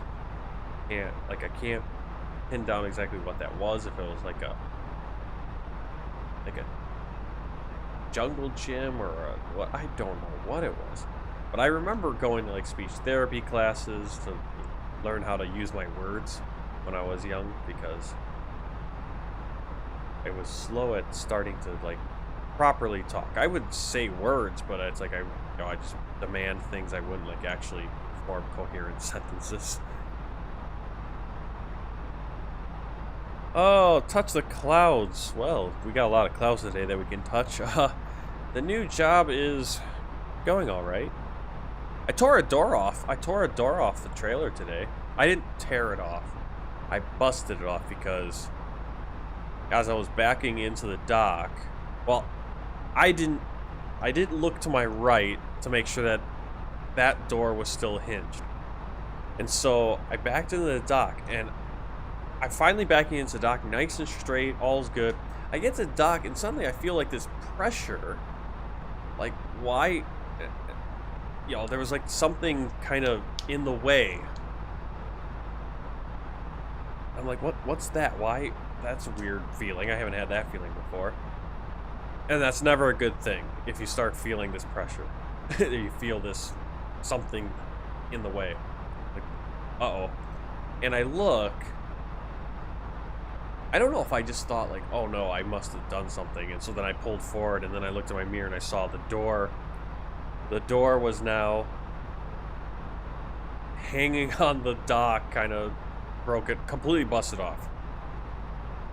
Now this is a refrigerated trailer, so those doors are heavier, thicker, and they also cost a lot. Like the hinges themselves, like for a whole set of the hinges on those doors, it's like they're like, you know, $400 each, and then the whole door thing is like $3,400.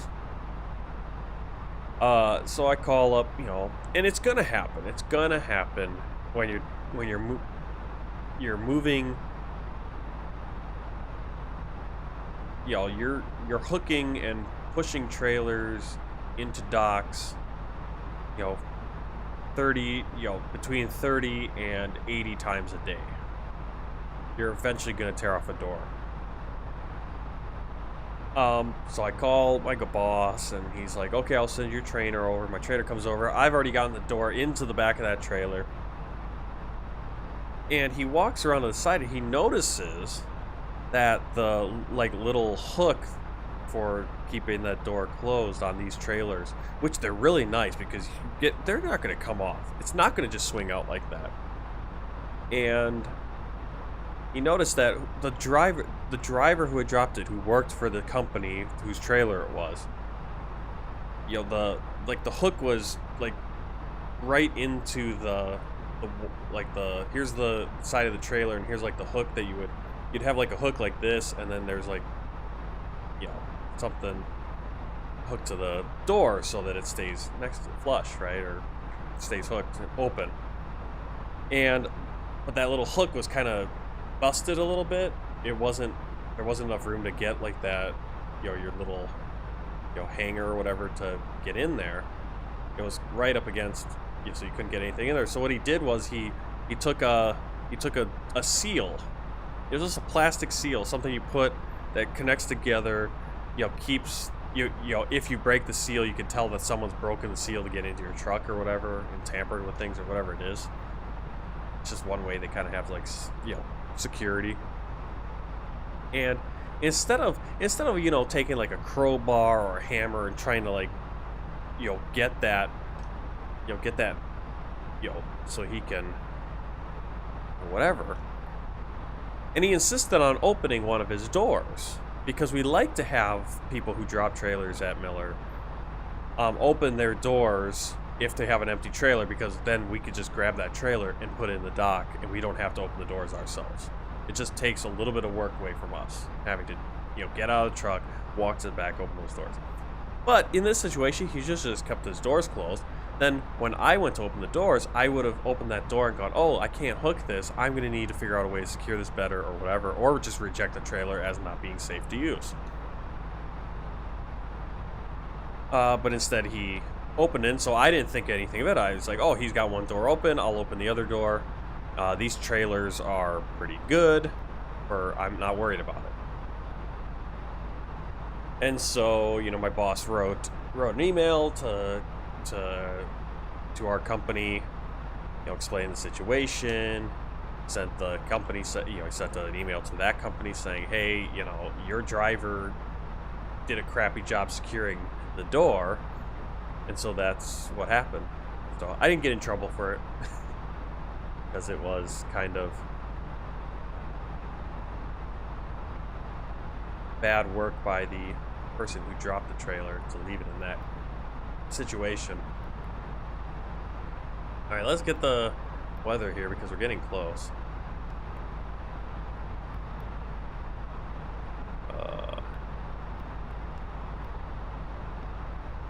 That's not really what I wanted to do, but that's fine.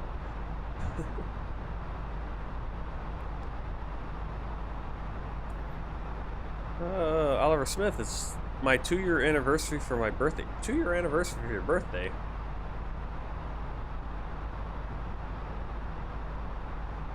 Every year you have your birthday. It's a 1-year anniversary every year.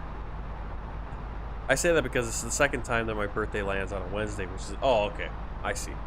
Kind of like the people that are born on February 29th are only as old as how many leap years they've made it past. Watch the clouds. All right, let's see. We gotta kind of figure out what we're doing for landing here before we get too far along.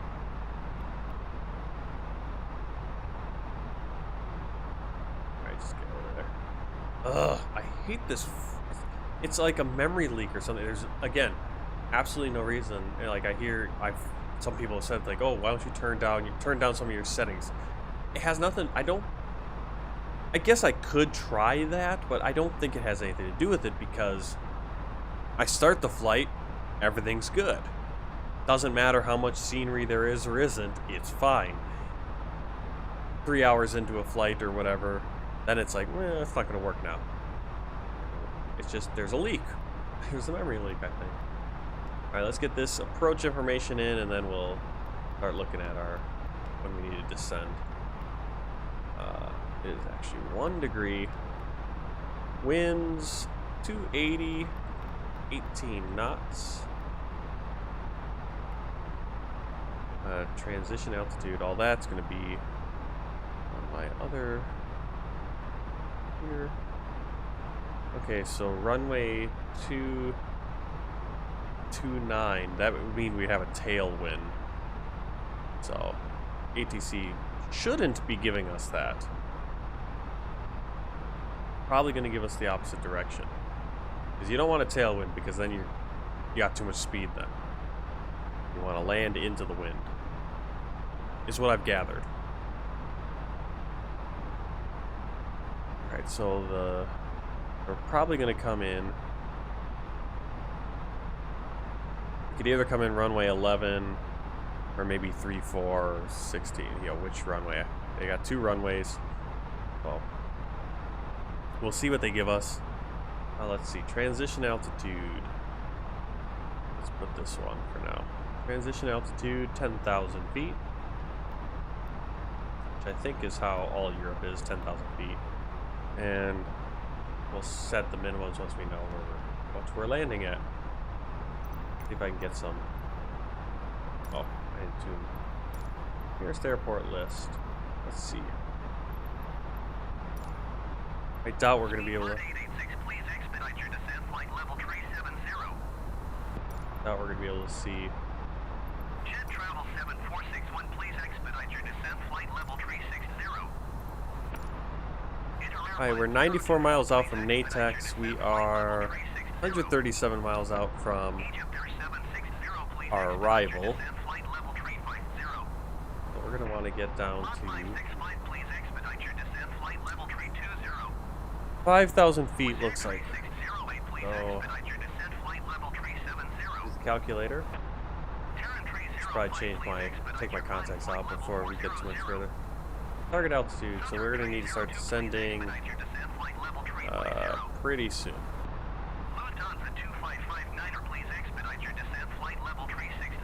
I'm going to go down to 10,000.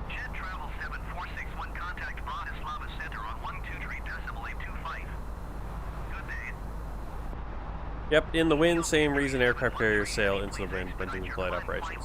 Touch the clouds, see you later. Oh, everyone's leaving right now. Everyone always misses the landings. That's the clouds. Thanks. It's actually a name of a Native American chief. He was over 7 feet tall, so they named him this name. Cool. I have to go. My battery went from 67 to 25%. Ooh.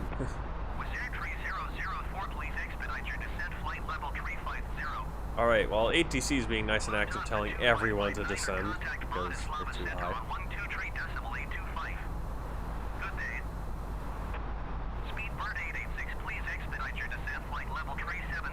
Oh, you were just saying bye to him. Lot 565, Oh, please okay, yeah, yeah. expedite You your didn't say you descent, really flight were. level 320.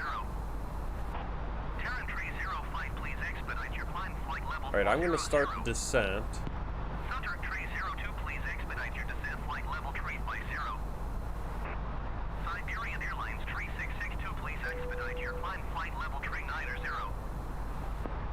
don't know why. Speedbird 886, please expedite your descent, flight level 370. Are we over Budapest? Might be. Can't see it though.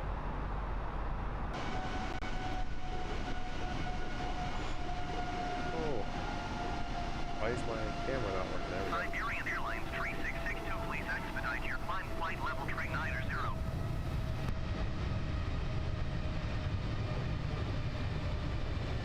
Alright, Budapest is going to be down there somewhere.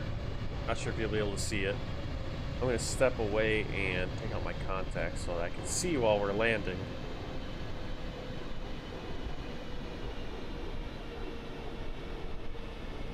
Lot 565, please expedite your descent, flight level 320. Terran 305, please expedite your climb, flight level 400.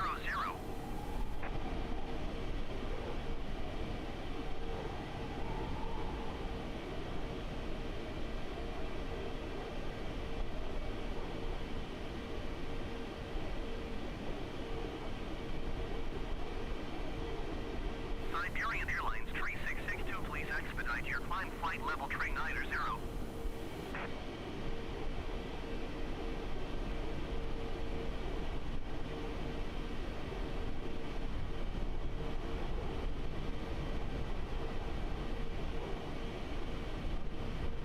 Speedbird 886, you are 3,000 feet below your assigned altitude. Climb and maintain flight level 370. Lot 565, please expedite your descent, flight level 320. Terran 305, please expedite your climb, flight level 400. Travel service 5139er, descend and maintain flight level 250. Sky Travel 1319er, please expedite your climb, flight level 380.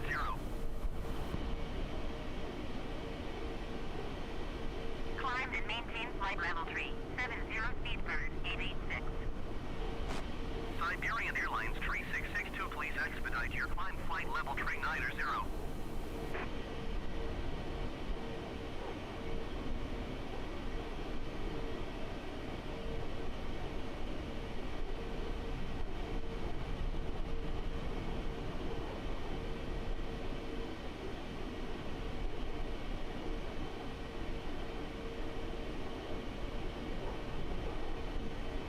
Terran 305, please expedite your climb, flight level 400.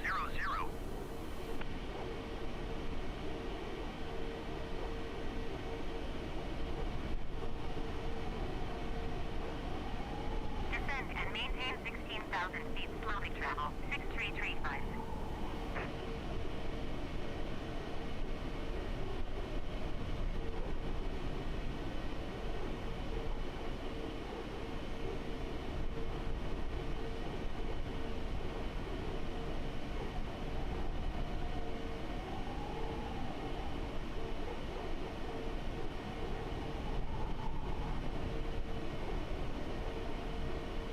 Aegean 823, have the traffic.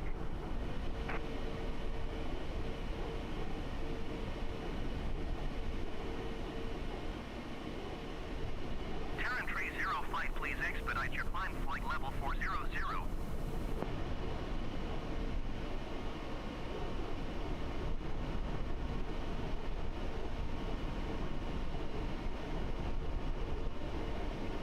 That's good to hear, Oliver. Alright, that's Budapest behind us. If you can kind of see it. You can see the river. That's going to be... I believe that's the Budapest, or it's the Danube.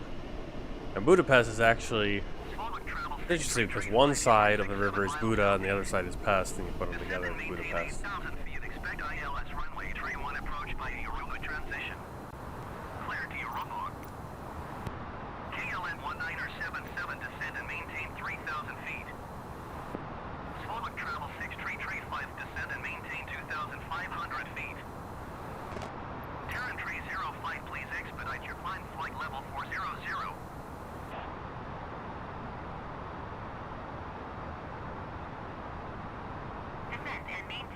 6,500 feet. Expect ILS runway 31 approach via runway transition. Clear to runway Slovic travel 6335.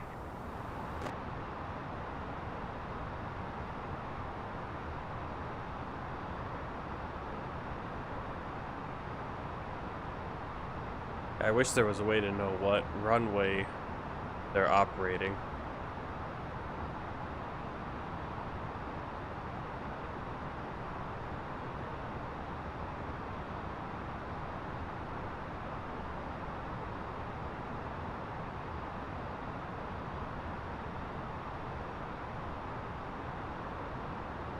Terran Tree 05, please expedite your climb flight level 400.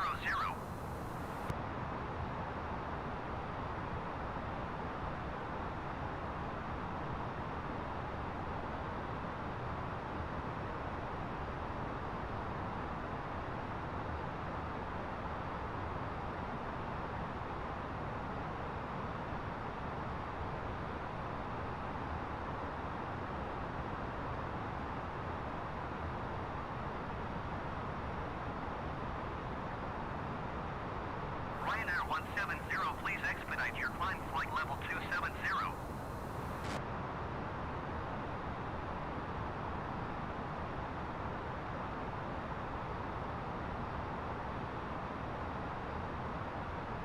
Yeah, and this stuttering thing is new.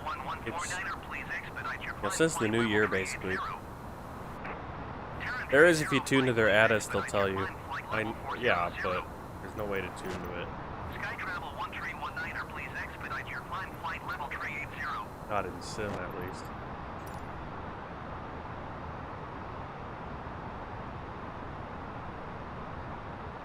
At least I don't think so. Yeah, not with the sim ATC. That's the problem. It'd be nice if you could get the ADAS data, but let's see. We might be able to.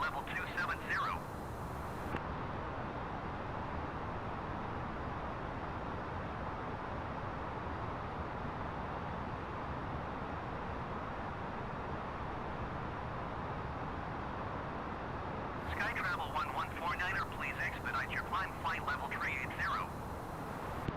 Terran Tree 05, please expedite your climb flight level 400.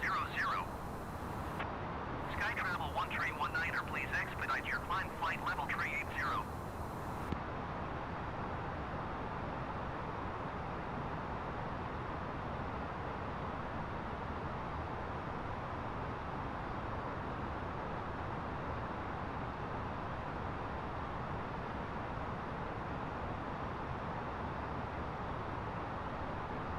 Ryanair 170, please expedite your climb flight level 270.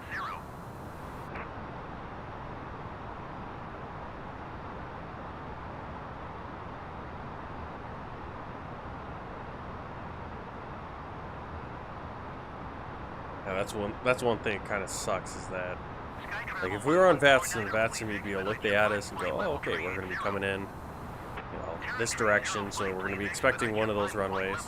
Easily can put it in. Sky Travel 1319, please expedite your climb flight level 380.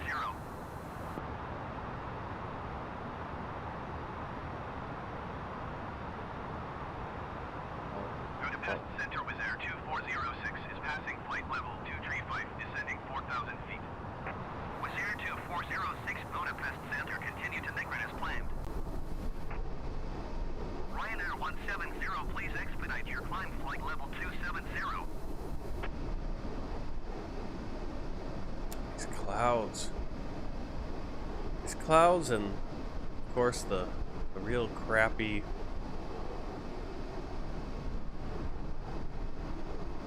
Sky Travel 1149. Yeah, Matter TAF is good, but that doesn't tell me the... Well, maybe it does. Let me go back there. I usually don't use it. I just use the, you know, see what if I can't get like the metadata in sim. All right, so Vienna. Let's see, we got 34 degrees and snow. That's 1 degree Celsius, 2 degrees Celsius. Yes, we have that. We have that metadata. Ryanair Let's see, airport observations. Wind is from direction west with a speed of 18 knots. We're traveling west, so we want to be going the other direction, likely. There is... Yeah, that's the problem. It doesn't have any ADIS information, though, telling us the winds. Or the not the winds, the...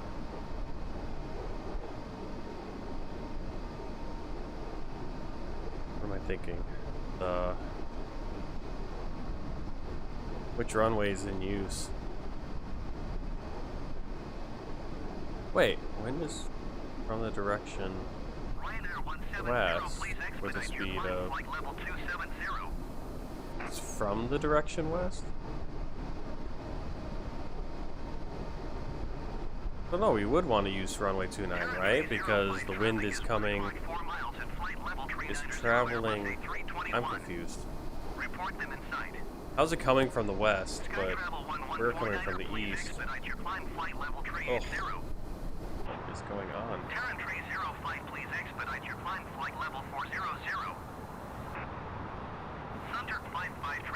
Well, this is going to be an enjoyable landing because we're going to be stuttering the whole way. Yeah. Siberian Airlines 3714 traffic is 4 o'clock 4 miles at flight level 400 Boeing 737. Alright, let's see if we can... Report them in sight.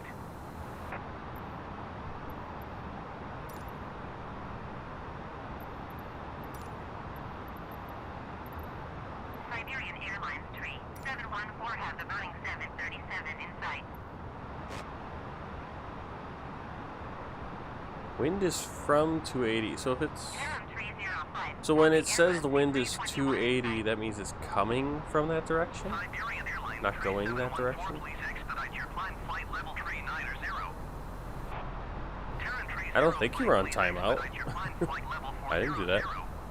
Oh, so it's coming from that direction. So if wind is coming from 280, that would be... We want to go that direction, right?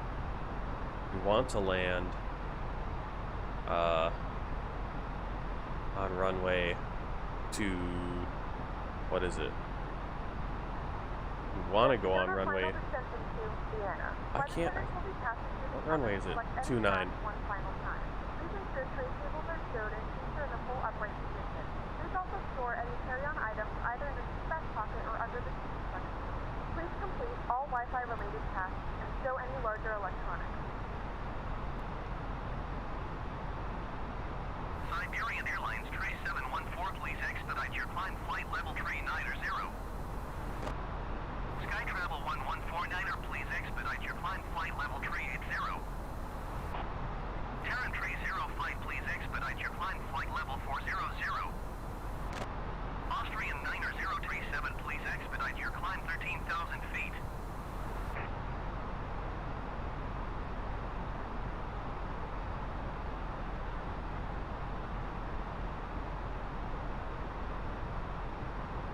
Alright, so we need to be at 3,000 feet once we get to capture the glide slope.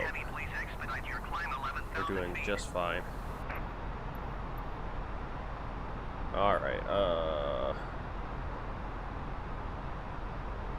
Oh, the only thing I just don't understand the wind. I didn't realize that if it says wind 280, it's coming from 280 degrees, traveling from that direction. So if it's 280, that means it's traveling west. Whereas when we're going 280, we're traveling east, right? Or no, we're traveling west, but the wind is coming from the west. It's not traveling west, but it's coming from the west and going east, right? Is that how it works? Yeah, runway 29. Okay. That's what Sim Brief gave me originally, and then I'm thinking, well, the winds are... I started overthinking it. Qatar A221 Heavy, please expedite your climb 11,000 feet.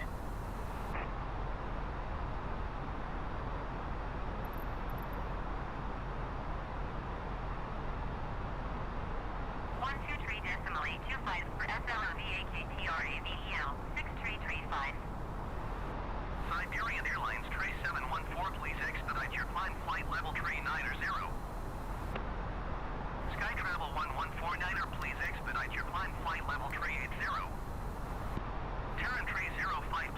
expedite your climb flight level 400. Austrian 90037, please expedite your climb 13,000 feet.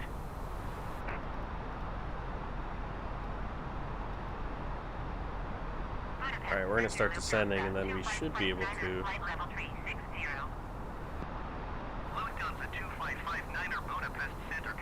What was our Q and H?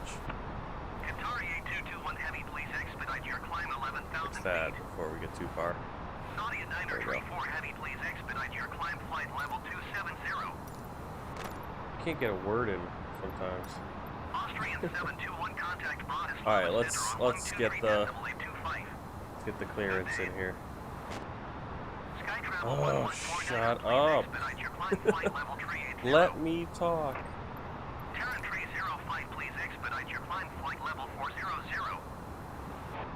Austrian 90037, please expedite your climb 13,000 feet. 123.825 Austrian 17. Bean Tower to Mesa 681 is tree 7 miles southeast, 8,900 feet with Echo to land.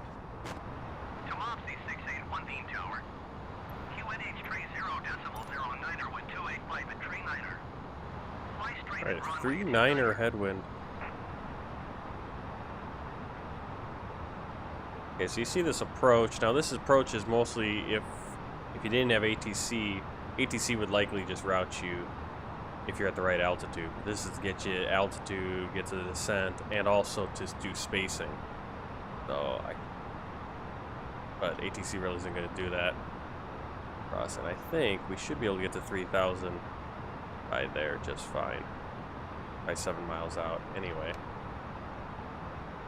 I'm going to go in here and Fly straight in runway 29er to Mesa 681. cut. We're going to go to Whiskey 954. Bean Tower Austrian 115 ready for IFR departure runway 29er. Austrian 115 QNH tree 0.12 and 2 treat 5 at 14. Cleared for takeoff runway 29er. There we go.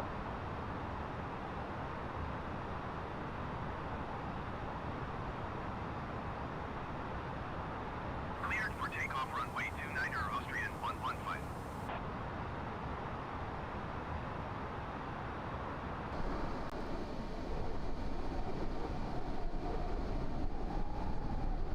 No snow here in Austria, even though there is snow in real life.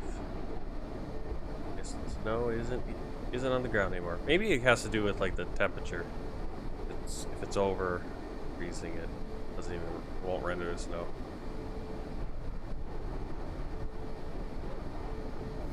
Let's say it says winds 280 at 15 knots. This means the winds are facing 280. Runway 29 is heading. It'll be a headwind. Well, it will be a headwind, but the winds are coming from 280 is now how I understand. I thought it was going towards 280, meaning it would have been a tailwind for us. But it's coming from 280, so it's actually traveling towards us while we're going to 280. It's actually blowing towards us from 280. So it's giving you the direction that the wind is coming from. So you're standing somewhere and it's coming 200, it's coming from 280 degrees at you. I don't know why I thought it was the other way.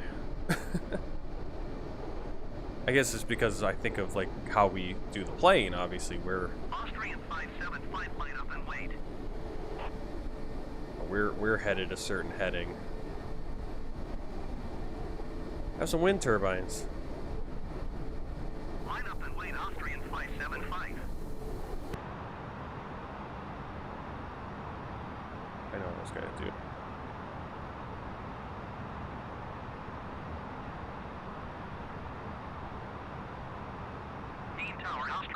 Alright, there you go. No problem. No problem.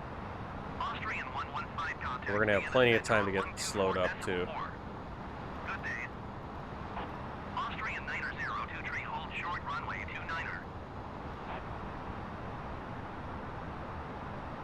Oh, beautiful time of day to land with these clouds. Austrian 5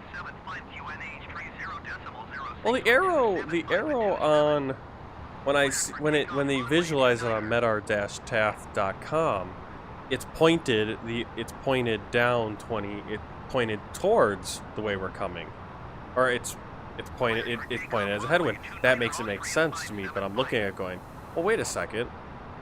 But it's you know, and it's like it's coming from 280 degrees, and that arrow actually helps me, because otherwise I would have thought, well, it's coming 2,500. It'd rather be coming from 100 degrees or 100 degrees and going to 280 degrees. Which now, yeah, thinking about it, it's like, well, wait a second, maybe not.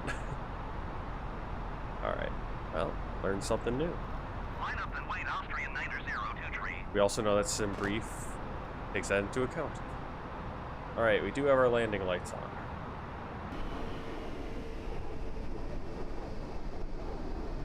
Look at that sun setting.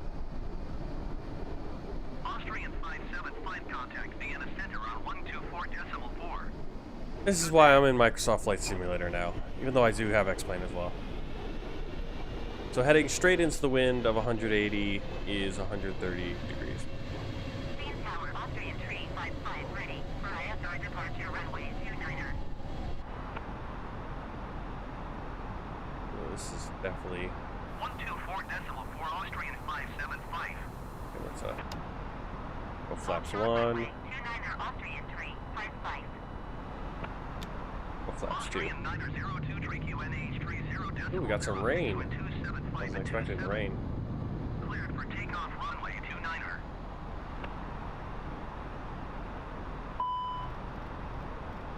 Now what? Anti-ice.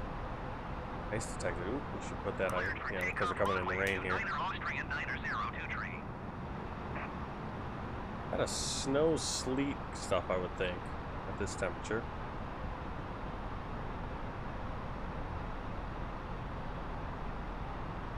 Austrian 355 line up and wait. Alright, so at 7.4 nautical miles, we're going to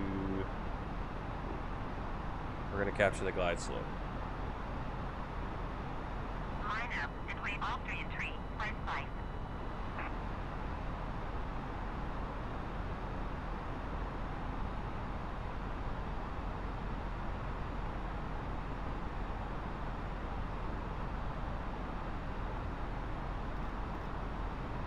Okay, what's our approach speed? Approach speed is going to be 132. Main tower Austrian 235 ready for IFR departure runway 29er. Austrian 235 hold short runway 29er. Traffic is inverted on short final. Landing gear down.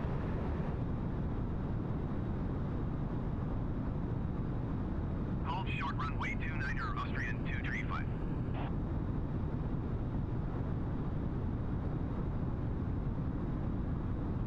I wonder if they're holding them because we're coming in? I hope so.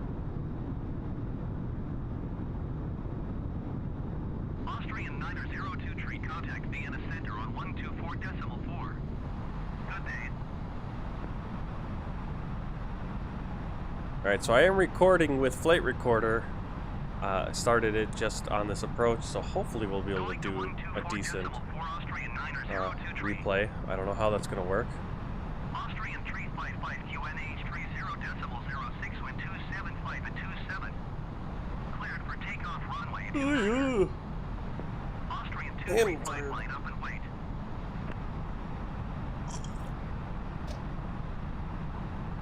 Cleared for takeoff. Yep, runway so heading straight into the 29er, wind of Austrian 180 355. degrees would be 0 degrees, yeah. Or 360, depending. Yeah, that makes sense. Now I get it. Line up and wait Austrian 235. Wow, you look at that, how much... Why are we crabbing so... Oh yeah, we're aiming that way because we're getting blown. Kind of getting blown over. Austrian 565 ready for departure runway 29er IFR to Zurich. There's the runway. Austrian Yeah, we're kind 565 hold short runway of not 29er. aimed directly at the runway. Traffic is inverted on short final. This is up the wind.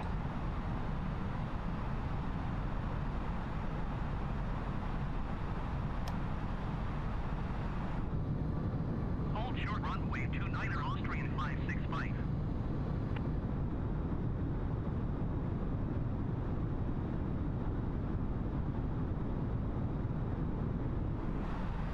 Austrian 355 contact Vienna Center on 124.4.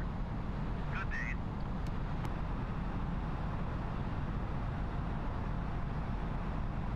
Right. Going to 124.4 Austrian 355. Austrian 235 UNH 30.06 wind 275 at 27. Cleared for takeoff runway 29er. Austrian 565 line up and wait.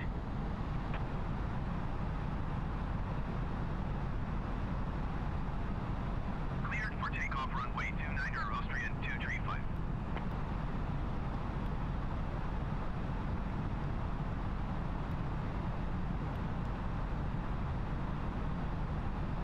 Line up and wait, Austrian 565.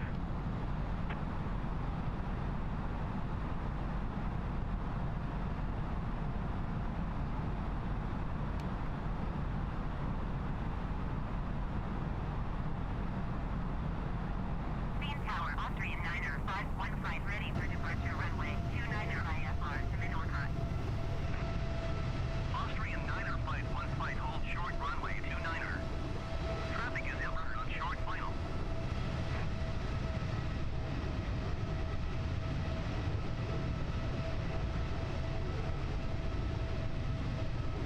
Hold short runway 29er Austrian 9er 515.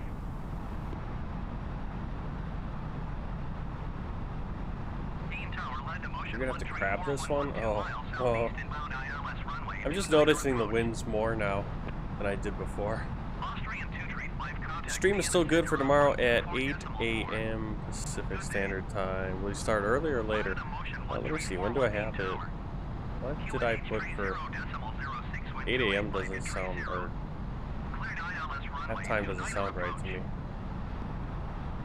Oh, I do have it scheduled for 10 a.m. Okay. Probably. We'll have to do a CRJ flight. A couple CRJ flights coming up. Yeah, I'm thinking 10 will probably be. Yeah, I think that'll be a good time. So yeah, 8 a.m. Pacific Standard Time. We'll stick with that. That'll give me time to get set up, not have to rush to get up in the morning. I mean, there'll still be a rush to get up, but 9 would be harder, or 7. Again, streams are subject to change depending on how things go, like this one. Runway 29er Austrian 9er 515. Went way longer than I was expecting. So, seriously, way longer than I was expecting. What are we doing? Why is the tail shining on the thumbnail? For thumbnail. Because the light for it was still on, and then I pumped up all the brightness and stuff so that you could see the rest of the plane, because it's like a night shot. Yep, wind's gonna be pushing me slightly to the right. No, it's gonna be pushing me slightly to the left, won't it? Or is it gonna kind of change once we get to the... It should be pushing me slightly to the right, yeah? Yeah. Right now it's pushing me slightly to the left. That's why we're aimed. Weird crab here. Clear to land runway 29er. Clear to land. Clear to land runway 29er. Land to motion 1341. This is lot of motion. We're coming in for landing. Where's this other plane?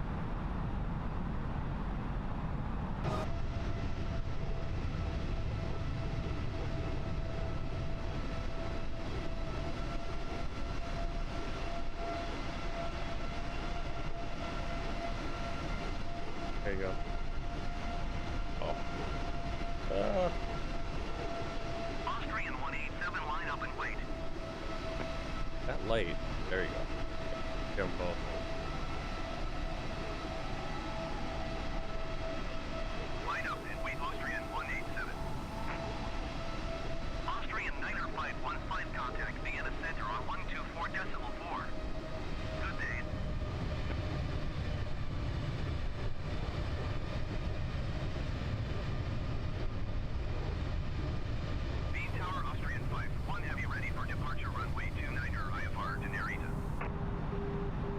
Alright, we captured the glide slope and are descending. Going to 124.4 Austrian Niner, 515.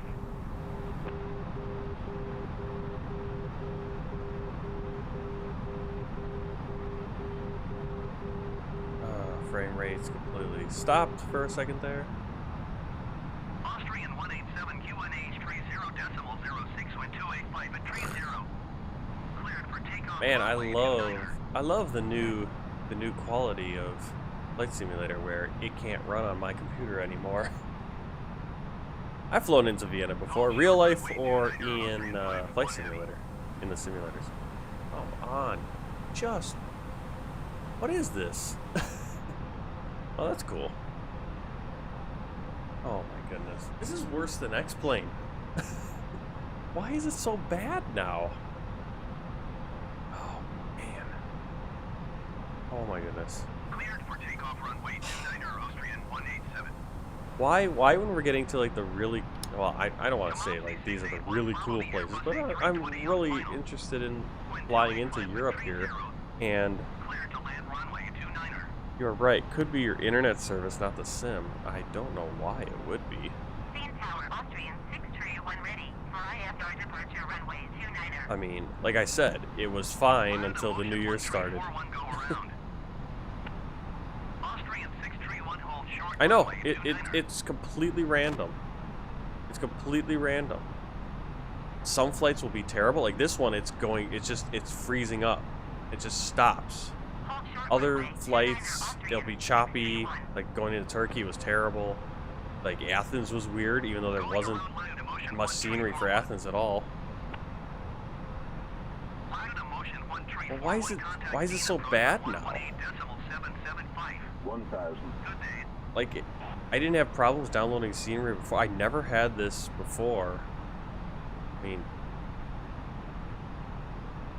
mean, I've flown into, you know, high scenery places before. 1,000. 1,000. I don't know why things changed. I mean, again, it all changed after the New Year, or around New Year's. Like I was, you know, when I streamed before, I had no problems. Oh. Taxi 681 acknowledge last transmission.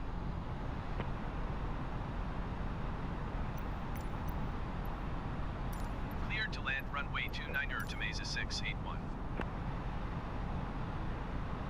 All right. Austrian 187 contact Vienna Center on 124.4. Good day. I think it's smoothed out a little bit. It's a little choppy, but hopefully it's not gonna completely eat it. 124.4 for Austrian 187.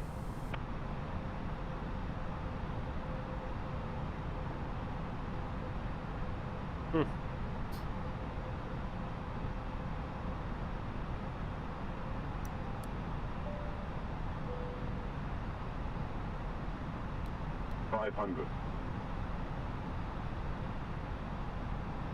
Bean Tower Austrian 41612 miles southeast inbound ILS runway 29 approach. Austrian 416 Bean Tower. QNH 30.06.285 at 30. Cleared ILS 100 above. runway 29 approach. 200. Cleared ILS runway 29 approach Austrian 416. Minimum 100.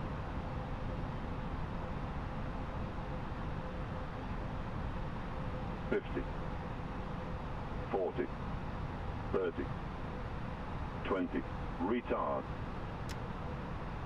5. I feel like I bounced a little bit.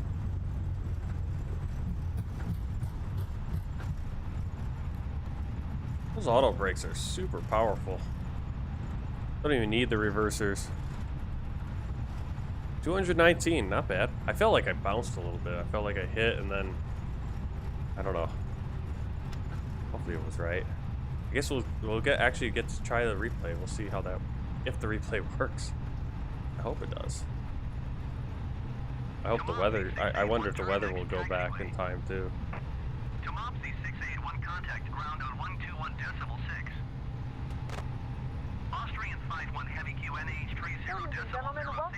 Vienna. The local time is 4:49 p.m. and it's currently about 1 degree Celsius. You can now use your mobile devices. Please remain seated until the aircraft has come to a complete stop and the seatbelt sign is turned off. Remember to use caution when opening the overhead bins as items may have shifted during the flight.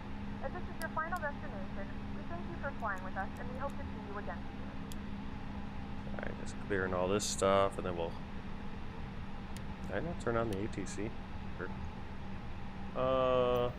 Ground, where are we going? To Mopsy 681, did you copy? I was just about to copy. Going to 121.6 to Mesa 681. Okay, taxi to gates. Main ground to Mesa 681, taxi to the gate.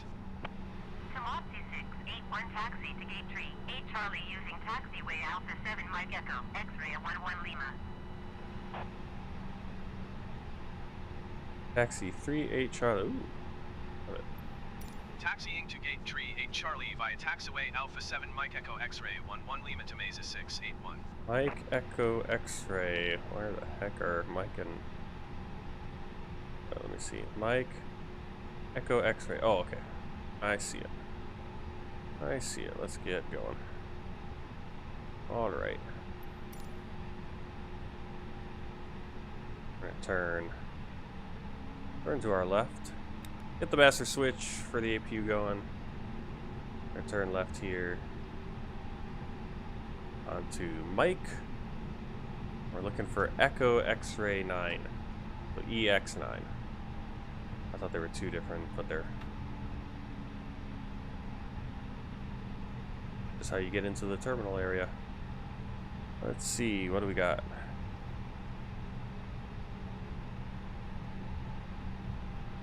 Yeah, this will be the... Let's see if this will be the first flight in Flight Simulator that I will do a replay of. Which could be a game changer. Looks like we got... I don't know if this is snow or if this is kind of sleet. With Air 2859er, taxi to and hold short of runway 29er using taxiway Lima Echo X-ray 4 Mike Alpha 1. Contact tower on 123.81 ready. Yeah, it looks like sleet. Can't read the signs. Taxi to and hold short runway 29er via taxiway Lima Echo X-ray 4 Mike Alpha 1 with Air 2859er. Okay, let's see where I'm at. Wait. Did we go the wrong... I think we went the wrong direction. Mm-hmm. Yep, we went the wrong direction. Uh-huh. Alright, so we're gonna turn around here.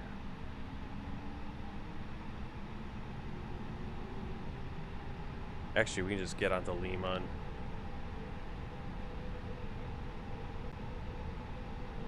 Going here. I was wondering, it's like we're kind of going away. I don't see the terminal. Because EX7 is this, or EX9 is this way.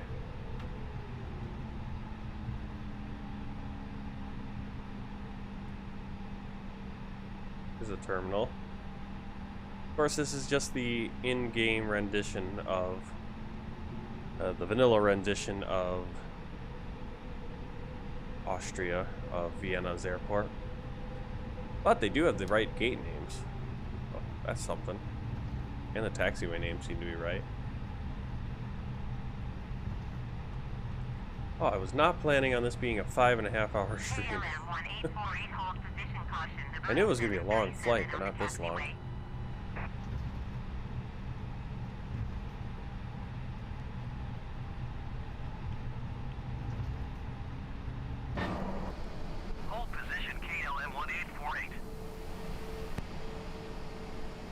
See, it's random. It's completely random. Because other flights, I've had it choppy on the approach, and then it will get very smooth once we hit the runway. So it's a very weird thing going on here.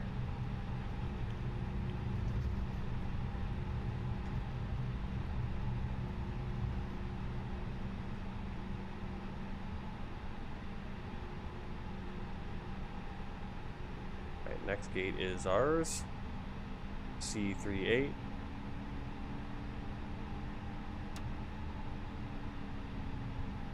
Or 38C. 38 Charlie.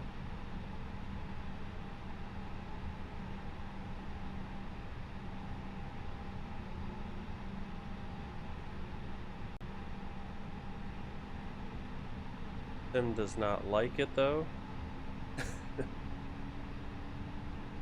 It's just so weird, the randomness of the graphic issue. Okay, this person is gonna walk right into. Want to get hit, don't you? It seems like we're really far away from the jetways. Seems like we're a little bit far away from the jetway. Like, seriously, shouldn't I be a little bit closer? We're hanging out in the taxiway, it seems.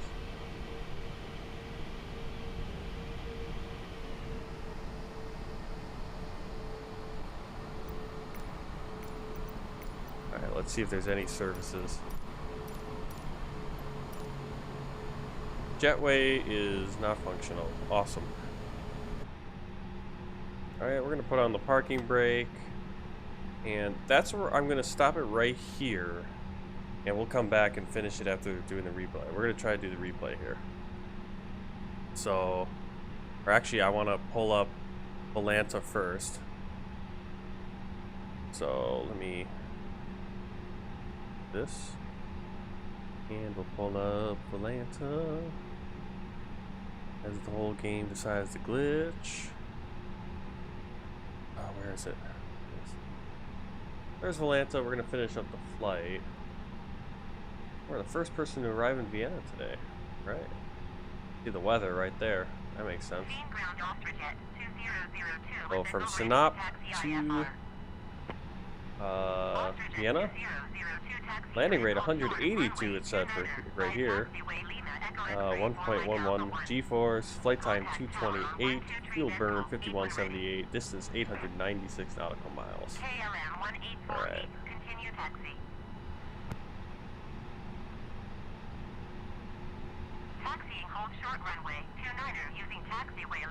Let's see, what do I gotta do? I need to do something else here.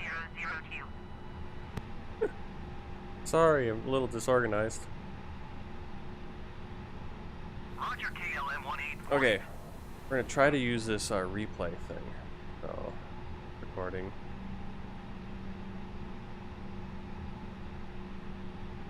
Replay. Okay, see how this works. Parking brakes are on. Yeah, see, that's the problem. A lot of stuff is still. Turn the landing lights. I guess I have to turn certain things back on. Oh no, there we go. Oh, it's already there. Except I don't see any lights. Do I? Oh, there they are. Does it seem darker though? I think it's darker. I think the weather stays the same though. That's the only problem.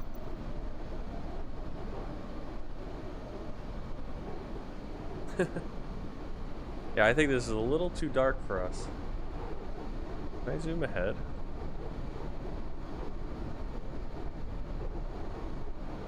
Can I not zoom? Oh my goodness. Come on.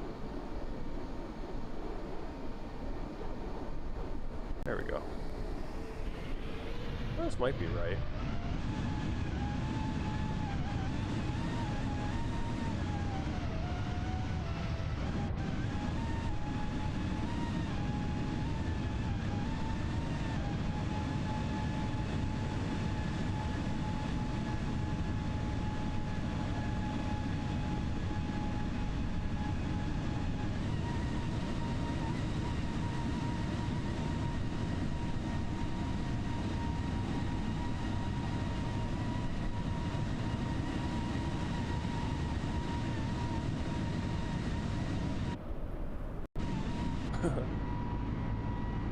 It might be right for the weather, I don't know. I feel like the speed brakes are messed up. I don't think the flaps are where they should be.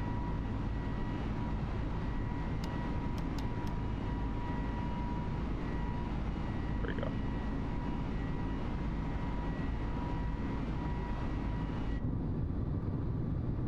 Yeah, the speed brakes kind of get weird.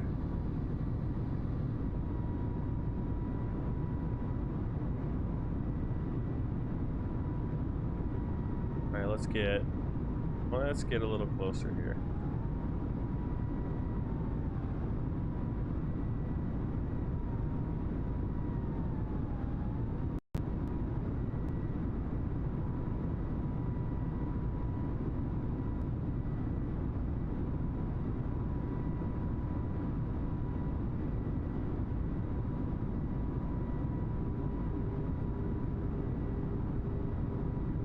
After Austria, I'm flying to...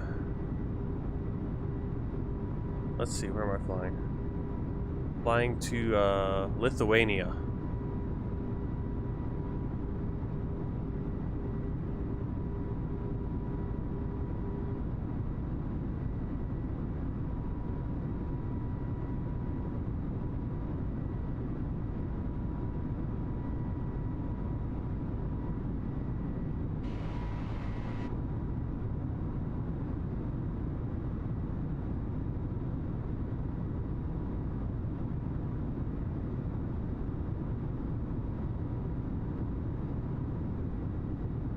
Oh yeah, it even captured all the frame rate locking up.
I'm in Wisconsin, so we're in Central Time. Now the FPS it's been low It's been low even on completely clear weather, no weather, anything.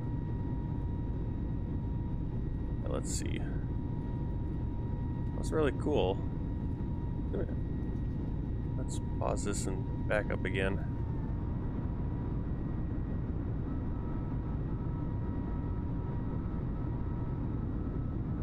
Go down here.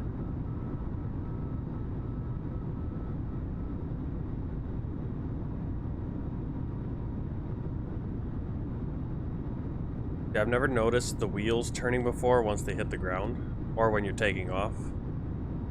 How they keep spinning.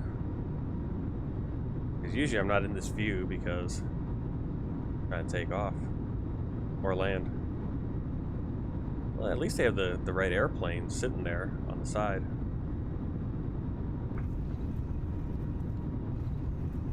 Yeah, I think I put the nose down too hard. That's what I do. Do that a little bit more gently.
Alright, one more from outside the plane.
I think we turned off the... There we go. That's why I spoiled it, because they were still armed, I guess. Probably what it is. If I turned those off, it would have been right. Alright, let's see. Let's finish up this flight. So APU bleed on. Landing lights should have been off. Off. Okay, let's turn down the engines.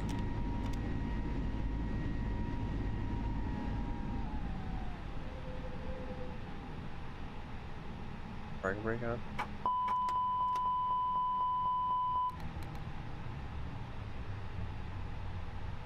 Okay. And passengers should be getting off. Off board. I'm going to pull open our world map. Show us where we've been so far on this world tour. Let's see. There we go.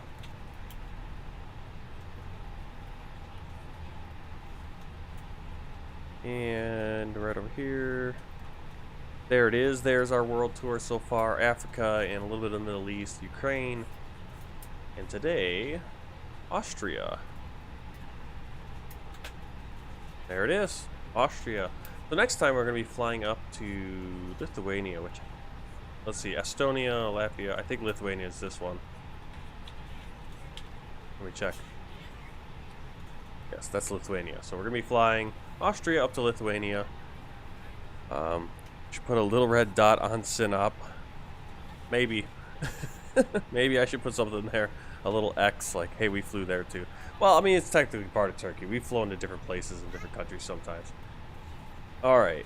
So next time we're flying to Lithuania. Back out of... Get that off my screen so I can see... where are we? Where are we? Oh, we're in the plane. Get outside the plane. Kind of weird situation going on here. We're going to say goodbye to Georgian Airways. I don't think we're going to fly it again. At least not on this world tour. Just for the canon of this epic journey. Well, this is going to be... It's encapsulated. If I'm going to have to, like... At some point, I'm going to have to start cutting, you know, key parts out of these flights. And making, like, some highlight videos. So anyway, thank you for coming along on this epic journey. Took way longer than planned, almost 6 hours. Thanks for sticking around for an emergency landing and finally getting into Vienna in the dark and in the snow and the sleet.